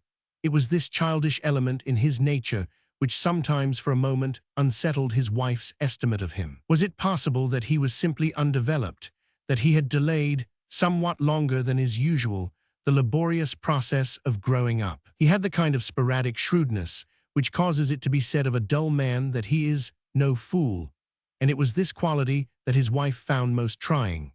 Even to the naturalist, it is annoying to have his deductions disturbed by some unforeseen aberrancy of form or function, and how much more so to the wife whose estimate of herself is inevitably bound up with her judgment of her husband. Armant's shrewdness did not, indeed, imply any latent intellectual power. It suggested, rather, potentialities of feeling, of suffering, perhaps, in a blind, rudimentary way, on which Julia's sensibilities naturally declined to linger. She so fully understood her own reasons for leaving him that she disliked to think they were not as comprehensible to her husband. She was haunted, in her analytic moments, by the look of perplexity, too inarticulate for words, with which he had acquiesced to her explanations. These moments were rare with her, however. Her marriage had been too concrete a misery to be surveyed philosophically. If she had been unhappy for complex reasons, the unhappiness was as real as though it had been uncomplicated. Soul is more bruisable than flesh, and Julia was wounded in every fiber of her spirit. Her husband's personality seemed to be closing gradually in on her, obscuring the sky and cutting off the air, till she felt herself shut up among the decaying bodies of her starved hopes. A sense of having been decoyed by some world-old conspiracy into this bondage of body and soul filled her with despair. If marriage was the slow, lifelong acquittal of a debt contracted in ignorance, then marriage was a crime against human nature. She, for one, would have no share in maintaining the pretense of which she had been a victim. The pretense that a man and a woman, forced into the narrowest of personal relations, must remain there till the end, though they may have outgrown the span of each other's natures, as the mature tree outgrows the iron brace about the sapling. It was in the first heat of her moral indignation that she had met Clement Westall. She had seen at once that he was interested, and had fought off the discovery, dreading any influence that should draw her back into the bondage of conventional relations. To ward off the peril she had, with an almost crude precipitancy, revealed her opinions to him. To her surprise, she found that he shared them. She was attracted by the frankness of a suitor who, while pressing his suit, admitted that he did not believe in marriage. Her worst audacities did not seem to surprise him. He had thought out all that she had felt, and they had reached the same conclusion. People grew at varying rates, and the yoke that was an easy fit for the one might soon become galling to the other. That was what divorce was for, the readjustment of personal relations. As soon as their necessarily transitive nature was recognized, they would gain in dignity as well as in harmony. There would be no farther need of the ignoble concessions and connivances, the perpetual sacrifice of personal delicacy and moral pride, by means of which imperfect marriages were now held together. Each partner to the contract would be on his mettle, forced to live up to the highest standard of self-development, on pain of losing the other's respect and affection.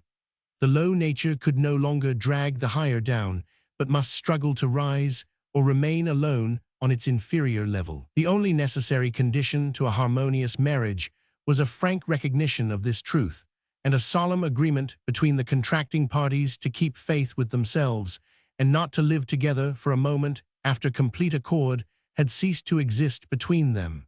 The new adultery was unfaithfulness to self. It was, as Westall had just reminded her, on this understanding that they had married. The ceremony was an unimportant concession to social prejudice.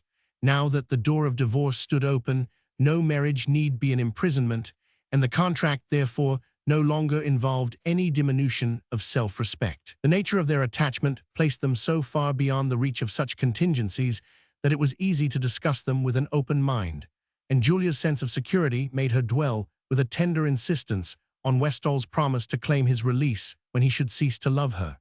The exchange of these vows seemed to make them, in a sense, champions of the new law, pioneers in the forbidden realm of individual freedom. They felt that they had somehow achieved beatitude without martyrdom. This, as Julia now reviewed the past, she perceived to have been her theoretical attitude toward marriage. It was unconsciously, insidiously, that her 10 years of happiness with Westall had developed another conception of the tie, a reversion, rather, to the old instinct of passionate dependency and possessorship that now made her blood revolt at the mere hint of change. Change, renewal, was that what they had called it in their foolish jargon? Destruction, extermination rather, this rending of a myriad fibers interwoven with another being. Another, but he was not other. He and she were one in the mystic sense which alone gave marriage its significance. The new law was not for them, but for the disunited creatures forced into a mockery of union. The gospel she had felt called on to proclaim had no bearing on her own case. She sent for the doctor and told him she was sure she needed a nerve tonic. She took the nerve tonic diligently, but it failed to act as a sedative to her fears. She did not know what she feared, but that made her anxiety the more pervasive. Her husband had not reverted to the subject of his Saturday talks. He was unusually kind and considerate, with a softening of his quick manner, a touch of shyness in his consideration that sickened her with new fears. She told herself that it was because she looked badly, because he knew about the doctor and the nerve tonic, that he showed this deference to her wishes, this eagerness to screen her from moral drafts, but the explanation simply cleared the way for fresh inferences. The week passed slowly, vacantly, like a prolonged Sunday. On Saturday, the Morning Post brought a note from Mrs. Van Sideren. Would dear Julia ask Mr. Westall to come half an hour earlier than usual, as there was to be some music after his talk. Westall was just leaving for his office when his wife read the note. She opened the drawing-room door and called him back to deliver the message. He glanced at the note and tossed it aside. What a bore! I shall have to cut my game of rackets. Well, I suppose it can't be helped. Will you write and say it's all right? Julia hesitated a moment, her hand stiffening on the chairback against which she leaned. You mean to go on with these talks? She asked. Why not? He returned, and this time it struck her that his surprise was not quite unfeigned. The discovery helped her to find words. You said you had started them with the idea of pleasing me. Well, I told you last week that they didn't please me. Last week, oh, he seemed to make an effort of memory. I thought you were nervous then. You sent for the doctor the next day. It was not the doctor I needed. It was your assurance. My assurance. Suddenly she felt the floor fail under her. She sank into the chair with a choking throat, her words, her reasons slipping away from her like straws down a whirling flood. Clement, she cried, isn't it enough for you to know that I hate it? He turned to close the door behind them, then he walked toward her and sat down. What is it that you hate? He asked gently. She had made a desperate effort to rally her rooted argument. I can't bear to have you speak as if our marriage were like the other kind, the wrong kind. When I heard you there, the other afternoon, before all those inquisitive gossiping people, proclaiming that husbands and wives had a right to leave each other whenever they were tired or had seen someone else. Westall sat motionless, his eyes fixed on a pattern of the carpet. You have ceased to take this view, then, he said as she broke off. You no longer believe that husbands and wives are justified in separating under such conditions. Under such conditions, she stammered. Yes, I still believe that, but how can we judge for others? What can we know of the circumstances? He interrupted her. I thought it was a fundamental article of our creed that the special circumstances produced by marriage were not to interfere with the full assertion of individual liberty. He paused a moment. I thought that was your reason for leaving Armand. She flushed to the forehead. It was not like him to give a personal turn to the argument. It was my reason, she said simply. Well then, why do you refuse to recognize its validity now? I don't. I only say that one can't judge for others. He made an impatient movement. This is mere hair-splitting. What you mean is that, the doctrine having served your purpose when you needed it, you now repudiate it.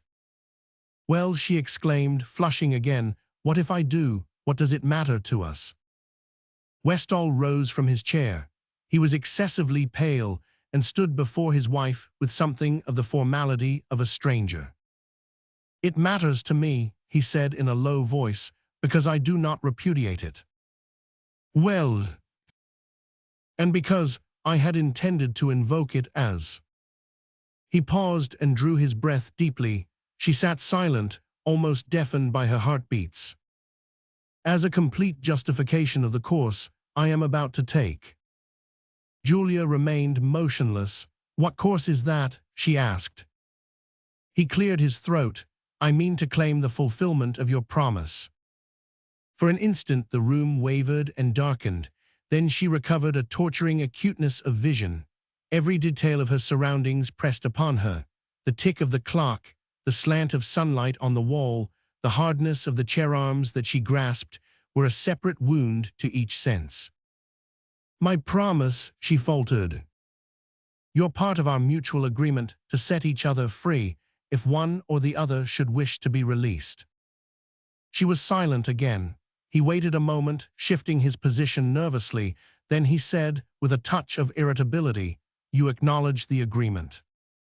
The question went through her like a shock. She lifted her head to it proudly. "I acknowledge the agreement," she said. "And you don't mean to repudiate it?"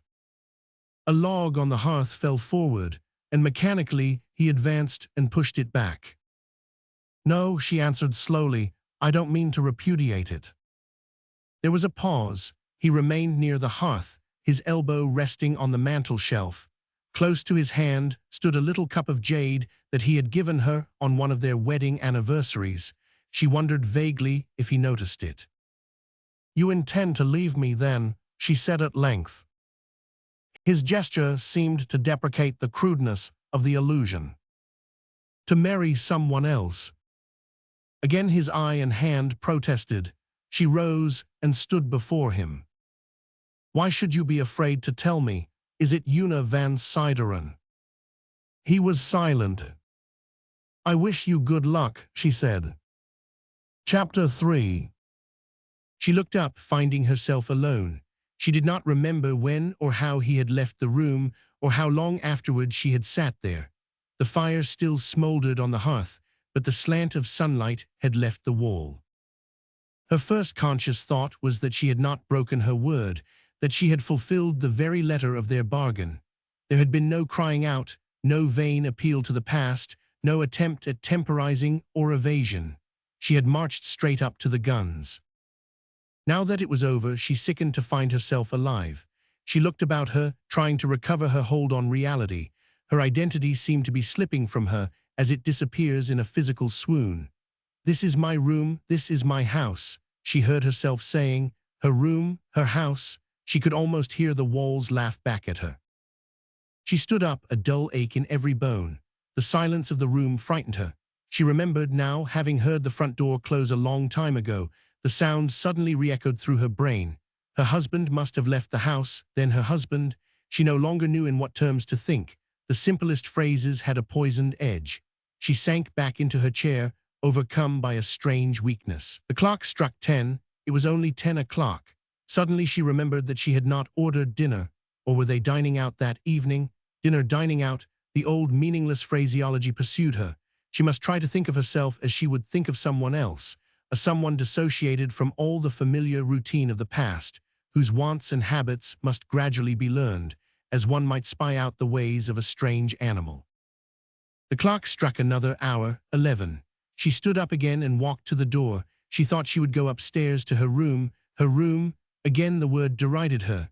She opened the door, crossed the narrow hall, and walked up the stairs. As she passed, she noticed Westall's sticks and umbrellas. A pair of his gloves lay on the hall table. The same stair carpet mounted between the same walls. The same old French print, in its narrow black frame, faced her on the landing. This visual continuity was intolerable. Within, a gaping chasm. Without, the same untroubled and familiar surface. She must get away from it before she could attempt to think. But once in her room, she sat down on the lounge, a stupor creeping over her. Gradually her vision cleared. A great deal had happened in the interval, a wild marching and countermarching of emotions, arguments, ideas, a fury of insurgent impulses that fell back spent upon themselves. She had tried, at first, to rally, to organize these chaotic forces. There must be help somewhere, if only she could master the inner tumult. Life could not be broken off short like this, for a whim, a fancy. The law itself would side with her, would defend her. The law, what claim had she upon it? She was the prisoner of her own choice. She had been her own legislator, and she was the predestined victim of the code she had devised. But this was grotesque, intolerable, a mad mistake, for which she could not be held accountable. The law she had despised was still there, might still be invoked. Invoked, but to what end? Could she ask it to chain Westall to her side? She had been allowed to go free when she claimed her freedom. Should she show less magnanimity than she had exacted? Magnanimity? The word lashed her with its irony. One does not strike an attitude when one is fighting for life. She would threaten, grovel, cajole. She would yield anything to keep her hold on happiness. But the difficulty lay deeper. The law could not help her. Her own apostasy could not help her. She was the victim of the theories she renounced. It was as though some giant machine of her own making had caught her up in its wheels and was grinding her to atoms. It was afternoon when she found herself out of doors. She walked with an aimless haste, fearing to meet familiar faces. The day was radiant, metallic, one of those searching American days so calculated to reveal the shortcomings of our street cleaning and the excesses of our architecture. The streets looked bare and hideous, everything stared and glittered. She called a passing hansom and gave Mrs. Van Sideren's address. She did not know what had led up to the act, but she found herself suddenly resolved to speak, to cry out a warning. It was too late to save herself, but the girl might still be told. The hansom rattled up Fifth Avenue. She sat with her eyes fixed, avoiding recognition. At the Van Sideren's door she sprang out and rang the bell. Action had cleared her brain, and she felt calm and self-possessed. She knew now exactly what she meant to say. The ladies were both out. The parlour-maid stood waiting for a card.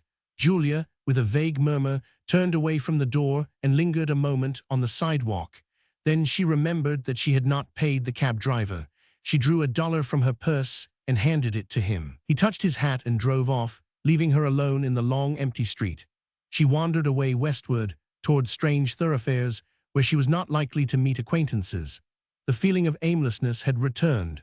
Once she found herself in the afternoon torrent of Broadway, swept past tawdry shops and flaming theatrical posters, with a succession of meaningless faces gliding by in the opposite direction. A feeling of faintness reminded her that she had not eaten since morning. She turned into a side street of shabby houses with rows of ash barrels behind bent area railings. In a basement window she saw the sign Ladies' Restaurant. A pie and a dish of donuts lay against the dusty pane like petrified food in an ethnological museum. She entered, and a young woman with a weak mouth and a brazen eye cleared a table for her near the window. The table was covered with a red and white cotton cloth and adorned with a bunch of celery in a thick tumbler and a salt cellar full of grayish lumpy salt. Julia ordered tea and sat a long time waiting for it. She was glad to be away from the noise and confusion of the streets. The low-ceilinged room was empty, and 2 or 3 waitresses with thin, pert faces lounged in the background, staring at her and whispering together. At last, the tea was brought in a discolored metal teapot. Julia poured a cup and drank it hastily. It was black and bitter, but it flowed through her veins like an elixir. She was almost dizzy with exhilaration. Oh, how tired, how unutterably tired she had been. She drank a second cup, blacker and bitterer, and now her mind was once more working clearly. She felt as vigorous, as decisive, as when she had stood on the Van Sideren's doorstep, but the wish to return there had subsided. She saw now the futility of such an attempt, the humiliation to which it might have exposed her. The pity of it was that she did not know what to do next. The short winter day was fading, and she realized that she could not remain much longer in the restaurant without attracting notice. She paid for her tea and went out into the street. The lamps were alight, and here and there a basement shop cast an oblong of gaslight across the fissured pavement. In the dusk, there was something sinister about the aspect of the street, and she hastened back toward Fifth Avenue. She was not used to being out alone at that hour. At the corner of Fifth Avenue, she paused and stood watching the stream of carriages. At last, a policeman caught sight of her and signed to her that he would take her across. She had not meant to cross the street, but she obeyed automatically and presently found herself on the farther corner. There she paused again for a moment, but she fancied the policeman was watching her, and this sent her hastening down the nearest side street. After that she walked a long time, vaguely. Night had fallen, and now and then, through the windows of a passing carriage, she caught the expanse of an evening waistcoat or the shimmer of an opera cloak. Suddenly she found herself in a familiar street. She stood still a moment, breathing quickly. She had turned the corner without noticing whither it led. But now, a few yards ahead of her, she saw the house in which she had once lived, her first husband's house. The blinds were drawn, and only a faint translucence marked the windows and the transom above the door. As she stood there, she heard a step behind her, and a man walked by in the direction of the house. He walked slowly, with a heavy middle-aged gait, his head sunk a little between the shoulders, the red crease of his neck visible above the fur collar of his overcoat. He crossed the street, went up the steps of the house, drew forth a latchkey, and let himself in. There was no one else in sight. Julia leaned for a long time against the area rail at the corner, her eyes fixed on the front of the house. The feeling of physical weariness had returned, but the strong tea still throbbed in her veins and lit her brain with an unnatural clearness. Presently she heard another step draw near, and moving quickly away, she too crossed the street and mounted the steps of the house. The impulse which had carried her there prolonged itself in a quick pressure of the electric bell. Then she felt suddenly weak and tremulous, and grasped the balustrade for support. The door opened, and a young footman with a fresh, inexperienced face stood on the threshold. Julia knew in an instant that he would admit her. "I saw Mr. Armand going in just now," she said. "Will you ask him to see me for a moment?" The footman hesitated. "I think Mr. Armand has gone up to dress for dinner, madam." Julia advanced into the hall. "I am sure he will see me. I will not detain him long," she said. She spoke quietly, authoritatively, in the tone which a good servant does not mistake. The footman had his hand on the drawing-room door. "I will tell him, madam. What name, please?" Julia trembled. She had not thought of that. "Merely say a lady," she returned carelessly. The footman wavered, and she fancied herself lost. But at that instant the door opened from within, and John Armand stepped into the hall. He drew back sharply as he saw her, his florid face turning sallow with the shock. Then the blood poured back to it, swelling the veins on his temples and reddening the lobes of his thick ears. It was long since Julia had seen him, and she was startled at the change in his appearance. He had thickened, coarsened, settled down into the enclosing flesh. But she noted this insensibly. Her one conscious thought was that, now she was face to face with him, she must not let him escape till he had heard her. Every pulse in her body throbbed with the urgency of her message. She went up to him as he drew back. "I must speak to you," she said. Armand hesitated, red and stammering. Julia glanced at the footman, and her look acted as a warning. The instinctive shrinking from a scene predominated over every other impulse, and Armand said slowly, "Will you come this way?" He followed her into the drawing-room and closed the door. Julia, as she advanced, was vaguely aware that the room at least was unchanged. Time had not mitigated its horrors. The contadina still lurched from the chimney-breast, and the Greek slave obstructed the threshold of the inner room. The place was alive with memories. They started out from every fold of the yellow satin curtains and glided between the angles of the rosewood furniture. But while some subordinate agency was carrying these impressions to her brain, her whole conscious effort was centered in the act of dominating Armand's will. The fear that he would refuse to hear her mounted like fever to her brain. She felt her purpose melt before it, words and arguments running into each other in the heat of her longing. For a moment her voice failed her, and she imagined herself thrust out before she could speak. But as she was struggling for a word, Armand pushed a chair forward and said quietly, "You are not well." The sound of his voice steadied her. It was neither kind nor unkind, a voice that suspended judgment, rather, awaiting unforeseen developments. She supported herself against the back of the chair and drew a deep breath. "Shall I send for something?" he continued, with a cold, embarrassed politeness. Julia raised an entreating hand. "No, no, thank you, I am quite well." He paused midway toward the bell and turned on her. "Then may I ask?" "Yes," she interrupted him.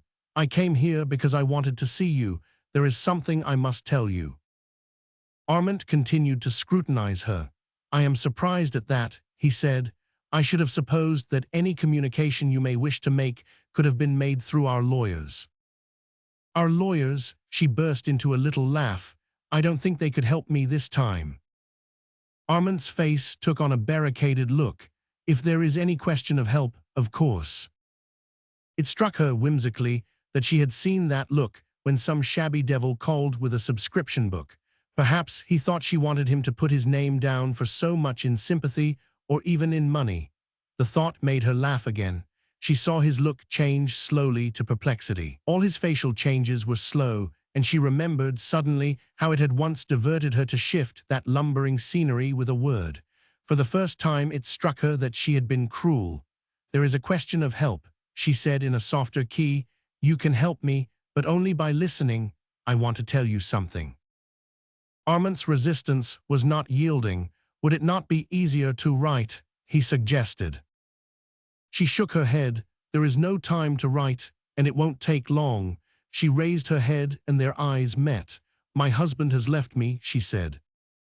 "Westall," he stammered, reddening again. Yes, this morning, just as I left you, because he was tired of me. The words, uttered scarcely above a whisper, seemed to dilate to the limit of the room. Armand looked toward the door, then his embarrassed glance returned to Julia. "I am very sorry," he said awkwardly. "Thank you," she murmured. "But I don't see." "No, but you will in a moment. Won't you listen to me, please?" Instinctively, she had shifted her position, putting herself between him and the door. "It happened this morning," she went on in short, breathless phrases. "I never suspected anything. I thought we were perfectly happy. Suddenly he told me he was tired of me. There is a girl he likes better. He has gone to her." As she spoke, the lurking anguish rose upon her, possessing her once more to the exclusion of every other emotion. Her eyes ached, her throat swelled with it, and two painful tears burnt away down her face. Armand's constraint was increasing visibly. This is very unfortunate," he began, "but I should say the law." "The law," she echoed ironically, "when he asks for his freedom. You are not obliged to give it. You were not obliged to give me mine, but you did." He made a protesting gesture. "You saw that the law couldn't help you, didn't you?" she went on. "That is what I see now. The law represents material rights. It can't go beyond. If we don't recognize an inner law, the obligation that love creates, being loved as well as loving, there is nothing to prevent our spreading ruin unhindered, is there?" She raised her head plaintively with the look of a bewildered child. "That is what I see now. What I wanted to tell you, he leaves me because he's tired. But I was not tired, and I don't understand why he is. That's the dreadful part of it, the not understanding. I hadn't realized what it meant. But I've been thinking of it all day, and things have come back to me, things I hadn't noticed, when you and I." She moved closer to him and fixed her eyes on his with the gaze that tries to reach beyond words. "I see now that you didn't understand, did you?" Their eyes met in a sudden shock of comprehension. A veil seemed to be lifted between them. Armand's lip trembled. "No," he said, "I didn't understand." She gave a little cry, almost of triumph. I knew it. You wondered, you tried to tell me, but no words came. You saw your life falling in ruins, the world slipping from you, and you couldn't speak or move." She sank down on the chair against which she had been leaning. Now I know," she repeated. "I am very sorry for you," she heard Armand stammer. She looked up quickly. "That's not what I came for. I don't want you to be sorry. I came to ask you to forgive me for not understanding that you didn't understand. That's all I wanted to say." She rose with a vague sense that the end had come and put out a groping hand toward the door. Armand stood motionless. She turned to him with a faint smile. "You forgive me." "There is nothing to forgive." "Then will you shake hands for goodbye?" She felt his hand in hers. It was nerveless, reluctant. "Goodbye," she repeated. "I understand now." She opened the door and passed out into the hall.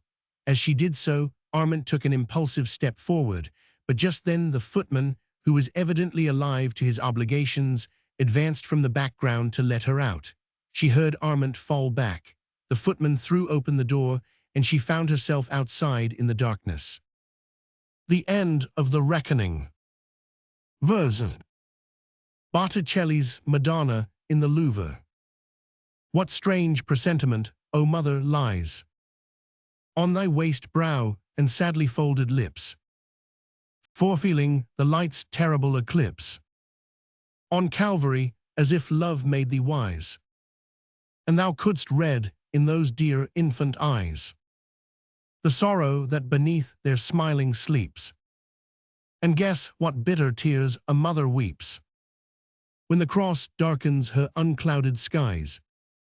Sad lady, if some mother passing thee should feel a throb of thy foreboding pain, and think my child at home clings so to me, with the same smile, and yet in vain, since even this Jesus died on Calvary. Say to her then, he also rose again. The tomb of Ilaria Giunigi. Ilaria, thou that wert so fair and dear, that death would fain disown thee, grief made wise.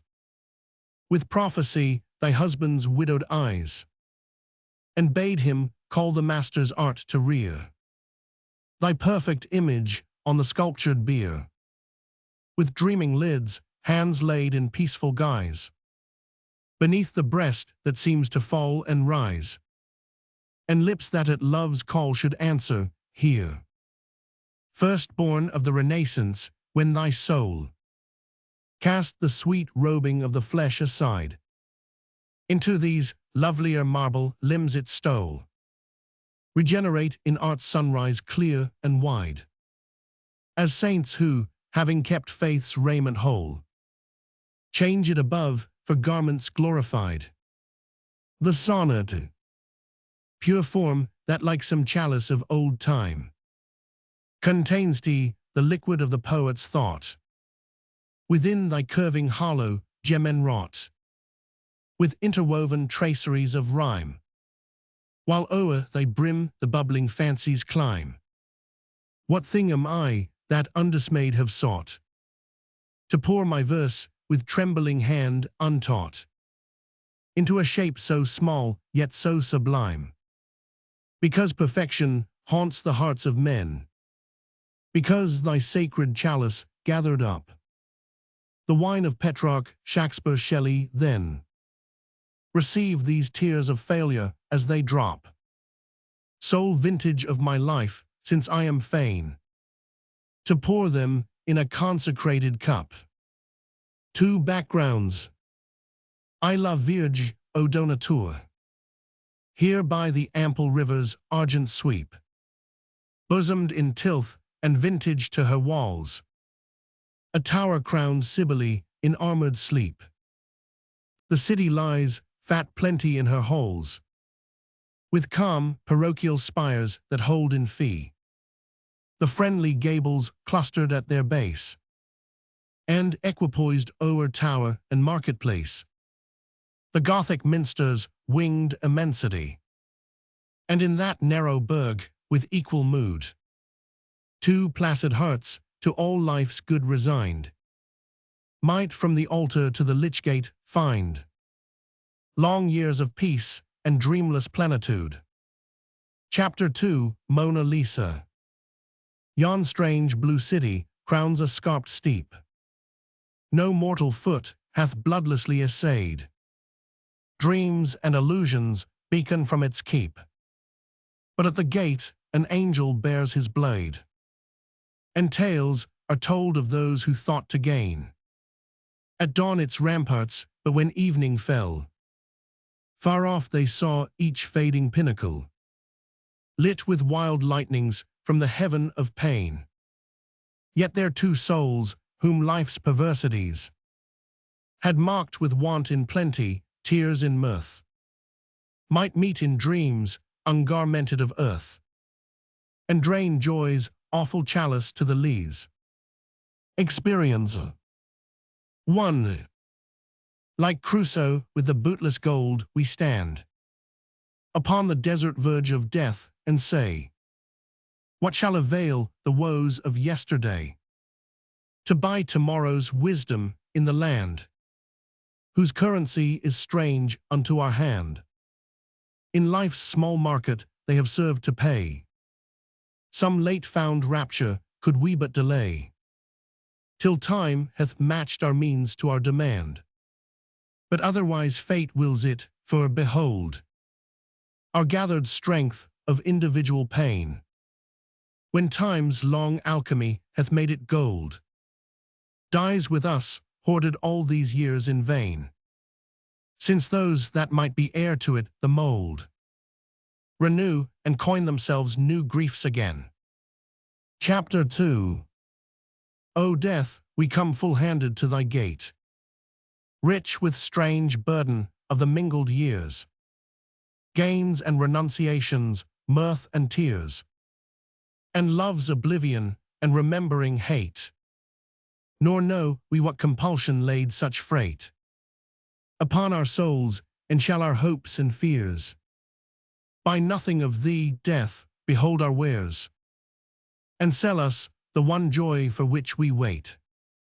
Had we lived longer, life had such for sale, with the last coin of sorrow purchased cheap. But now we stand before thy shadowy pale, and all our longings lie within thy keep. Death, can it be the years shall not avail? Not so, death answered, they shall purchase sleep. Chartres. 1. Immense, august, like some titanic bloom, the mighty choir unfolds its lithic core, petaled with panes of azure, gules and ore, splendidly lambent in the Gothic gloom, and stamened with keen flamelets that illume the pale high altar on the prayer-worn floor, by surging worshippers thick-thronged of yore. A few brown crones, familiars of the tomb, the stranded driftwood of faith's ebbing sea. For these alone the finials fret the skies. The topmost bosses shake their blossoms free, while from the triple portals, with grave eyes, tranquil and fixed upon eternity, the cloud of witnesses still testifies. Chapter 2. The crimson panes like blood drops stigmatize the western floor, the aisles are mute and cold, a rigid fetish in her robe of gold. The Virgin of the pillar, with blank eyes, enthroned beneath her votive canopies, gathers a meager remnant to her fold. The rest is solitude, the church grown old, stands stark and grey beneath the burning skies. Well-nigh again its mighty framework grows, to be a part of nature's self, withdrawn from hot humanity's impatient woes. The floor is ridged like some rude mountain lawn, and in the east one giant window shows the roseate coldness of an Alp at dawn.